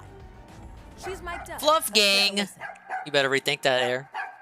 Whoa, did she just drop a few Effie bombs? What? Effie, I appreciate the effort, but that's illegal coaching. Okay? Too much. Gotta let them play. Dude, she's off fucking out of At the fucking opposite pocket, end dude. zone, rough teammates Gilbert and Da Vinci have possession of a ball. Gilbert takes it to the 50. Da Vinci goes in motion. Gilbert fakes the hand up to Da Vinci. Oh, they always give it to Fluff. They're gonna rig it. Fluff's. They're gonna rig it for Fluff. Watch. Effie is now taking on a much bigger Talon Hurts. Looking at Effie's Wisdom Panel DNA results, it looks like the feistiness of her Chihuahua roots is coming through. She's definitely a big dog in a small dog's body. It's nonstop action for these pups, but all of this commotion has sent Team Fluff's Inya into the deepest recesses of the field. And here comes the ref to see what's up. Hey, Inya, you want to join us anytime soon? Or you just want to chill there for a bit? Come on, Wanna guys, play come games get and her chill, out. man. Let's go, Inya, come on. I'll be back. Inya is our first contender for this year's Underdog Award. Stay tuned to find out who wins the prize. Let's find out a bit more about this shy little fluff player in our first Pup Close and Personal of the game. Brought to you by Subaru. Inya, whose name means sun in Maricopa Indian, comes from the Native American community of Salt River, Pima, Maricopa, home to over 10,000 tribal members and one of their most treasured organizations, the Naji Foundation. The mission of our organization is to highlight the sacred relationship between people and their animals. We provide animal medical services such as spay-neuter, vaccines, microchipping, as well as programs and Microchipping And when Pup Inya vaccines? turned up as a stray in the community, Wait a minute. Sheila and her team jumped into action. We made sure she was hydrated and got the appropriate vaccines. After meeting her, I knew there was something really special about her. Today, Inya will observe one of Naji I don't know Foundation's about wellness Inya, guys. camps, where she'll learn important lessons in socialization and acceptance from the people and pets within her tribal community. That is not 4 wins in a I was row. taught by my elders is to live in harmony with the natural world around us. So that means the earth, the water, and that also includes the animals. One of the programs that I'm most proud about is our Salt River Canine Youth Program that pairs the youth in the community with a shelter dog in need. And the two of them learn life skills, good communication, and how to deal and navigate with some of life's challenges. They're such a beautiful foundation because they provide a service to our community. Whatever our schedule may be, they bring that service here, and it's a wonderful blessing. We love it. She cares for our animals like Yeah, I'm we here. care for them, like our family. And that's what I love about Naji. I'm Foundation, here. And I will always Stop support acting like you and can't hear volunteer me. for Naji. Animals can also help to guide us. They play an integral part of our history. They're in our creation stories, they're in our songs, and they're in our ceremonies. I see the voice meter moving. When she stepped Stop trolling. foot on this reservation, she felt at home. She still felt the presence of her identity with this community. And that's what's so amazing about these animals. They never forget where they come from. And this is What's up, home. Betty? Little Inya couldn't be more proud to represent Naji Foundation and We're her new watching the team Puppy in Bowl? Puppy Bowl 19. Because I promised I would do it. Remember that pups like Inya need I didn't loving even homes. charge for this Please reaction, go to you guys. puppybowls.com/adopt It was already to locked. find out more. Because I felt like doing it. Back to the game. Fluff's pickle. Thoughts makes on the the play for reaction ball. channel reveal, I think Eddie? It's actually a sloth, Steve, and Emma wants it too. Emma goes for the strip. Pickle moves it forward. Fumbles at the goal line. Emma looks away. Touchdown. Are we sure about that one, Steve? Looks like it may have been a second fumble. Let's take another look at this one. Pickle definitely... Yeah, I know we saw the tag, but he said it didn't count because we didn't guess that he would also stream the reactions live. It sure was close, though. Or something. It didn't count because we didn't guess all the extra steps. Great work. You showed that sloth who's boss, huh? Oh yeah, we didn't guess the double dipping either. Their lead, 14-0. The Fluff cheerleaders are ecstatic. It's a bird, it's a plane, it's Meep the Bird with access to a new Puppy Bowl experience. There's no way that bird is still alive after all these years.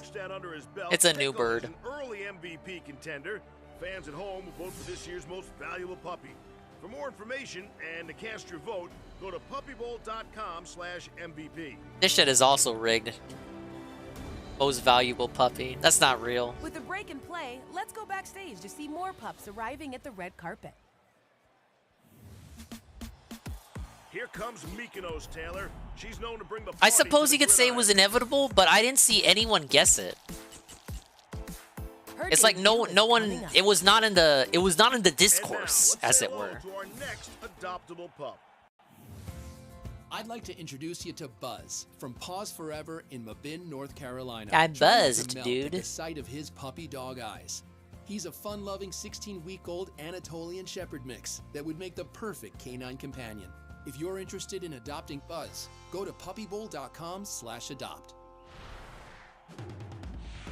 When we come back, let's see if Team Ruff has an answer for Look at this Powerhouse shit. Pickle. You're telling me it's not rigged for fluff? Welcome back, everyone. Steve Levy here alongside Taylor Rooks. We are He is here not at the doing end that, of the Eddie. First quarter, and what a dominant start to Puppy Bowl 19 by the Big Blue Crew. That's right, Steve. We're still in the first quarter, and Pickle is showcasing his talents with 2 Why is Pickle touchdowns to still start on the game, pitch? Get him giving out of Team there. Fluff the early 14-0 lead. Let's get back to the action with another pedigree starting lineup. First out for Ruff. With a nose for sniffing out the naked truth, she's a well-respected defensive sleuth. Here to investigate a victory, it's Nancy. Pelosi? Next up, she's a Greek phenomenon, and she's hoping to turn Puppy Bowl Stadium into her own personal Parthenon. Make way for Mykonos. Yeah, Jade wasn't liking the new chat. Out of the blue corner, he floats like a butterfly. I can't stings like see. a bee, and he's ready to go Making me 12 dizzy. rounds like an athletic machine. Ante up for this tough pup. It's Butterbean. He couldn't take a he couldn't handle a chat where people actually fucking type. Furball is difficult to track and No. holds the record for quarterback sacks. Considered the leader of his pack. Introducing Wolfie. Wolfie. Wait, they're Team Fluff. I gotta hate him. Team Ruff's Nancy comes roaring out of the tunnel, and it looks like she's had enough of Team Fluff. Da Vinci is buying what Nancy is selling because he is all fired up right now, Steve. He sure is. Team Ruff is looking to send a strong message to their opponent. And Da Vinci needs a hydration break after that hype session. Oh, they still got the water bowl cam. Look at him. Look, Downfield, look at him Nancy eat. is already engaged in a grudge match with Team Fluff's Butterbean. Butterbean tries to Yum, move yum, yum, yum, toward yum, the yum, end yum, zone, yum. but Nancy drags him all the way back to the 30 and out of bounds. What a defensive stand by Nancy. When you look at Nancy's wisdom panel DNA results, she's part Pit Bull Terrier, Pit Bull? Chihuahua, and Schnauzer. A triple threat when it comes to the high level of awareness, Triple situational threat. intelligence she's displaying on the Yeah, field right yeah, now. yeah. Triple threat is She right. seems determined to shift the momentum in Ruff's favor. And Steve, I have a pretty good idea where she gets her resilience from. You see, Nancy was rescued by the heroic organization Compassion Kind. Founder, Asia Nakia Estro, and her team serve as first responders for animals who are displaced by natural disasters. and they were on the ground following the devastation caused by Hurricane Ian in Florida this past September. Compassion Kind searches impacted areas to rescue as many animals as possible. Hi, baby. Providing them with medical care and attention before finding them forever homes. Oh, look at that face. Nancy is proud to represent Compassion Kind at the big game. Down near the 15, Fluff's Wolfie has a toy. He springs downfield. A defensive stop by Nancy and Da Vinci. Parents' dog was a rescue after being displaced by a flood years ago. At least they're in good hands. Or good paws. Touchdown! Nancy provided all the Big ups, Nancy. And Da Vinci gets the strip and score for Ruff's first touchdown of the game. Yes! The Ruff cheerleaders were getting a little restless, but they are on their feet now as Da Vinci cuts Fluff's lead to 7 points.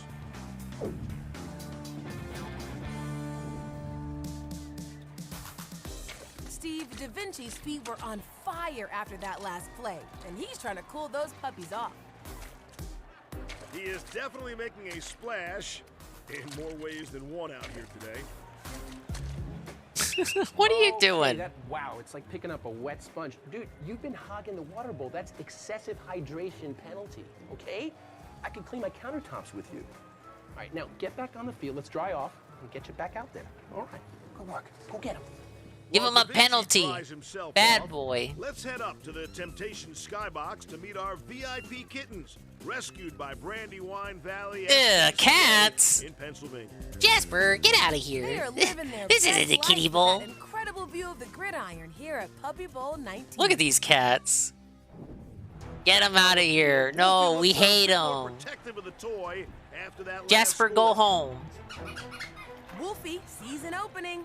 This is a man sport. Or, well, a mud sport. Da Vinci makes a play for the toy, but Wolfie snatches it back. He's off to the races. Da Vinci tries to keep up. Touchdown, Team Fluff. Wolfie scampers 90 yards for the score. Touchdown! Touchdown! Wolfie! No, no touchdown! No touchdown! No! Wolfie wasn't No gonna let Da Vinci way! make a play, and instead he forces 7 more on the scoreboard. Look at this! Look at this! Rigged for Fluff! Rigged! 21-7. That's the end of the first quarter. Backstage at the red carpet, it appears Rosella wants to make sure she's well read on all the X's and O's before the big game. Gotta love that dedication. And if you're thinking about adopting a pup of your very own, now's your chance. Cats are okay, but not on the pitch. Meet Arwen, a 17-week chocolate Labrador retriever from the Humane Society of Missouri in St. Louis. This charming pup is an ideal fit for a welcoming, affectionate family. If Arwen steals your heart, go to puppybowl.com/adopt. Da Vinci gave Team Ruff some hope. Look at that, late in the 21-7. first, but Fluff's Wolfie immediately answered. Second quarter action is next on Puppy Bowl 19. Welcome back to Puppy Bowl 19, everyone. I'm Steve Levy here with Taylor Rooks. The second quarter is about to begin, and the Tangerine Machine is looking to uncover more opportunities on offense. All right, Team Ruff, let's get our head in the game here. That's right, Steve. Da Vinci was finally able Ladies to and put gentlemen, points on the board Shroom for Team Dukem the Ruff. 6 gifted They tier might be 1 catching up to do to with the creating current comics score, while black. The 21-7, Wilhelm stream. Team Fluff. Control Alt But Deceit. before we go any Flane further, 1, let's All take a Fat look 21, backstage to see which and pup needs a boost to put themselves Crook out. Sile. Yes. Come on, get in this. I know Big up, you Shroom got Dukem. more in you. You got Thank you this. for the 6 gifted. Everybody's rooting for you. You got it. Get in We the appreciate game. it, people. It is time to raise the roof. Yes. Enya, I know you've got it in ya. Now, let's get right into the next pedigree starting lineup. First out for Fluff. She enjoys her puppuccinos and loves spending those C notes. Sporting designer brands and boasting millions of fans, her skill set is in high demand. Here's Rosella.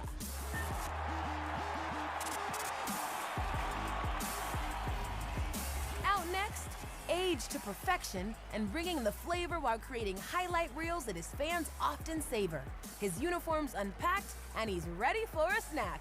Here comes Colby Jack.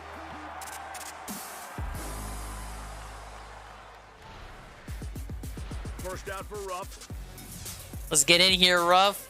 An inspiration to all canines and a true superhero on the gridiron. When he leaves you in his wake, try not to step on his orange cape. Here's Little Mighty.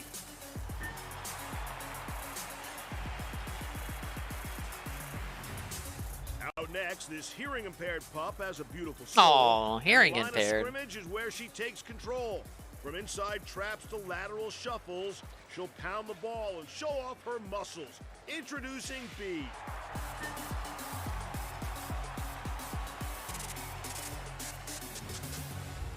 To kick things off in the second quarter, there's a grudge Thank you match for through feeling guilt, between True. Bo in orange and Munchkin in blue near midfield.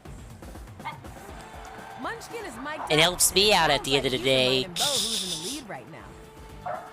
But Bo knows how to go toe-to-toe when he's on a toy, Taylor.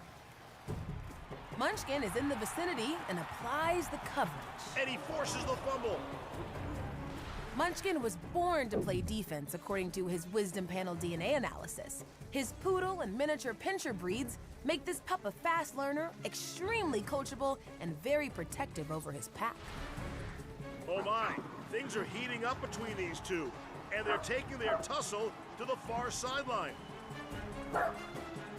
Munchkin is really trying hard to keep Bo off the field and away from that ball.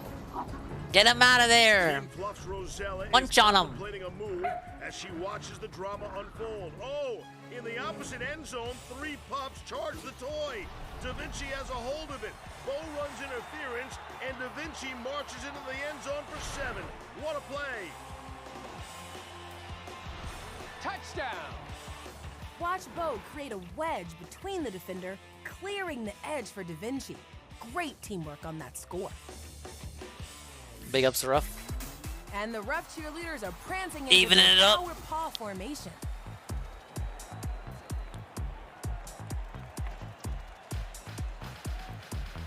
Well, Rough Rose, Da we Vinci in is this. looking to paint a masterpiece out on the gridiron today as he once again shrinks Team Fluff's lead to just 7 points. With your score now, 21-14. Our game day correspondent, Meet the Bird, has a tip to making your Puppy Bowl posts look impeccable on social media. Back near Ruff's end zone, looks like Bo's taking some questionable advice from teammate Da Vinci. And it's Bo who is now cooling off in the water bowl. How adorable, Steve! Bo's post-TD celebration shower is next level after his assist on that last score. He is soaking it all in right now. He is, Taylor, and he is not concerned with any repercussions either. Okay, it's penalty on you, Bo, for illegal bathing, okay? Penalty? Clean up the locker room. Wait a minute, the last dog that cooled his feet off didn't get a penalty? What? This fucking ref, man. Get him out of here. Studied the game film, and he's shadowing Colby Jack I with think this every ref's a step. little biased. Literally, the last dog, the other dog who got took a bath, he just got a little tut-tut. Jack from making a play. Keep him off the playing field. How is this fair? Up Little Mighty. He has an acrobatic highlight reel of his own, and he's searching for an opportunity to capitalize. Great heads-up defensive coverage by Da Vinci. He's not about to let Colby Jack break away for any cheesy yardage. Little Mighty enters the field of play. He grabs the toy at the 5, and touchdown! Rough Bros. Ruff has battled all the way back. Rough Bros. And Yes. that's a touchdown. Touchdown, Little Mighty. Great work. Steve, the rough players are just feeding off one another's energy right now. And this time, Little Mighty took his cue from Da Vinci's tight coverage and cashed it in for 7, right under Fluff Pup Phoenix's nose. Incredible effort. Folks, with back-to-back touchdowns, Team Ruff has evened the score for the first time in this game. And we are all knotted up 21 apiece here at Puppy Bowl. Arcadius _ is requesting an Ann Lee check. But on the red carpet, it's surprisingly quiet. And wake up. Button is looking to preserve every ounce of his precious energy. You know what they say, rest will bring out your best. To rescue a pup of your own, meet our next adoptable pup. You're awake? Okay. Arcadius wants to know how you're doing. From Paw Works in Thousand Oaks, California. This outgoing Who do you got on the game? Are you a rough bro or fluff Chad? I mean, Chad fluff loser. Or other pets. Go to puppybowl.com/adopt to learn more about Moya. Team Ruff's Da Vinci, Bo, and Little Mighty worked together and put on a show to start the second. We're all tied up. Stay The right dog here for won. Adorable action on Puppy Bowl 19. Mamma mia.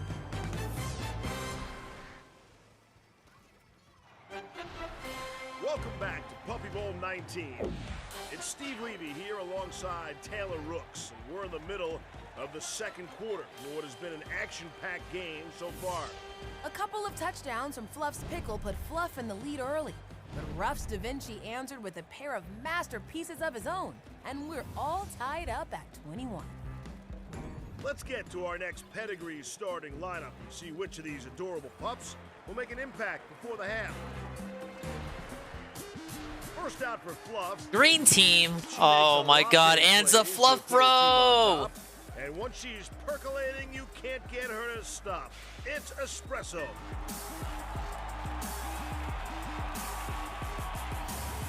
Next up, he's looking to set the record for passing yards, and his workout includes running the steps at Philly's Museum of Art. Bring your cheesesteak to the tailgate. Here comes Talon Hurts. Talon Hurts? Oh. Out next, a Taylor. ready to compose a Talon Hurts. Shut the fuck up, Battlefield Planet. Enjoy the melody. Introducing That's so lame. I prefer Tom Berkey. First out for Ruff. Well known for his Sunday best, he puts the wag in swag and always looks sharper than the rest. Fasten your collar. Here comes Button. Button. Next up, she makes sweet. It's all on catches you, and Button. will melt you with kisses. Even her rivals save their disses for this irresistible missus. The decadent queen, it's Cocoa Bean. Oh shit, Cocoa Bean. We'll get him. And the second quarter is back underway. Team Ruff's Cocoa Bean has possession. She fakes left, goes right, but Fluff's Espresso is on her tail. Espresso grabs a hold of the toy. Penelope blitzes and drills Button. But Cocoa Bean Stop that chapter 1055. Oh man, you're literally almost there. Your eyes must be crying. With the pressure. She avoids the sack. They stop Cocoa Bean at the 10. Espresso strips the toy and races downfield. But she drops it. Caffeine jitters? Timeout. While Team Fluff takes a timeout, let's take a look at that defensive play by Fluff. A heck of a spin move by Cocoa Bean to avoid the sack. But Espresso sticks with her, makes an amazing stop, and then Penelope comes in and swats at the toy, loosening Cocoa Bean's grip on it, and Espresso strips it.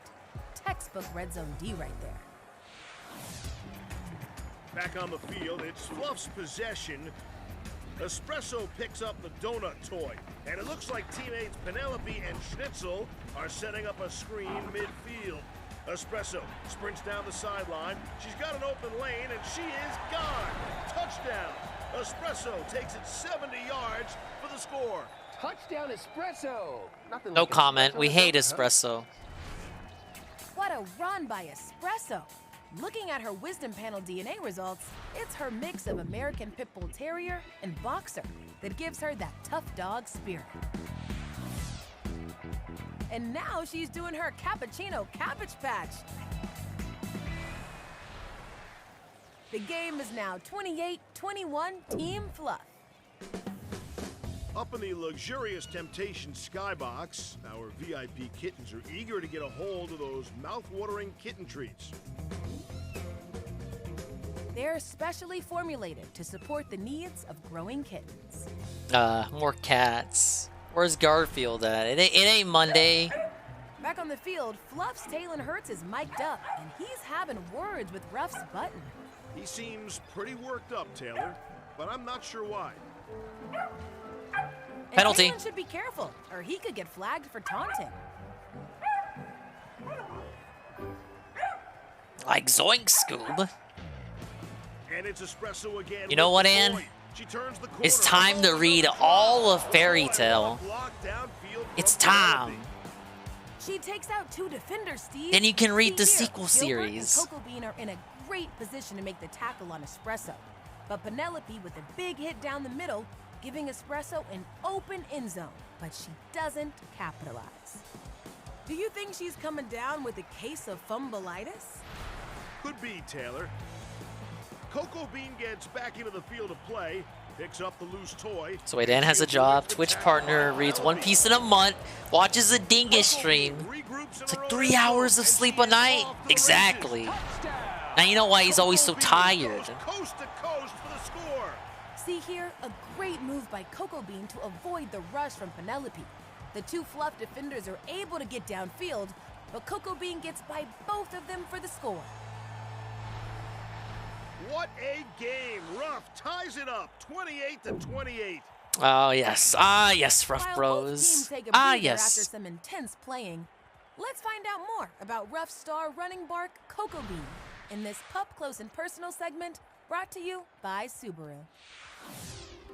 Known as the nature island of the Caribbean, Dominica is covered in lush rainforest mountains and boasts an array of wildlife in sky, land, and sea. But it's also home to domesticated species, like island puppy Cocoa Bean. Come, Coco.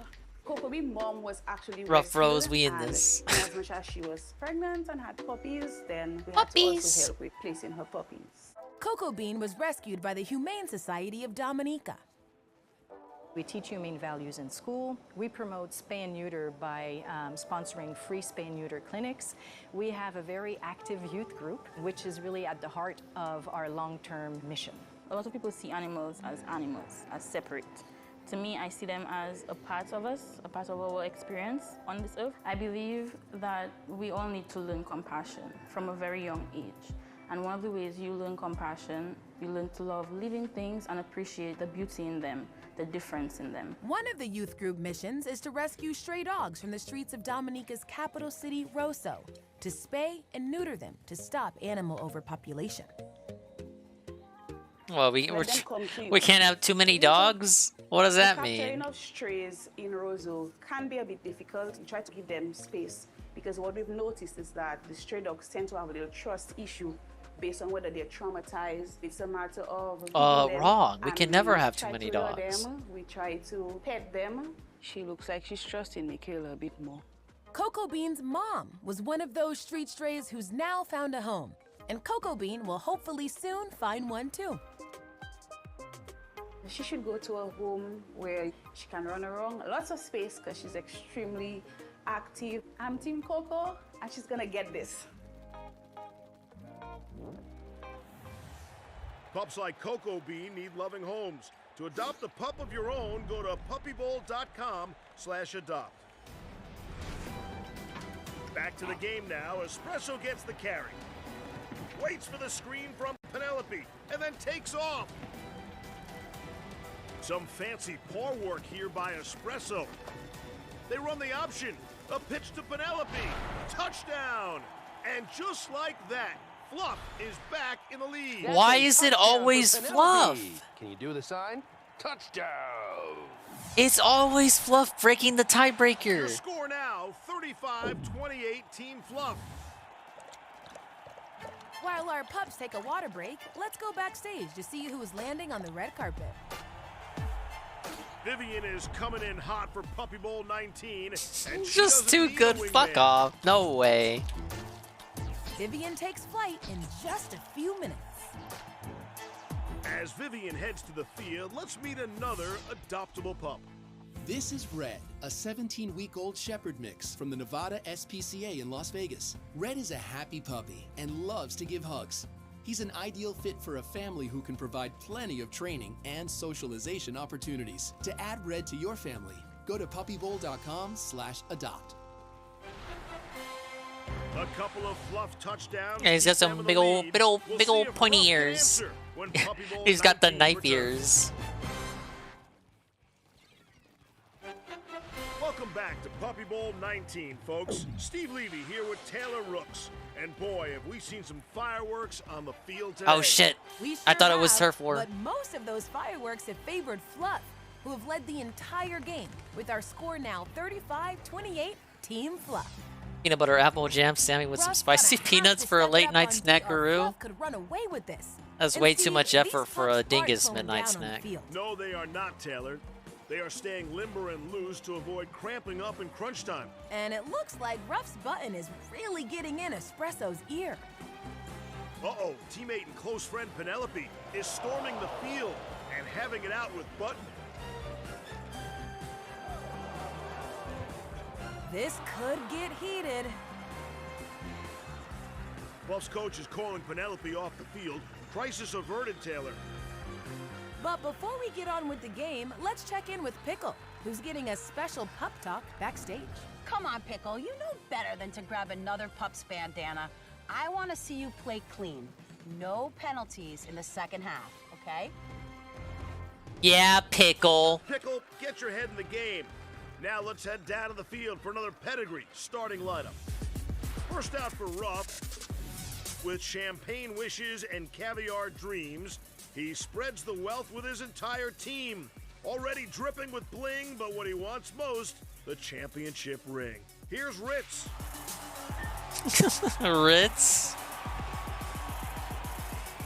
Ah, yes, Next Ritz. up, fresh from the farm, Ritz the a winner playmaking over here. Master. From shucking corn to running routes, Corn? this country boy puts defenses I'm out thinking to W pasture. Dog over Here here. to milk the clock, it's Shih Tzu mix Moo Cow. Moo cow. Moo cow.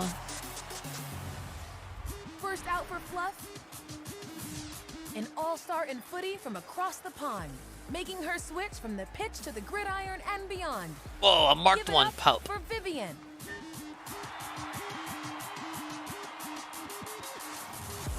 Next up, known for jamming receivers, she's earned quite the reputation because tangling with this pup can be a sticky situation. Introducing Marmalade.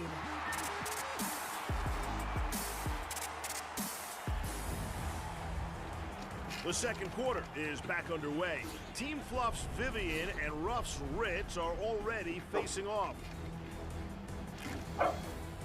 Vivian is an in-your-face type of player, and she is not afraid to go after the big dog.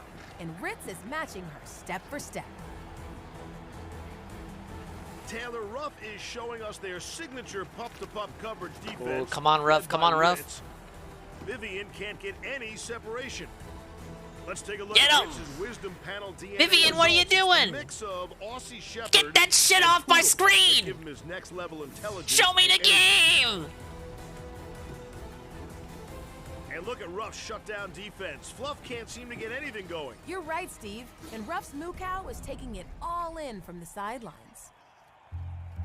Hey, Moo Cow, since you're hanging out here, I need a little help. Look at Moo Cow. It's so We'll tiny. just wear this for a moment, and if you see any infractions, Look we at can just Moo blow this Cow. away. Little Moo Cow. What do you mean, no? I need What? the help I can get. It's a zoo out there. Moo And Cow they're is a our troll? next contender for the Underdog Award. Stay tuned to find out who wins that coveted title. This just in from correspondent Meet the Bird. A few of these stars are still available to adopt. Hurry up. We heard the early bird gets the worm. Back to the action. Vivian tries to get open downfield, but Ruff with the double coverage. Oh, she breaks free. She has a toy. She's on the 30, the 20. Or is the We Love Moo Cow redeem? I didn't know Moo Cow was gonna exist. Touchdown! I have haven't seen this one in a while. Oh, that's a scam. Vivian, that was an exciting touchdown. Hopped up and down, but you made it. Yeah, celebrate. Let's take another look at that score. Vivian puts her paw through the hoop. And Steve, this is as good an arm sling and fling move as I've ever seen. She does drop it just short of the goal line, but then picks it back up and spikes it across the line. An exclamation point on a great play. Absolutely, Steve. With seconds to go in the first half, Vivian's score leaves Ruff in the dust. The score now Oh my God. Vivian is adding insult to injury with an end zone celebration. Steve, she may regret it. Ruff players are not happy. 14-point lead. That's the end of the first half. Vivian may have just created the spark Ruff needs heading back to the locker room. Ruff's been getting cucked this whole game. Plenty of excitement out on the field today, but the red carpet has had its fair share of action too. Not to worry. The Puppy Bowl cleanup crew is breaking out the Bissell Little Green Pet Pro portable carpet cleaner. Whoa. Watch it remove tough pet stains with its strong suction and scrubbing power. Works like a charm every time. I don't even see the dog piss anymore. As we take a short break in the puppy action, the kittens are flying. I better make sure to go pick up my Bissell cleaner. Stay tuned for the one and only Arm & Hammer Slide Kitty Halftime Show. Coming up next, only on Animal Planet. Cat Welcome moment. back, animal lovers, to Puppy Bowl 19. I'm Steve Levy here with Taylor Rooks. It's halftime, and that means it's time to turn the cue all the way up for an out-of-this-world kitty halftime show, presented by Arm & Hammer Slide, featuring the world-famous DJ Whiskers. Who?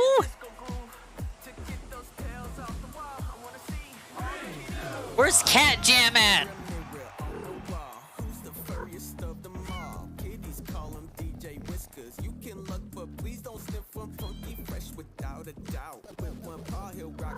It's either that or pounce a mouse. Feeling frisky, then just bounce. Hey, have you ever seen felines as funky as this?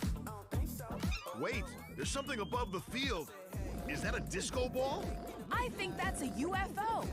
Our special guest, Furriana, has arrived in galactic style. Furry who? Give it up for Furriana. Oh shit, that's a big bitch.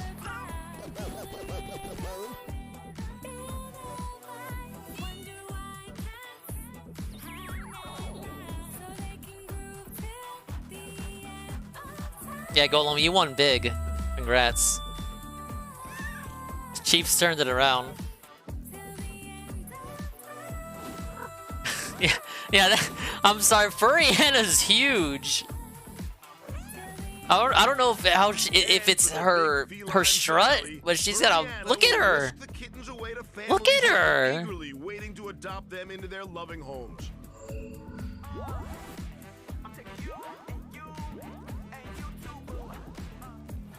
It looks like hey, it's a new map. Firing, and we have liftoff. Adoption warp drive. Amazing. Now let's check in on where some of our adopted kittens landed.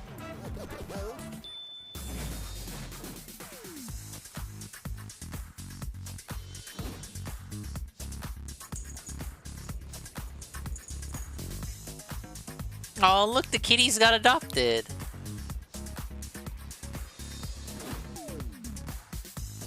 Yeah, that's what I was thinking. Like, she walks into the club and your head turns.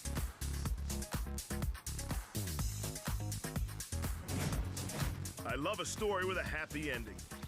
Those kittens may have found loving homes, but here's a And we need Jasper 4. Jasper 4, go adopt the kitty. Quokka, a playful 9-week-old domestic longhair. From Look, it's Cleveland Jasper Animal 4. Protective Jasper in 4 right Ohio. there.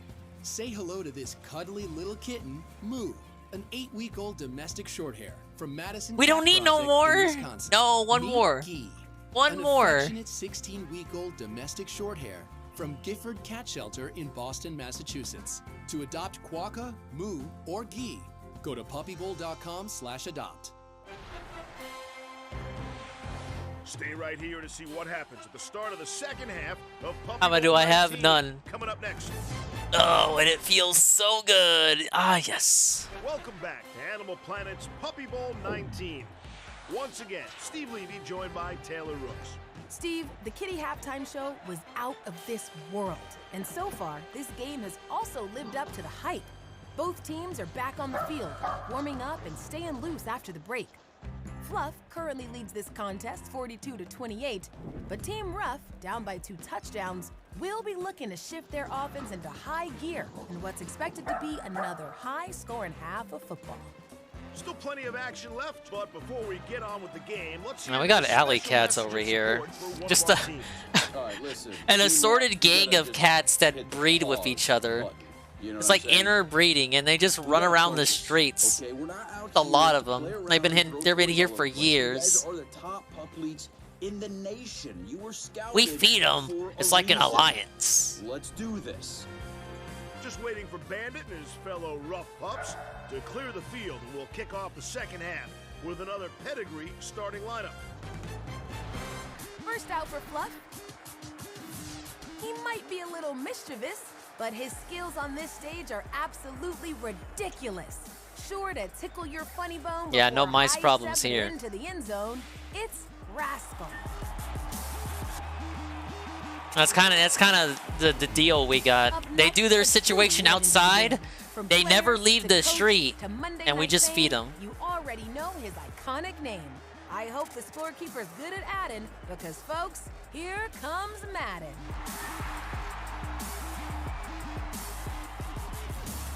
Next out, like an astronaut on an interstellar mission, she's light years ahead of the competition. You can try to hang, but this cute little thing is about to go out with a bang. Meet Stardust. Oh, is she gonna interview Ralph? Nah. No, the Rough, Ethan Ruff of the Ruff Report. Turnovers are his specialty. He's a real pickpocket in disguise. Here to steal the show, introducing Bandit. Bandit!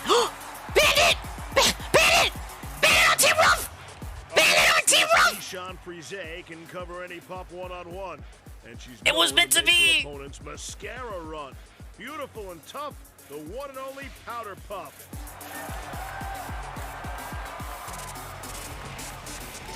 How is that a swole L? The second half is underway, and the pups from both Rough and Fluff look rested and ready for action. It'll be interesting to see what sort of adjustments each team has made with respect to their game plan moving forward. One thing's for certain, tensions remain high between these rivals. Team Fluff's Rascal goes on the offensive against his own brother, Team Rough's Bandit. Get him, Bandit!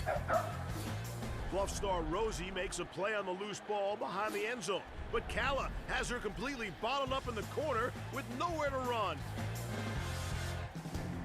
Back downfield, Rascal goes for the banana, but Bandit has a hold of his ankle. Get him, Bandit, get him! Bandit blocks possession of the toy. Briscoe and Marmalade are keeping close watch of the toy as this play unfolds. Early third quarter, and great defense by Bandit. He robbed Rascal of any opportunity there, and things are really starting to escalate between these two teams. Bandit's Wisdom Panel DNA results confirm that he is 100% Shiba Inu, which explains that high level of confidence and fierce team loyalty we're witnessing right now. Down in Rough's end zone, Button is sacked Team Fluff's tail and hurts. And I don't think he and Briscoe are whispering. My Bandit is what Dingus would call a big bitch. Button is shut down any passing opportunities. Do they command attention as soon as they enter any space? But Rascal breaks free, and he's in a scrum at the 45. He's got the toy. He scampers down the sideline, and Rascal hits pay dirt. Rascal, that's a touchdown! No way! Fluff again? Button shut down the pass. Bandit, where are you? Eyes off Rascal just long enough for him to showcase his ground game. What is this? Where am I? Performing his Rascal Rumba. Shut the fuck up, Rascal. That was great defense by Bandit, but Rascal just reminded this crowd why Fluff are the reigning champs, and he extends their lead. Are you kidding me? Back up in the lavish Rough Skybox Bros. Lounge, the Fish are putting on a game of their own for our VIP kittens. But it seems nothing can pry them away from the tantalizing taste of Temptations. Irresistible inside and out, these treats provide the kind of flavor kittens only dream of. Out on the 20, Team Fluff's Madden is mic'd up and pumped up. He's encouraging his squad to keep the pressure on here in the third.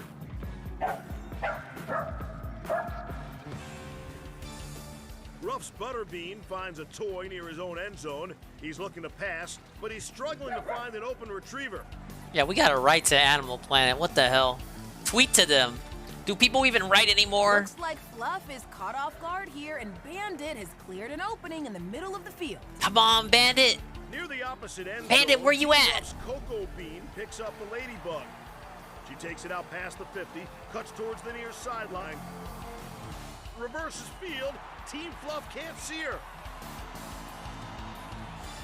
And Cocoa Bean roasts the defense for 7. Touchdown. Bandit kept Madden in check, allowing his accomplice Cocoa Bean to steal the show on that beautiful 95-yard reverse, her second touchdown of the day. Let's go. Rough cheerleaders have gone full giddy with excitement. Let's go, Cocoa Bean. Team Ruff is displaying every bit of that resilience that got them to the championship. And they're still in this game, with a score now 49-35, Team Fluff. Want to know which of these talented pups you're a dead winger for? Meet the Bird has a surprise. And with a pair of touchdowns on the afternoon, Cocoa Bean is in the running for our Most Valuable Puppy Award. Fans at home will vote for this year's MVP. For more information and to cast your vote, go to puppybowl.com/MVP. Back on the red carpet, Jimmy Kibble is looking to past Puppy Bowl heroes for inspiration. Jimmy Kibble? MVP Marta from Puppy Bowl 9 sure was a legend.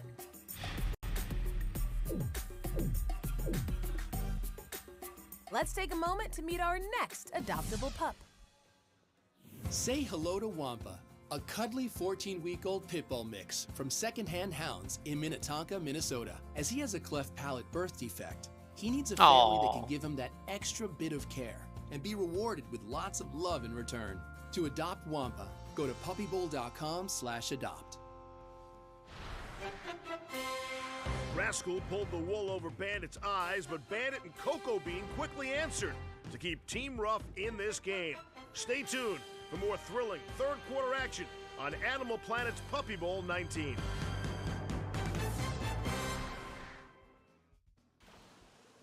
Welcome back to Puppy Bowl 19, everyone. Alongside Taylor Rooks, I'm Steve Levy. We're about halfway through the third quarter, and the reigning champs continue to keep the pressure on their rivals. That's right, Steve. And it was Team Fluff's Rascal who found the end zone to open the second half. But Cocoa Bean quickly answered, and Team Ruff is still finding ways to stay in this game. Your score now, 49-35, Team Fluff. Fake score. Let's get back to the action with the next pedigree starting lineup. First out for Fluff. His reputation is sublime because he's always in the right place at the right time. If his team needs a winning play, he'll be there just in time to save the day. I'm talking about Benji. Benji. Up next, his stats mirror that of a world champ. Word on the street, he's already dominated training camp. One of the best in representing the Northwest. Say hello to Cooper.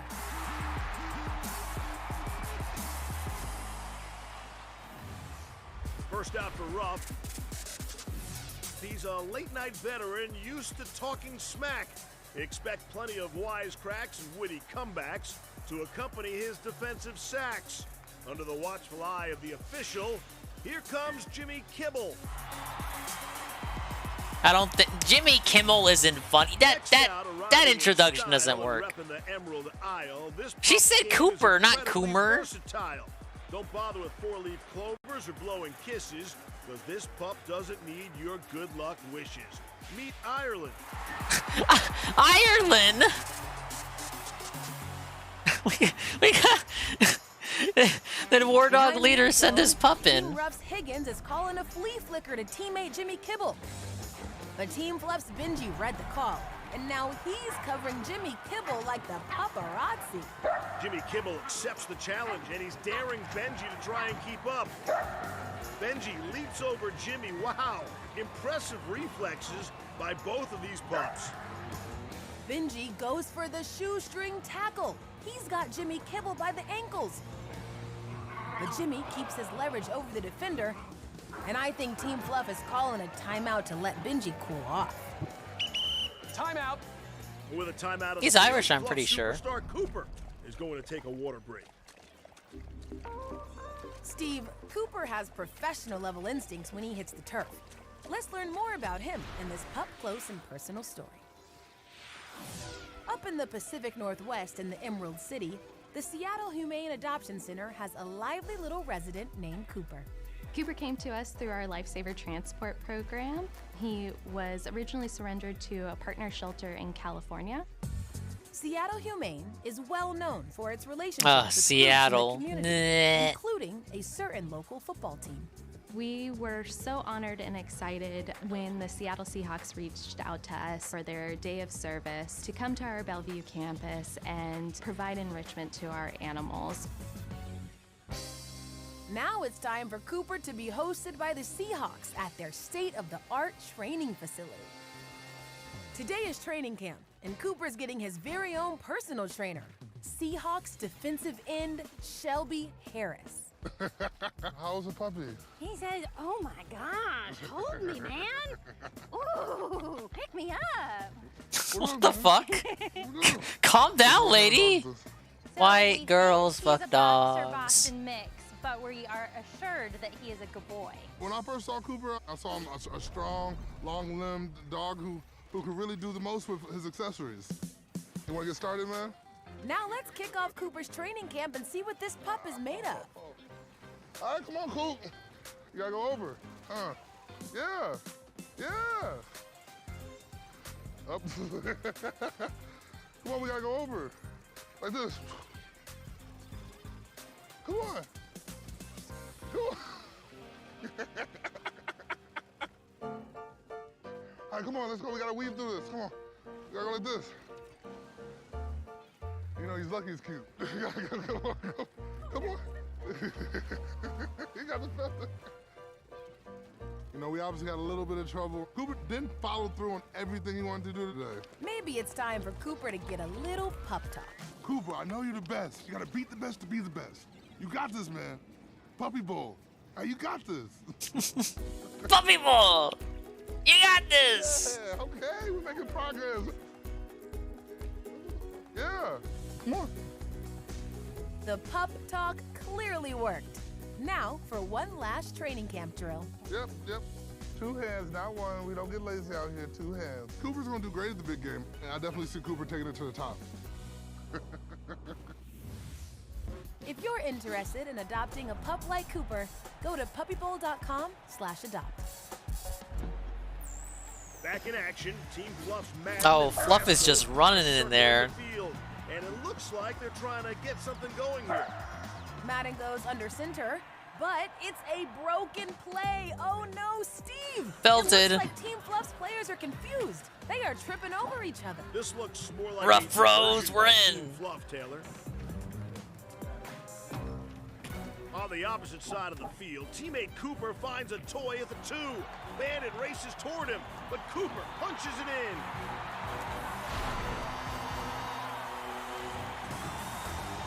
Cooper, that was super. All that training with the seat. Another Fluff. While his teammates cheer That him shit on, was at 2. That was at 2. Establishes possession of the toy at the 2-yard That line, was at 2. and then it was just a second too late. Great awareness by Cooper on that score, and Team Fluff. They gave that to Cooper.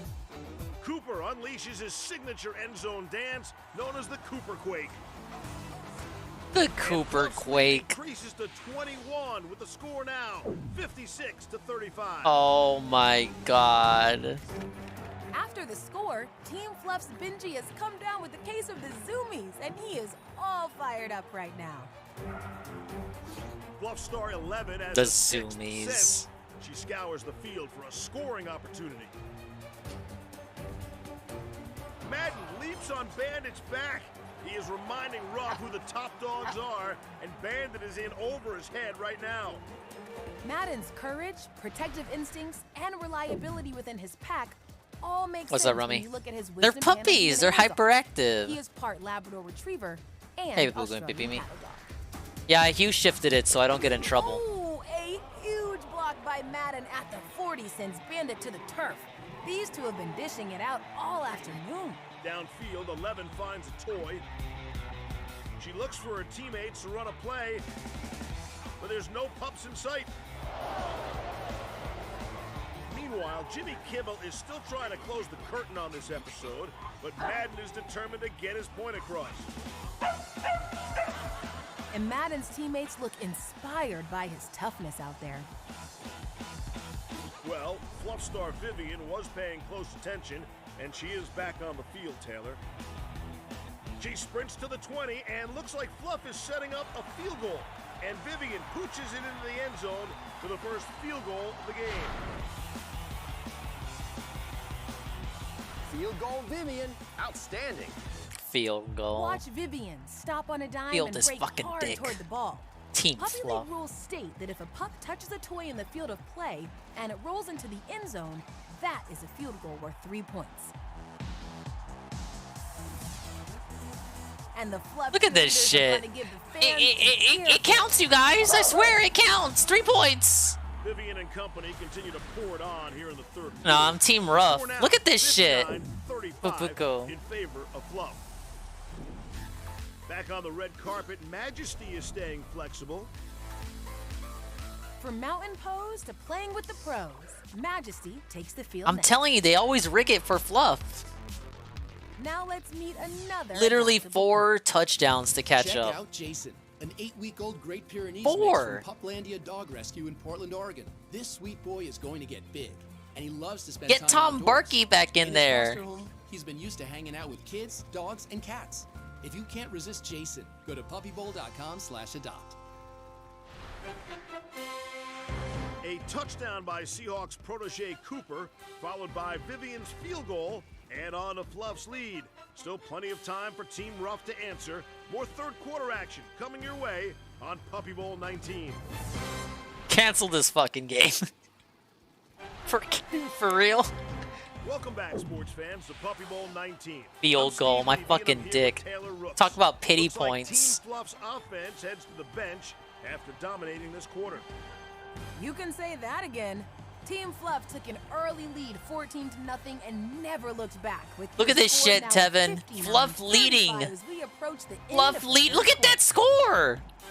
But it's still not too late for a Team Rough comeback with offensive superstar Moose making his debut as the Pups clear the field for our next pedigree starting lineup. Let's see if this group can shake things up. First out for Rough, he's the French connection who will bid you adieu just before his scheduled end zone rendezvous. Un petit chien with grande personnalité, introducing Blue. Next up, a big presence on the green and an absolute beast on special teams. look at this dude. Outdoor pup can do laps around the field, and when he's crossing, it's best you yield. Here's Moose. Very Musino. Out next, straight from the South Pacific Blue, when he's not riding a wave or enjoying the view, this chill little dude is looking to catch a touchdown or two. Ready to hula. Here's Alua.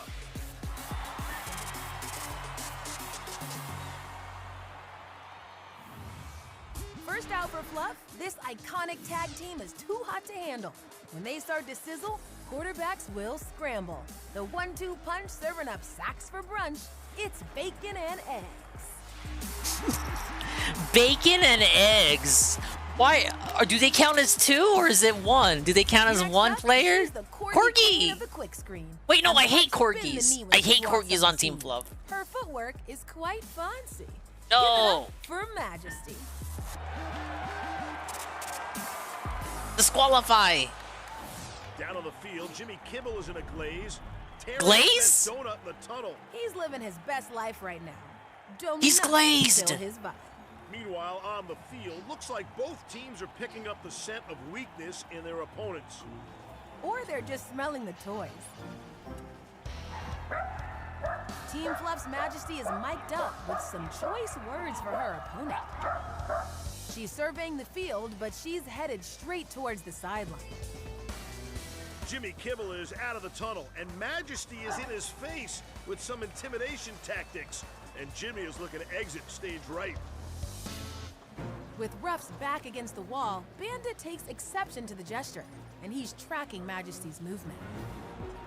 But Majesty has more words for Jimmy Kibble. Daisy is rallying Team Ruff, despite Majesty's trash talk. Now Majesty and Benji are giving Jimmy Kibble the business. Jimmy Kibble with the paws to the face. He is hoping to ignite a spark with Team Ruff. And I know at least 2 pups who won't be invited to his live show. Kibble breaks off. Come on, Kibble. Opportunity. Teammate Blue looks for a toy to grab, but Fluff's Butterbean with the block. Butterbean, get out of here. Caden is close to sniffing out a scoring drive himself. Butter bum. Butterbean is looking for an opening, but Blue's shutdown defense leaves Fluff with few options, and Blue forces a timeout. Timeout on the field. Hydration break. While Blue Hydrate. chooses his opponent with skills, let's learn more about him. Thank you for in the our chug. up close and personal story. Prepare to meet ATL's most captivating crew. Bianca and Blue. Welcome to Atlanta, where the puppies play. Watching him play, it allows me to get out of my own head for a minute. And Forever I Love Atlanta owner Bianca Gaynor has been doing just that while preparing rescue pup Blue for the big game. You can't mess up his vibe, and I love it. What's His a love the vibe? Atlanta native wants to bring to her community by advocating for support. When you're low income and you don't have money to feed yourself, it is kind of hard for you to properly take care of your dog. It is a little easier when you have resources. And this reality led Bianca to a nonprofit In reality. organization whose mission is to provide shelters in underserved communities with support and resources. Appropriately named Care Centers, the organization is also dedicated to ensuring diverse representation for animal rescues across the country. Happy to be back. Back up in the Forever play. I love it here. Care Director Hakeem Ruiz has made spreading awareness about shelters like Bianca's his life's work. I think it's pivotal to have representation of people of color in the animal space, just because coming up, you don't even really notice that you don't see it. And then there's so many people I know that never had a pet or even weren't able to get the proper support when they did have a pet. What a very specific form of representation we are asking for. It's so specific you don't even notice it. Maybe because it has nothing to fucking do with the cause. DDM. When they talked to me about the organization and everything that was going on, I've only had 2 animals, a miniature Doberman Pinscher and a cat. And they meant everything to me. And DDM's furry friends are so special to him, they inspired this song. That's my best friend, that's my dog.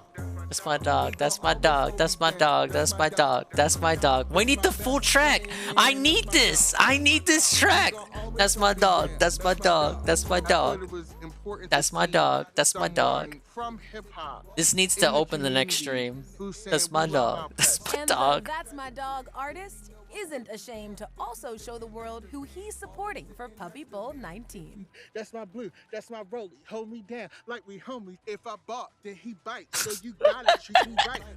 I'm an animal lover, and animals help me to love better. That's my dog, in that's my personal dog, life, that's my and dog. That's just what I need. It's hard doing things on your Well, own. my It's keys hard being jingle. black in a neighborhood like That's this. my dog, that's But my at dog. the end of the day, As much stress as I've been through, you can give your food and water and affection, and that's almost all it takes. He's so well trained, but that's when I explain. That's my best friend. That's my dog. Woo, woo, woo. And if you're interested in I fucking can't. I can't. My God, I cannot. Back to the game in progress. Team Ref's got some work to do, but Alua's just going with the flow. Yeah, he's clearly sitting this one out, and it looks like the ref's gonna have a word. Our team fucking sucks. Look at our players. You feeling a little shy? They bring these pups to the playoff, and we wonder why we're losing. I don't want to play in this quarter, you guys. You let me know, okay? Look at this ref. Okay, I'll be back. He's always willing when it comes to chilling, and that's why Alua is our final. It's the finals. Of the game. We're not Keep chilling. watching to find out who wins the Underdog Award. While Alua is What's up, napping, Deller? the rest of the team has some Not work that to Deller. do to catch up with Team Fluff's 31 Oh, we're watching the point Puppy lead, Bowl. and Moose is running in with a play. He's calling his own number. Moose is on the loose. He's got the toy, and he's headed for the end zone. He crosses the goal line and spikes it. Touchdown! Touchdown! Moose is looking. We're bringing it back, rough bros, but it's looking a bit rough. 59-42, Team Fluff. Moose has got the juice. Let the celebration begin. Moose's Wisdom Panel DNA results reveal that he is part American Foxhound and German Shepherd, which explains that natural athleticism we're seeing on the field this afternoon. With a break in the action, let's head up to our VIP skybox. The kittens in the Temptation skybox are feeling like Fluff might run away with this game. Some of them can barely watch. There's only one thing that can lure them out of hiding and deliver just the energy needed to get through the final quarter of this incredible matchup. Look, even the cats want Ruff to win. Back on the field, bacon and eggs have had a hearty breakfast this morning, coming in hot to the gridiron, or should I say, griddle iron. Looks like they're using all their senses to gather some intel for Team Fluff. Meanwhile, Team Fluff's Vivian is staring down her competition. But no, Steve. Surprisingly, she's displaying great sportsmanship with Moose. She's got Cheeky Tinker's attention too, but she's not so sure of her. Cheeky Tinker? Oh, snap. Vivian grabs the toy. Now Moose is fighting for it too. Cheeky Tinker. We sure do. Oh, come on, come on, come on. Moose, let's do it. Moose, get in there. He's got her by the collar. Oh, but she breaks off, bringing Moose with her. The 20, the 10, touchdown. Vivian. What? Watch as Aunt Viv puts fresh prints on that scoreboard, even with Moose pulling on her collar. Very Moose, I know. The ref's got his flag out. All right, that is a penalty dog collar tackle Oh. for Moose. Get It is a fucked. touchdown for Vivian on Team Fluff. Team Fluff. No, I take that back. Touchdown, Team Fluff. The touchdown No. stands, and the are going wild. Your score now, Fluff 66, Ruff 42. What? We negated the positivity of the last For touchdown. a literal bird's eye view of the action, Meet the Bird has you covered. With 2 touchdowns and 1 field goal on the day, Vivian is in the running for our Most Valuable Puppy Award. For more information and to cast your vote, go to puppybowl.com/MVP. That's the end of the third quarter. Oh my God, bros, we got one more quarter to fucking tie this up. But behind the scenes at the Puppy Bowl Stadium, one of the puppies left a bit of a mess during his lunch break. Fortunately, the grounds crew never travels without the Bissell Crosswave Hydro Steam. It vacuums, washes, and steams at the same time to Wow. effortlessly lift the stickiest spills for a quick, easy clean. This multi-surface cleaner uses the all-new power of Hydro Steam to tackle the toughest messes.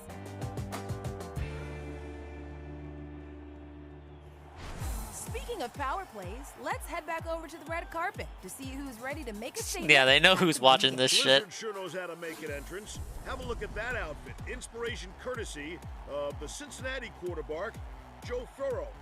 Loving Blizzard style, and if you're itching to add a pup like her to your home, you're in luck. check out this next adoptable pup. This super sweet pup is Twizzle. She's a 14-week-old Twizzle? Labrador Retriever mix from Animal Rescue New Orleans. Twizzle is known for enthusiastic tail wags and a curious spirit. At her current foster home, she's famous for carrying things around in her mouth. To add Twizzle to your family, go to puppybowl.com/adopt. Team Ruff is doing everything they can to get back in this game. Stay tuned for the start of the fourth quarter when we return for Puppy Bowl 19. And we're back in Puppy Bowl Stadium for Puppy Bowl 19. I'm Steve Levy here with Taylor Rooks, and Team Ruff has got some work to do, Taylor. They sure do. Cocoa Bean and Moose tried to catch up with Hey, Team Fluff. but those other Vivian dogs kept that do Team all Fluff that in the aren't named rearview mirror Twizzle. with a touchdown and That's a the field goal in Twizzle the third. guarantee. Your score now 66-42 Fluff. Yeah, we know the Let's bullshit not forget, score. Taylor, one of Ruff's strengths is their depth. Before we see which pups are storming the How field many next, rough touchdowns did you leave on the cutting room where there's floor? a pup talk taking place. Oh, hey Laura. I love how you found the deepest part of the tunnel to hide in. You ain't afraid of the dark. That's right. But you know what time it is? It's time to get yourself up on out of there. Let your light shine. It's a Lua time. Great pup talk. Let's see who will be taking the field in our next pedigree starting. There was no second reveal, Rummy. First out for Fluff, the temperature is dropping at a rapid pace. Conditions turn treacherous in this entire place. The forecast looks severe because winter I guess he is thought here. streaming the reactions live counted as a second reveal. So if you guessed that it was a reaction channel, it doesn't count because he didn't guess that he would be streaming it. Facing adversity is his motto. Full of confidence and bravado. If he's on your team, you've hit the lotto. Introducing Hey, Otto. Pastor Remote. We're watching the Puppy Bowl. Yeah, they're gonna be live. First out for Ruff, his chances of scoring are highly probable. He's a master of deep routes, trick plays, and audibles. Giving his pals a boost of morale, here comes Pascal.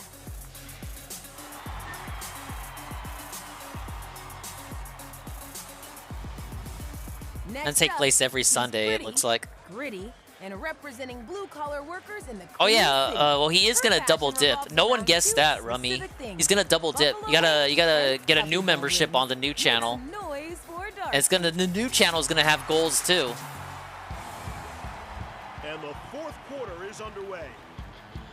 Fluff's Butterbean picks up a toy on the 20. He sprints downfield and a great stop by Da Vinci. Appreciate the follow, Atomic. Butterbean races down the sideline and Bo with a touchdown-saving tackle. Steve, we talked about Ruff's depth and firepower, and Bo is certainly one of their heavy hitters. Ruff's Da Vinci is going to take advantage, but Wolfie runs him down for the stop. They both grab the toy, the 30, the 10. Oh, I think that one is going against 5 years is Fluff. way too generous. Try 1 year. There it is, an illegal paw to the face. Ooh. Wolfie, unnecessary roughness. Yeah, get out of there, Looking at Fluff. Wolfie's Let's donk some wisdom panel DNA points. results, you can see where his fierce determination and active energy comes from. This pup is a mix of Pomeranian and Beagle. Unfortunately, it got him into trouble that time. He is determined. Yeah, no Garfield pipe emote yet. We gotta get the partner goals to get more emotes. Or I could probably find it on 7TV, maybe. Touchdown! You've done it again, Wolfie! That's truly remarkable. We just gave Wolfie a penalty. How are they still in the game? Ruff was displaying, this one's got a Oh, I don't have sting. any more slots on But you know what they BTTV. say, it ain't over until the furry lady sings.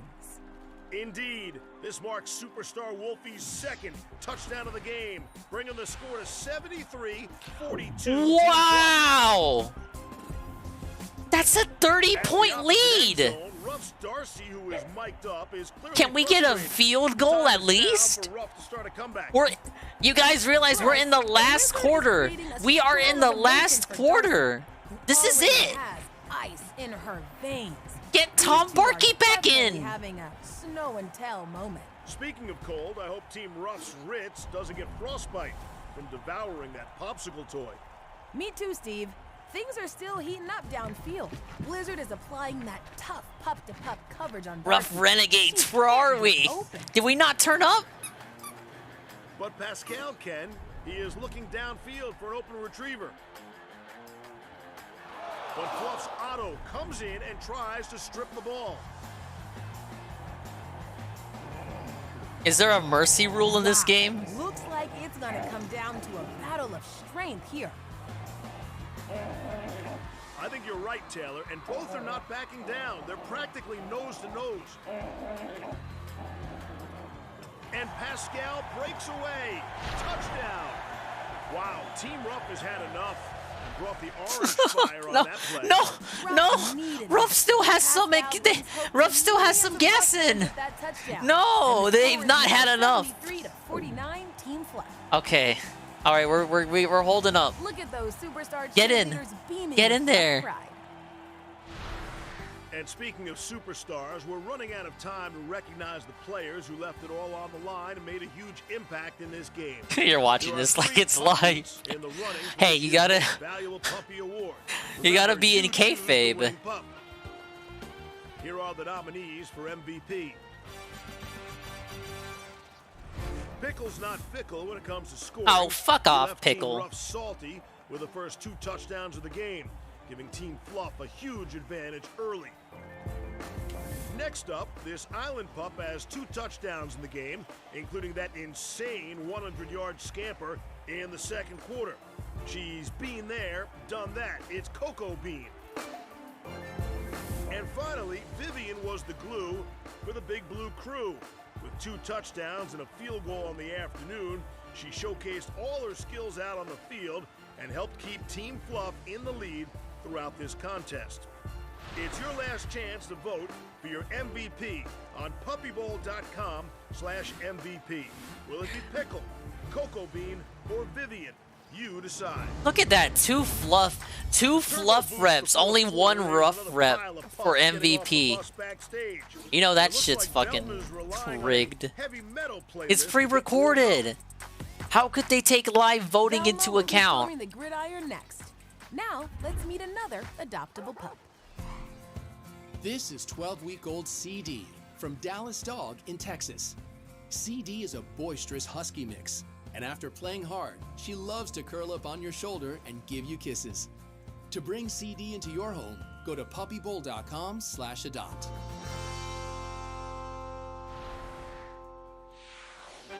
The struggle is real for Team Ruff as Team You're Fluff telling now me. holds a solid 24-point lead. But let's not speak too soon. There's still enough time for Team Ruff to shake things up. Stay tuned to find out their fate when we return to Puppy Bowl 19. Look at this shit, their fate? They're talking like the game's already over. We're back in action with Puppy Bowl 19. The fourth quarter is in full swing, and the Pup-leets are out of the field limbering up, Taylor. That's right, Steve. Team Ruff's Pascal understood the assignment, bringing that heat with an impressive touchdown to the top of the fourth. But they have some catching up to do with your current score in the middle of the fourth, 73-49, Team Fluff. Ridiculous. Let's see if the Pups in this next pedigree starting lineup will rise to the occasion.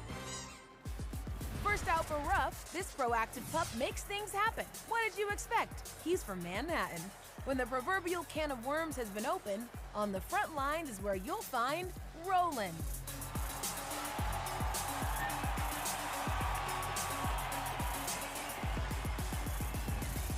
Next up, he rules the field like a Roman general. And by his decree, scoring drives shall be plentiful. That dude is huge. Commoners want to be him when he puts on a show inside the Coliseum. Hail to Julius. J. Caesar 187. Out next, he trains at the shore along the boardwalk, and he's earned his doctorate in professional trash talk. Pull a fast one on him? I doubt it, but don't expect him to forget about it. Make way for Jersey. These fucking names. First out for Fluff. His stats are off the charts. He hits all of his receivers. Oh shit. and he continues turning critics into strong believers. Hailing from Buffalo, this kid can throw. It's Josh Allenhound. Really? Next up, she's a young phenom with a solid history of reading. You meant to boot up tonight for more Superstar Saga? Here's a clue. The dogs hypnotized you. From her good pal Scoob, meet Great Dane Velma. Like Jinkies.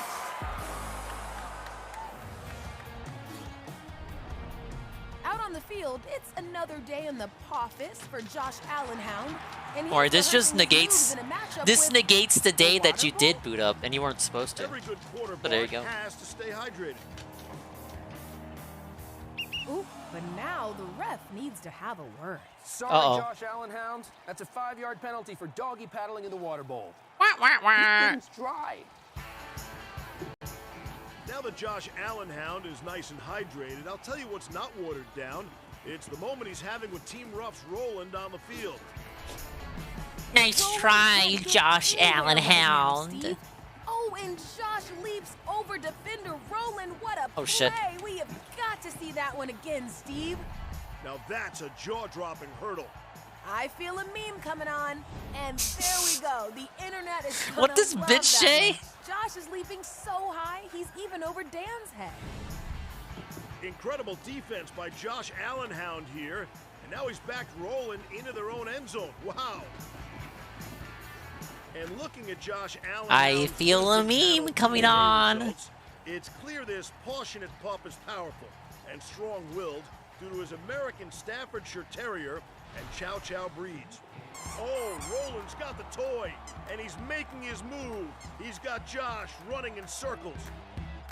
But Josh pivots, and he's got the toy too. But Roland spins away and reverses upfield. Touchdown, Roland. Rolling down the river. Looks like Roland's got Rough more bros, we in moves. this. That orange fire's in his dancing feet too. Let's take a look at that again. That was smooth, Taylor. Yes, it was. Team Ruff is determined to reclaim their time. The Ruff squad has a lot to celebrate as they're closing the gap with the score now 73-56, Team Fluff. And a big thanks to our feathered correspondent, Meet the Bird, who always comes prepared for the excitement. Back in play, Team Fluff's Velma is not looking too shaggy herself as she tries to return the kickoff. She just might overtake the competition as she's nearing the end zone. Oh wait, this might be a score underway. So close, Velma. No, Wah, wah, don't give wah. up now. Belted. Here comes the ref to see what's up. Okay, Velma, look. The idea is to get this into the end zone, okay? Not ignore it. Give you some Scooby snacks if you make it. Oh, that got your attention. While Velma's earning Scooby snacks, it looks like Clover is feeling lucky downfield. Her face is saying, it ain't over till it's Clover. And Julius, he looks ready to shamrock and roll as he runs the quarter bark sneak. But hold up now, Julius has got the toy. Sven sets the screen, and he's going for it. Touchdown, Julius. Finally, Ruff showing some urgency. Look at this shit, Ruff. We're coming back. And in a big way. Oh, and it's nice. Watch out, Team Fluff. Team Ruff is moving on up with yet another touchdown, bringing the score to 73-63 Team Fluff. Yes. Don't look now, Taylor, but Pascal has called his own number. He's slowly creeping down the sideline. Oh, what a stop by Otto. Otto goes for the strip, but Pascal reverses field. Oh, snap. It's a double reverse, and he takes it 99 yards for the touchdown. There's no stopping Team Ruff, and they're finally That's what I like to see. Touchdown, Pascal. Watch Pascal cut back at the I told you, bros. Fluff bros. Fluff bros, what's going on? You've been quiet. Fluff bros getting quiet. Cuts the lead to just 3 points, bringing the score to 73-70, Team Fluff, and this stadium is electric. The air is electric at Puppy Bowl Stadium. To celebrate, they are turning up. With a break in the action, let's take a look at the contenders for the defensive play Fluff of the Bros. Fluff Bros silent. Seed. To be reckoned with out on the gridiron today. In the third quarter, he read the play between Team Ruff's Higgins and Jimmy perfectly. Covering I don't know what you're talking about. Crying off stream. What? Me? No. And Team Ruff's Nancy made a huge goal line stand early, stopping Butterbean in his tracks at the 3, then pulling her opponent all the way back to the 30 before forcing him out of bounds. But it was Da Vinci who not only helped cut off Wolfie's breakaway scamper in the first quarter, but he stripped the toy and took it 35 yards to the house for the defensive touchdown, giving Team Ruff some much-needed confidence and their first score of the game. Congratulations, Da Vinci. You had the next guard defensive play of the game. Back at the red carpet, Allison is getting in some last-minute reps before the real workout begins. Steve, Swole is the goal for the big game. Swole? Now let's check out the next adoptable pup. This little pup is Yukon, a Chihuahua mix from Sacramento SPCA. 8-week-old Yukon is outgoing, playful, and brave. He's looking for a loving home that will treat him like the star that he is. If you're interested in adopting Yukon, go to puppybowl.com/adopt. We've just witnessed a major shift in momentum. Team Ruff has scored 28 I'll say, Fluff Bros getting way too scared. Fear. They got fear in their heart. 73-70, Team Fluff. We'll have more on this plot twist when Puppy Bowl 19 returns.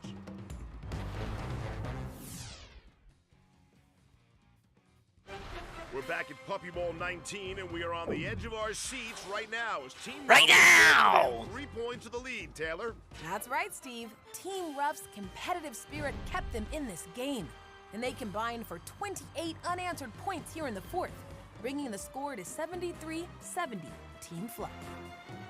I'm thinking we get a field goal from Ruff to tie it, and then we get one more touchdown from Ruff, and that's game. That's game. 80 points. Perfect and even. Is ready to race for the furry finish line. First up for Fluff. This little sweetheart loves to show affection, and she knows the value of a meaningful connection. She's got smooches for all the pooches, and some for you too. Pucker up. Here comes Bizou.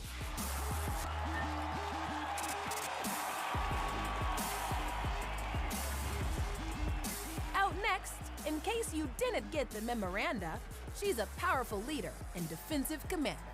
Everything else is just propaganda because there's no stopping the incredible Amanda.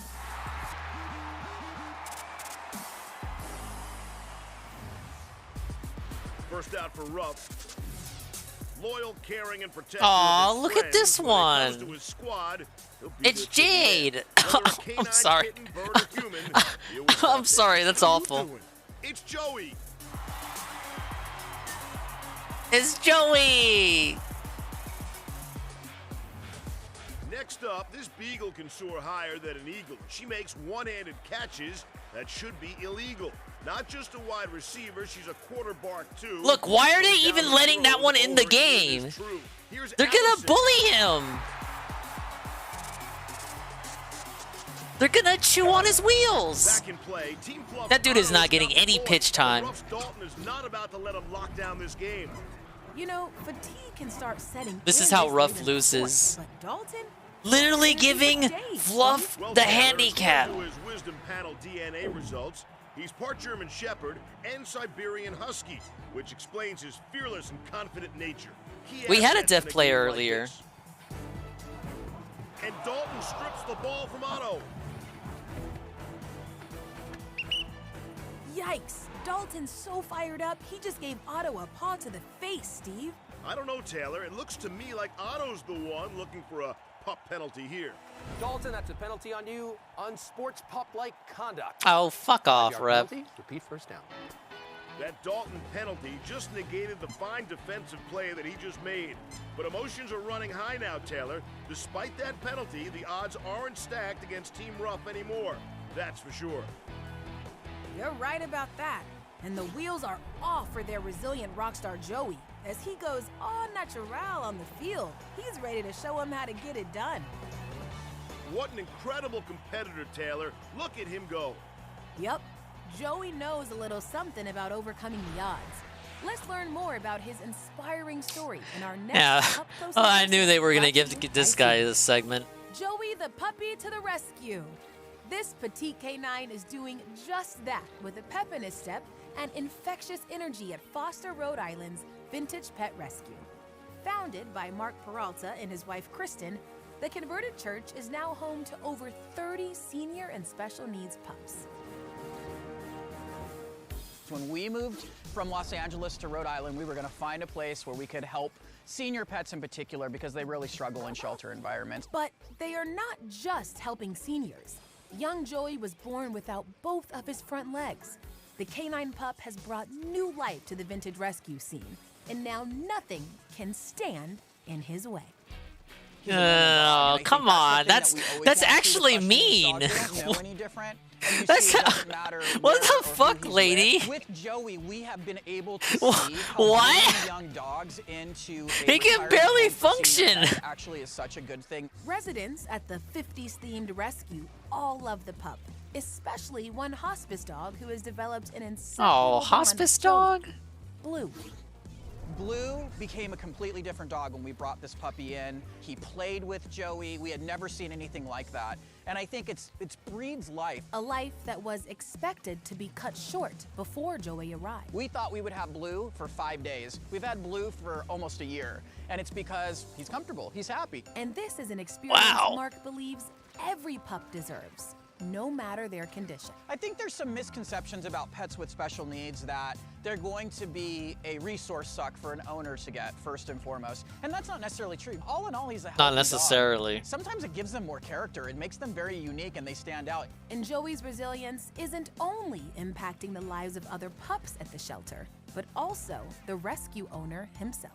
Dogs like Joey put things in perspective to me when I'm complaining about something I don't think I have, or I'm complaining about a bad day. When I'm being a bitch. This is a dog that's never had front legs, that has to hop around, that doesn't like being in a wheelchair, but he'll walk around in it when he has to. When I think about this disabled dog, I realize what a bitch I am. That's what I see with Joey. What?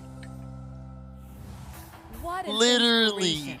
And if you want to give a pup like Joey a loving home, visit puppybowl.com/adopt.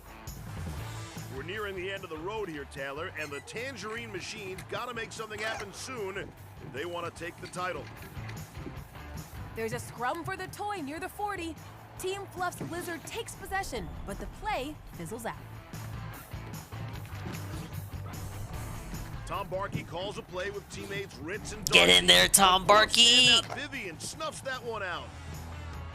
Now Rich tries to get some separation, but Vivian is all over it, Steve. Wow, Vivian is shutting down Ruff's offense right now. Wow. Well, we've reached the 2-minute warning, and with a break in play, superstar Allison is making her grand entrance to the gridiron right now. She's getting hydrated to keep Team Ruff thriving. And Allison sure has mastered how to thrive. What a not great just detox. Well, thank you. Let me explain. Allison is one of the over 4,000 Hey, thanks, Sister pups who Dingus. survived We at the almost didn't get the controversial puppy bowl. Envigo Medical Facility in Virginia. Born at Envigo, the 4-week-old beagle was removed after its forced shutdown due to several animal welfare violations for offenses such as inadequate veterinary care and insufficient food. But now, Allison is ready for her new beginning, and absolutely nothing will hold her back. Back in action, Team Fluff is looking to preserve its 3-point lead, while Ruff is desperate for a big play, and they're trying to put on their best poker face in front of their rivals. Ruff needs to come up with something Playing one of those quick. One Piece games? Which one? Team Ruff sensation Da Vinci checks into the game. I told Sister Under Dingus the I needed it for a watchful eye stream. of Team Fluff's Oh, Wolf. I told Brother Dingus, who already had it, because he takes it from Sister Dingus. I got it from Da Brother Vinci sees a Dingus. toy. He's calling the flea flicker, Steve, but the coverage is too tight. Colby Jack and Family does on not the watch road. streams, Da no. Vinci quickly switches over to defense. He's all over Colby Jack in the back of Ruff's end zone. Pirate Warriors 3? Vinci sprints down Yeah, that one's field. pretty good. He's got a seam. He goes for the kick. It's good. It's good. I don't believe it, Taylor. Da Vinci splits the uprights with less than a minute to play in regulation. We are What I all tell you, tied up field here at goal. Puppy Bowl 19, and the Rough fans erupt. What a play. Wow. Field goal. Unanswered points to tie this game at 73. Could we be headed for overtime? And it's pandemonium from the Rough cheerleaders. As we near the end of the fourth quarter, let's take a look at our contenders for the drive of the day. Espresso was I'm not up paying a behind the steaming hot cup scenes. of offense when she took the snap, ran for 70 yards, and dunked her donut into the end zone. My tone has changed when they took the lead. You're damn right it's changed. You want me to lie? And outran his opponent 90 yards to the house. Wow, the game became not shit after my team started winning. Scored a touchdown at the start of the fourth, but just moments ago he took it 99 What a yards novel over. concept. I never heard of that All before. the way back to within 3 points of the lead. Congratulations, Pascal. You had the drive of the day. Team Fluff's Penelope and Rough's Cocoa Bean are exchanging words in the tunnel with only 55 seconds left on the clock. Penelope with the paws to the face, and she takes off. Cocoa Bean immediately gives chase. They're covering a lot of ground as both teams try to make a play. Cocoa Bean cuts left. Rough teammate Button picks up the block on Penelope. Button pancakes Penelope to the turf. Cocoa Bean runs free, and Button keeps Penelope on the 50, taking her out of the play. Come on, Button. Cocoa Bean is looking to take advantage. She sprints down the sideline, but Fluff's Espresso makes a stop. Only 15 seconds remain. Come on. Now they both have Cocoa possession of the Bean. court. Button tries to throw a block. They are barreling toward the end zone together. I've never seen this before. Cocoa Bean. What? Who? What is that? Is that Rough? Rough? Let's go see the replay on that one. That looked like two dogs crossing the goal line with the same toy. It sure did, Taylor. Rough. Steve, could this be a Puppy Bowl first? A double touchdown? For the first time in 19 years, we need to consult the official Puppy League rulebook. Here we go. Let's see. Double touchdown, page 319, Article 6, subsection 2. Holy shit. Because neither player establishes sole possession before crossing the goal line. By rule, this is a double touchdown, and points must be awarded to both teams. Folks, for the first time in Puppy Bowl's 19-year history, we are headed to overtime. Overtime? Double touchdown between Espresso and Cocoa Bean. Perfect blend. Perfect blend indeed. Wow. I've never seen anything like this. Back on! Back on! Unheard of! Rigged! Forces the very first overtime in Puppy Bowl history. Score is now tied 80 to 80. Tied? Out on the field. And if you're looking to add some fun and excitement to your life, take a look at our next adoptable pup. Everybody say hello to Fortune from Animal Friends in Pittsburgh, Pennsylvania. This shit is some misfortune. Fortune is a 9-week hound mix with plenty of personality per pound and is good with children and other pets. To add Fortune to your family, go to puppybowl.com/adopt. Ladies and gentlemen, we are all knotted up at 80, and we are headed to overtime. You do not want to miss the end of this historic matchup. Stay tuned to see who will clinch the crown. Oh my This god, I'm is so Puppy hyped, Bowl. you guys. I think Rough's got it. Welcome Rough's back got to it. Puppy Bowl 19. We've reached the end of regulation, and Taylor, Team Rough and Team Fluff have been dialed in all afternoon. I'm calling it. It's trading play over. after spectacular play. This shit in is epic rough. Showdown for the championship crown. Literally. Steve, the fans are on their feet right now. Team Rough's Da Vinci tied this game at 73 with a field goal just before Fluff's Espresso and Rough's Cocoa Bean were awarded the first ever double touchdown as time expired, bringing the score to 80 all, while simultaneously forcing the very first overtime in Puppy Bowl history. We'll have this historic coin toss for you in just a moment, but first, let's Historic! overtime in our final pedigree starting lineup. Get Tom Barkey in there! Record books in the shredder. His technique only gets better. Look at this dude! He's ready to earn a few stacks of that cheddar. Let your applause flow for Asiago.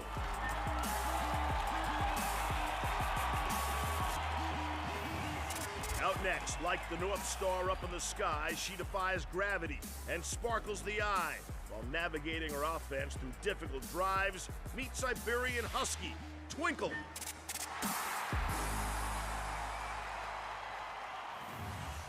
First out for Ruff, captivating like the Northern Lights, this Scandinavian all-star has mythical might, and opponents are easily intimidated at his majestic sight. Say hello to Sven.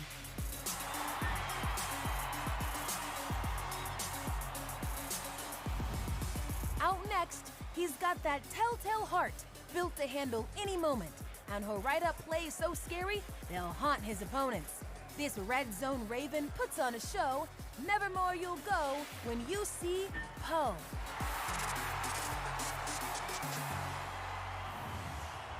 You can feel the tension in the stadium as our star pup leads, Da Vinci, Cheeky Tinker, and Butterbean make their way to the sidelines.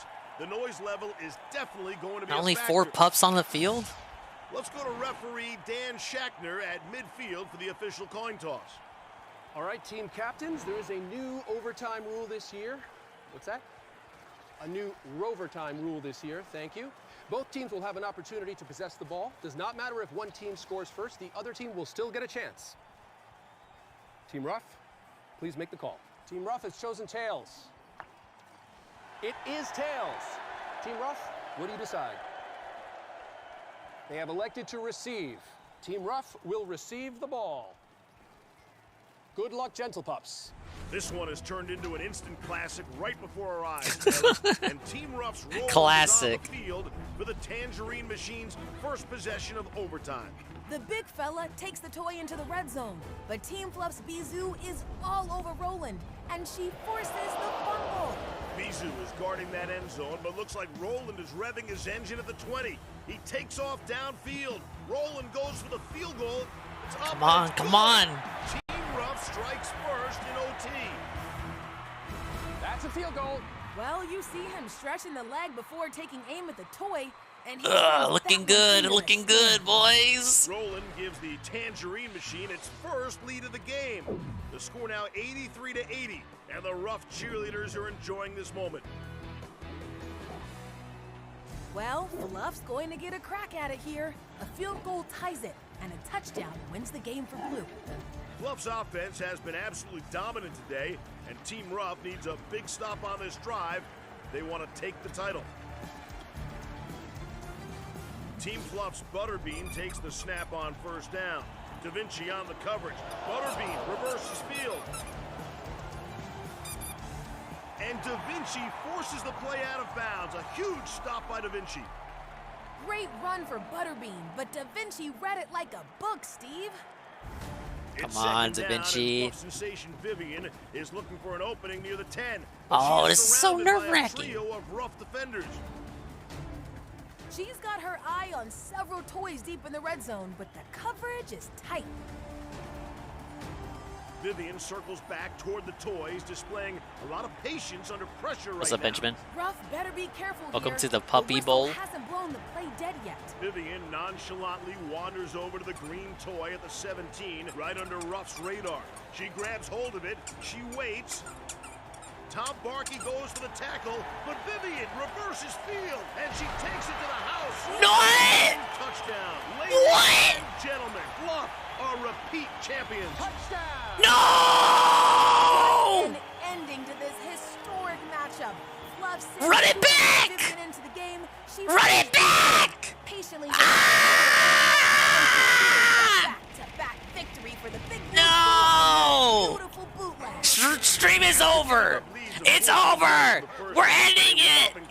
No more fish fillets. Team Fluff hangs on for the back-to-back. Jimmy Kimmel, this is your fault, you little bitch. And retaining the world title. Your final score, 87-83. Are you kidding me? With the field goal. That's the end of the game. That's the end of the stream. We're going home. This is not fair. Team Ruff deserves an awful lot of credit today. They found ways to Yeah, can they get the W? Come all the way back from a 31-point deficit in the second half to tie Fuck the off. game and force it into the first ever overtime in Puppy Bowl history. They got some. They did better than last year. Fuck off. I told you. They always rig it for fluff. They always rig it for fluff. I watch this shit yearly. They rig it for fluff every year. I cannot remember a year that there was a rough W. The luxuries of being a champion. It is my distinct honor to present to Team Fluff, champions of Puppy Bowl 19, the most distinguished crown in all of canine sports. The one, the only Wayfair Lombardi Trophy. Congratulations, Team Captain Majesty, on a spectacular performance. Well-deserved I didn't victory. see that. Only Majesty. That corgi wasn't in the Sum up this game. moment in just I one didn't word. see What them. would it be? Magnificent.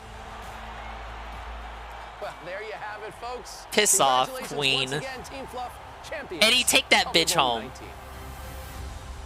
We have more hardware to give away as we recognize some of the outstanding players who took the field this afternoon. Starting with our adorable contenders. Can we for at least get $100 Coco award. Bean MVP? In the first quarter, we had Inya, who was perfectly comfortable watching her team play while hiding out under cover of the tunnel shade. You want to come out of the tunnel anytime soon? These guys need you. But Moo Cow continued to bend the Moo guys Cow. on when he was caught impersonating the ref from the far sideline. Would you just wear this for a moment? And if you see any infractions, would you just blow the whistle for me? Finally, there was Ilua, who took a page out of Inya's book and turned the tunnel into his personal relaxation nook. And when you're ready, you let me know, okay? All right, yeah, you take a nap. After a difficult debate and studying the tape, the winner Shit is rigged. Moo Cow, congratulations, Moo Cow. It's always happy hour with Moo Joey Cow, and his we Superpower. did it. And you are Moo our Cow. Subaru underdog of the game. 110 adorable puppy players took the field to show off their skills this afternoon. But only one can take home the most valuable puppy award.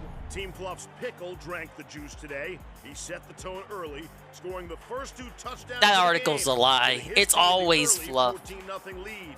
Coco Bean was creating sweet plays all afternoon, including the very first joint TD in Puppy Bowl history, as well as that 100-yard drive in the second quarter. And finally, Team Fluff's Vivian played an instrumental role in maintaining Fluff's lead throughout the game with 2 TDs and a field goal on the afternoon. And just moments ago, she secured the overtime victory. Wow. With her third acrobatic Go watch the touchdown Puppy on Bowl the from day. 7 years ago. That was ages ago. Who is our MVP? Phil was on This Twitch. year's most valuable puppy award goes to Congratulations, Pickle. You are What? MVP. Pickle? Sign off. Let's have a look That at dude our only final played in the adoption first update. quarter.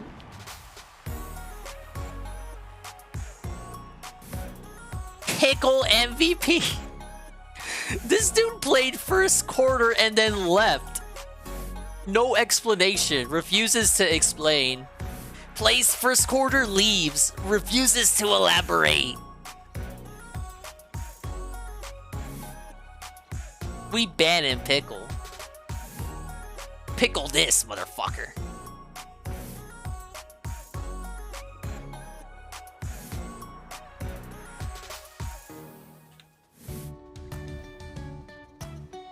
Little Mighty. Little Mighty.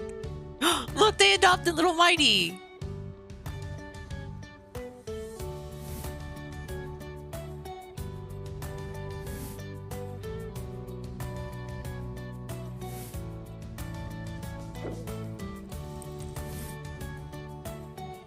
Pickle. Who the fuck took Pickle home?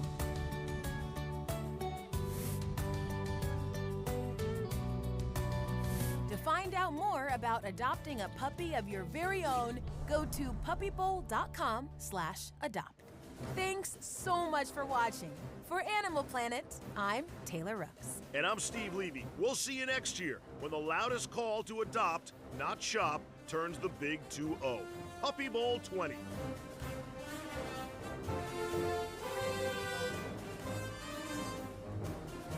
What nonsense.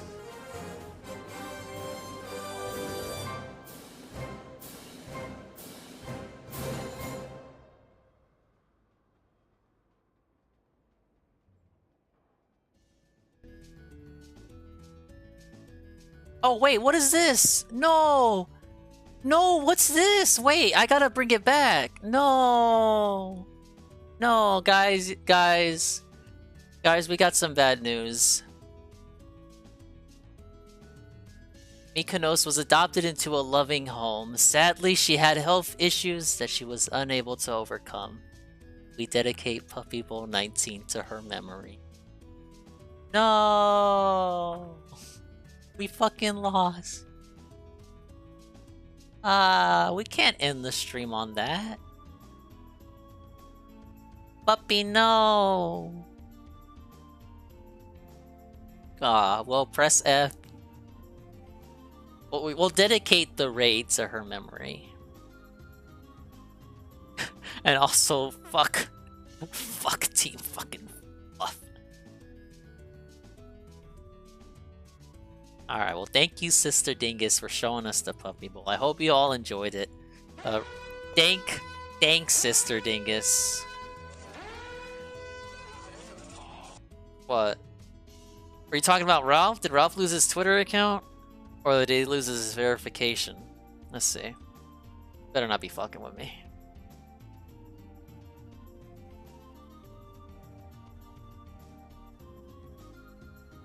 There's no way. I would have heard about this. Maria Dingus. That's not her name. Are you being xenophobic? You're just assuming because we're Hispanic that has to be your fucking name. Why isn't it loading? Load his fucking Twitter. Oh shit. Is it actually gone? Ralph's banned?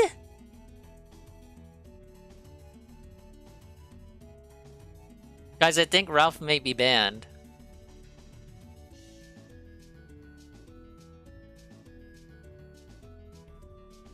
Oh my god, Ralph has been suspended. Ralph has been suspended. Holy shit, we got...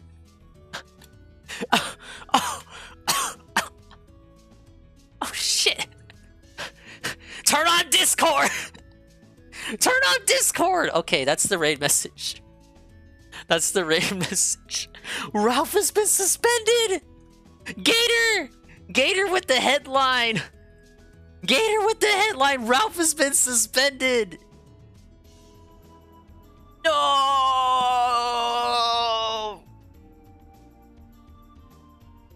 Twitter. He's been suspended on Twitter. Twitter. You got it's specifically suspended. He did not deactivate. They kicked his ass out, and he lost verification. And his legacy blue check was going away anyway. So it doesn't matter if they unban him. They're gonna take it away. Alright, I'm gonna spam this in every Discord.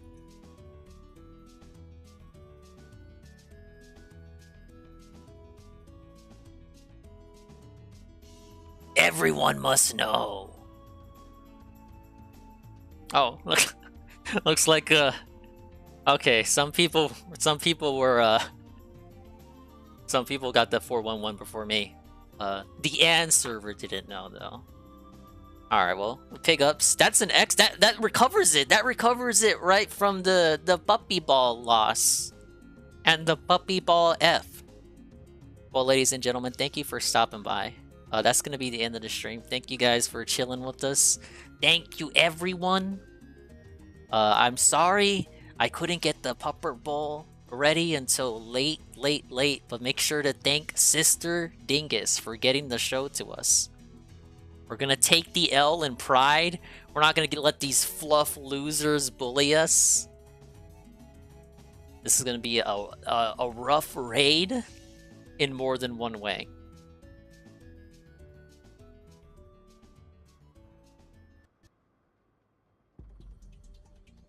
Alright, well, let's get this stuff ready. We'll see you tomorrow with some Fire Emblem Engage. The schedule has been updated. We have Valentine's Day.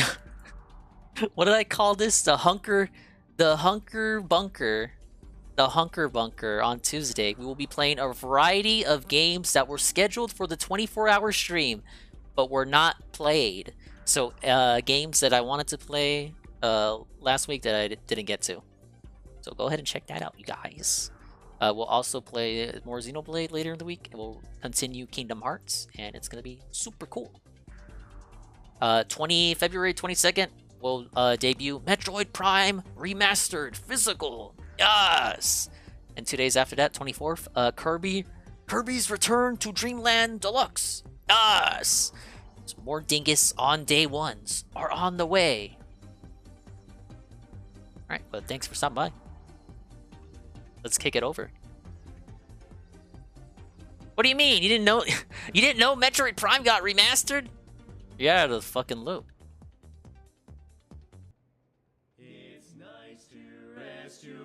We've been knowing about this, idiot! Get your head out of the sand. I also gotta finish all this food. Look, I finished the cheese sticks and the chicken strips, but I gotta work on the wings. I gotta work on the wings, man. Thank you to Little Psycho for the raid. Like Little Psycho with the follow. Burt Gaming with the follow. Shinko Flora! Yes! Shinko Flora! The behind the scenes follow. Ludwig, raid with a party 21. UNFW, raid with a party 1. Ink Satsuki with the follow. Lead Streamer with the follow. Shroom Duka Massive 6 tier 1 bomb sub. Control Alt Deceit, month 2. Wilhelm Scream, first month. Flame 1 with the first month. All Fat 21 with the first month. Rating Comics While Black for the first month. And Crookstyle with the first month. And we got Atomic AC 23 with the follow. You ever heard of a microwave something air? I have. You should buy one. I gotta go clean the air fryer too. Luckily, I'm not a pissy fucking baby like Phil. I'm able to do it without crying. Alright, we're gonna go to Almighty 7. We're gonna rate him. He's doing a subathon. Half of you are practically already there, maybe. Did you guys know he has 9 hours to go? Let's go give him the good news that he already knows about, because I'm already in his ear at 2%.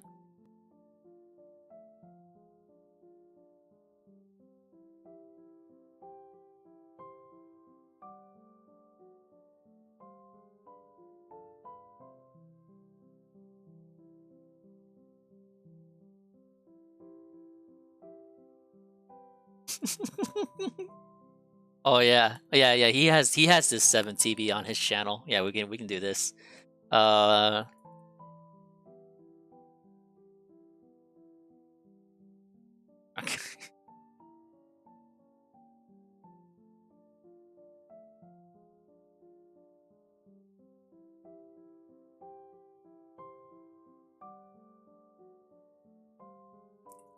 All right, you're gonna want to head over here with this head over there with this raid message. It's a dinger banger, if I do say so myself. Raid stream, well, thank you. Don't thank me, thank Sister Dingus.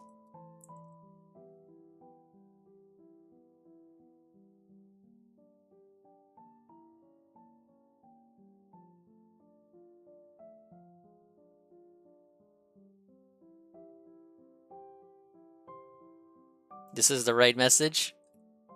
Go spread the good word. We want everyone coast to coast knowing that Ralph lost his fucking Twitter. That bitch is stuck on Telegram. And even if he gets it back, he's gonna lose his legacy blue check. Because Elon's gonna take it away. Eventually. He's gonna have to pay for Twitter. What a loser. Big ups to Ace's win. D-Scythe, Shybot, Dingbot, Swollen Dingus himself, that's me. Shroom Dukem, Peaches and Keem, Nadelcog, Wyatt's Manny, Algernaut, Zerglue, Benjamin, Anley, Almighty 7, UNFW, The Lurkers, Alpha Elite, Jazzy, Nadelcog and Peaches again. Something Air, Shybot, Mr. Pun, Rexum, Arcadius, Dead 2009. Mad Adder. Yeah, he's gonna spend more of Twitter than his kid. Moitis, Festero, Periska, Ragnarok, Red Animator, Trevor Tro, anyone else I didn't name, like Kian Goon, Mr. Bubbles. We'll see him when we see you. Adios!